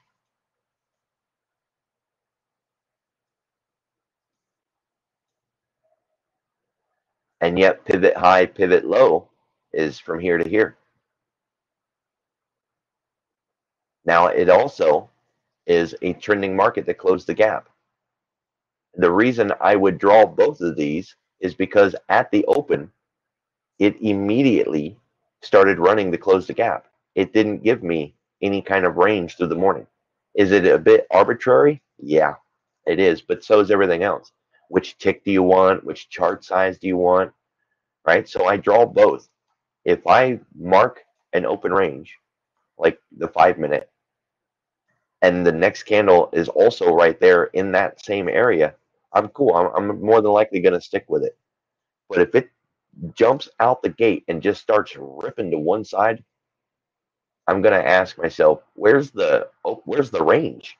It didn't have one yet, right? It one of those days where the market just collapses right at the bell or rips right at the bell, and it's like, what open range? There isn't no open range. It just ran away. Then the range has to be adjusted. Yoshi, the language itself solves the problem. When you have anything moving in one direction and then it turns and pivots and begins running in the other direction, that is a pivot. So pivot high means where it set its first high.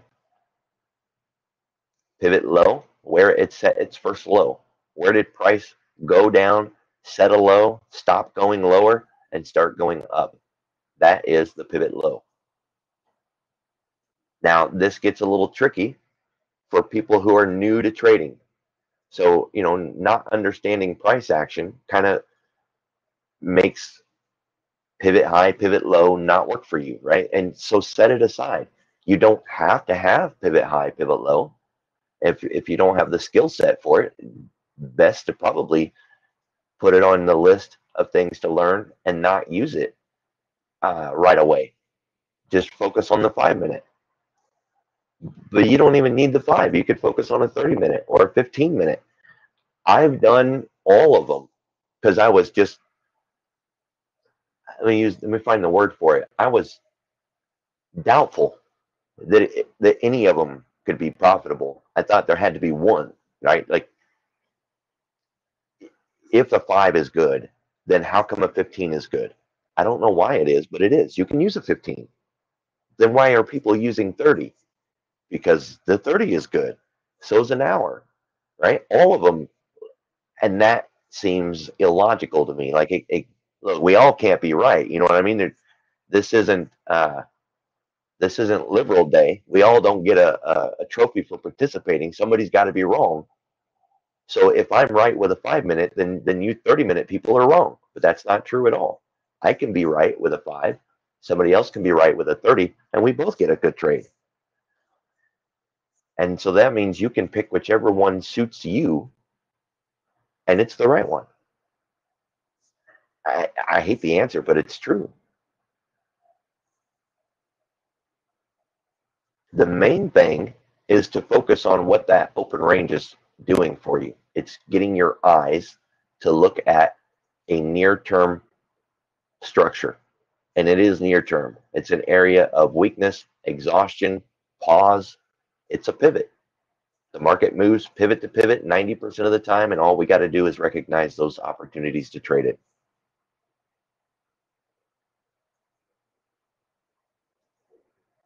So I know it's not a great answer, but it's an honest answer.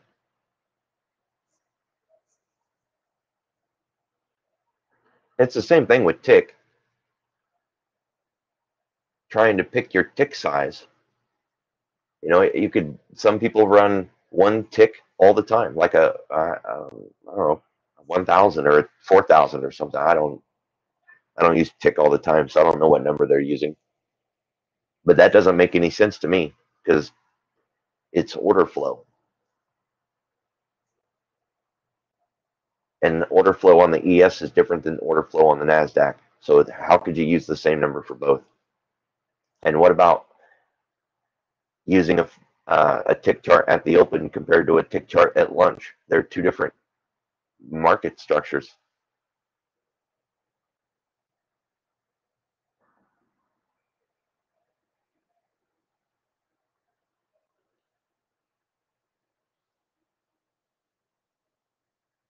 I'm not quite sure I understand your question, but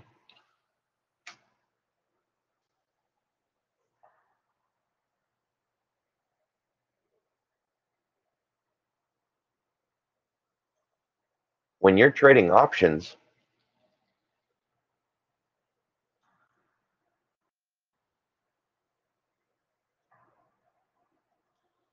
if you're day trading, then your options need to match your expectations.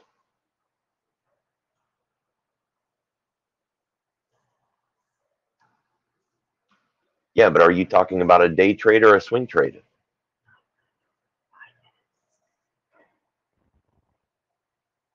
Then your strategy would tell you what to trade.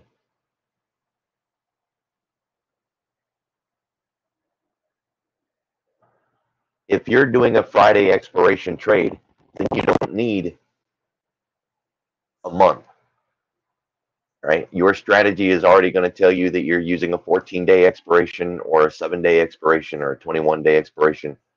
That shouldn't change because you see price moving higher and higher and higher from the strike. I don't understand why you think that changes something. Take for an example, like I'd have a swing trade strategy, just one for an example, that is using 21 days to expiration. Now I'm closing these trades out at around 10 days, sometimes 12, but that's the average. I'm building them with 21 days, but I'm closing them around 10 to 12. I don't increase this DTE. And in the current market, I've tried to go down to like a 14.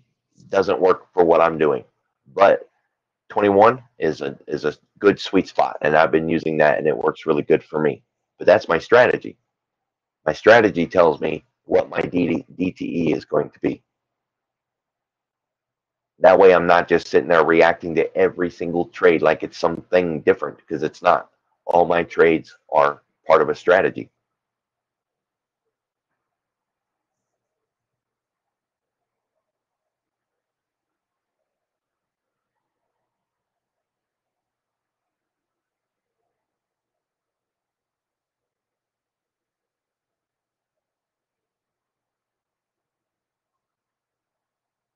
And then it matters if you're taking a directional trade or a probability distribution trade.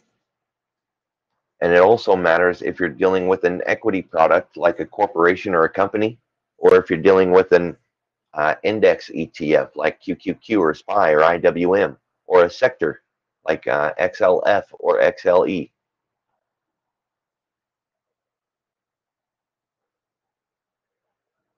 Okay, well, see, now that makes a little more sense because from your earlier question, I had no goddamn idea what you were talking about. That's all right. You just got to use your words, right? So that strategy doesn't work in the current market, and you can't continue to roll forever because the strikes won't be there and you will have pulled too much money out of the trade. So when you roll a profitable trade, it reduces the profit in the trade. So the next one is smaller, and then the next one is smaller until there's no money left in it. So you can roll it once, maybe twice, and then that's done. And that's if you started with a 5-minute spread like I did in the video. If you're starting with something a lot smaller, like a 50 cent or a $1 or maybe $1.50, you might get one roll out of it. Remember that the roll is to help you get money out of the trade and still leave it on. So you're better off if you do roll a profitable one, roll up the strikes. You know what I mean? So um, the trade strategy was using less than 90 day. So we'll go look at these 84s. Say I pulled the trigger on a $5 wide trade and we got the 120, 125. And then after 30 days, this thing has moved up into the 140s. My trade is really safe, right? You know, I'm way under the market. I'm far away from the price action. Everything's great. I can, at that point, I can roll and get a lot of my money out of the trade. I would want to roll the strikes up. Now I'm going to get less money out of the trade, but I'm still going to have value in the trade, right? So you get to lock in profit, you get to keep your trade, and you've kept it in the game by rolling it up. There's still something there to roll again. But unfortunately, you can't roll it forever. That was the original idea, was to be able to roll it forever. But you pull out all the equity until there is no equity left in it, and then there's nothing left. You're better off using a rolling credit spread strategy, which is something completely different. That's say every week, for an example. Let's go to something that actually only trades at night, or in the daytime and doesn't trade at night. So SPX. You take something like the SPX because it'll look easier on this. Every Monday, for an example, you go in and you put on a trade 21 days to expiration. And you do it 21 days out. Let's go back to the daily chart, I guess. So this rolling spread strategy I've talked about before, and you're not actually rolling anything. The name comes from the way they used to calculate moving averages on paper back in the old days. They used a rolling formula. So you would look ahead and say, all right, 21 days, you put on a credit spread that far out, and we're starting here. This is where we are in time. We reach out and put on a credit spread. The next week, we put on another credit spread. The next week, we put on another credit spread. The next week, we put on another credit spread, and another credit spread, and another credit spread, and another credit spread. And you keep doing that every single week, and you're reaching out at least 21, if not 28 days. Now, what's going to happen is after the first week or so, 8 to 10 days, you're closing one out. 8 to 10 days, you're closing one out, and you're getting way more premium for your trade because you're not opening a Friday expiration trade. But every single week, you're closing down a winner, just like you would be if you were opening up Friday trades to begin with. The only time you're not making money in this strategy is the very first 2 weeks, for an example. You're not making any money right then, but from that point on, once you've closed that time, every single week you've got a trade that's closing, and every single week you're opening another one in the future. 21 days, 21 days, or 28, 28, 28, 28, continuing to move with the market. putting your trades on. It will give you a weekly income because you'll always have trades every week that are hitting your target profit model and you're closing them out. That's called a rolling spread strategy.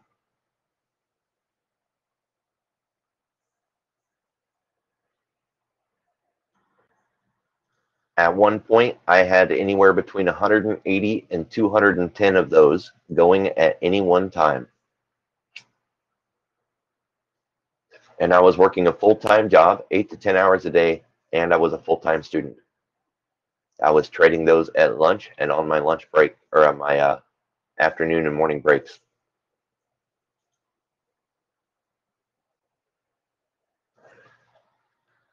The logic behind it, of course, is that you want to be able to close profitable trades down every week. But if you're using this Friday's expiration, they're going to be small trades, right? Because there's just not much premium left by the time you open a trade on Monday and close it with Friday's expiration.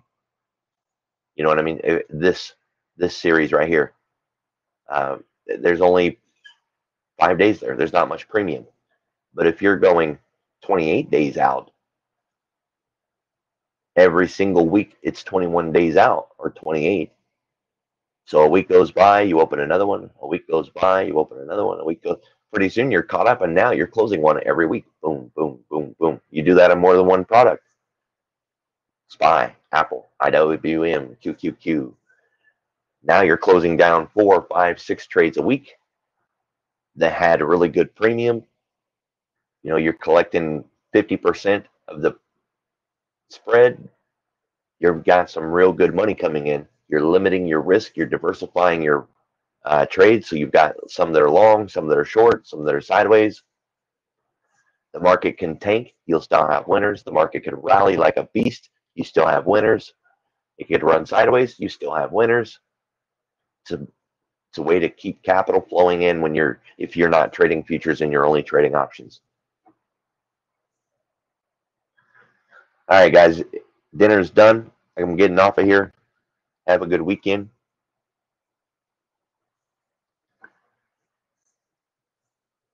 Stay out of trouble. Find time for the family, everybody, and we'll be back Monday morning to do it all over again.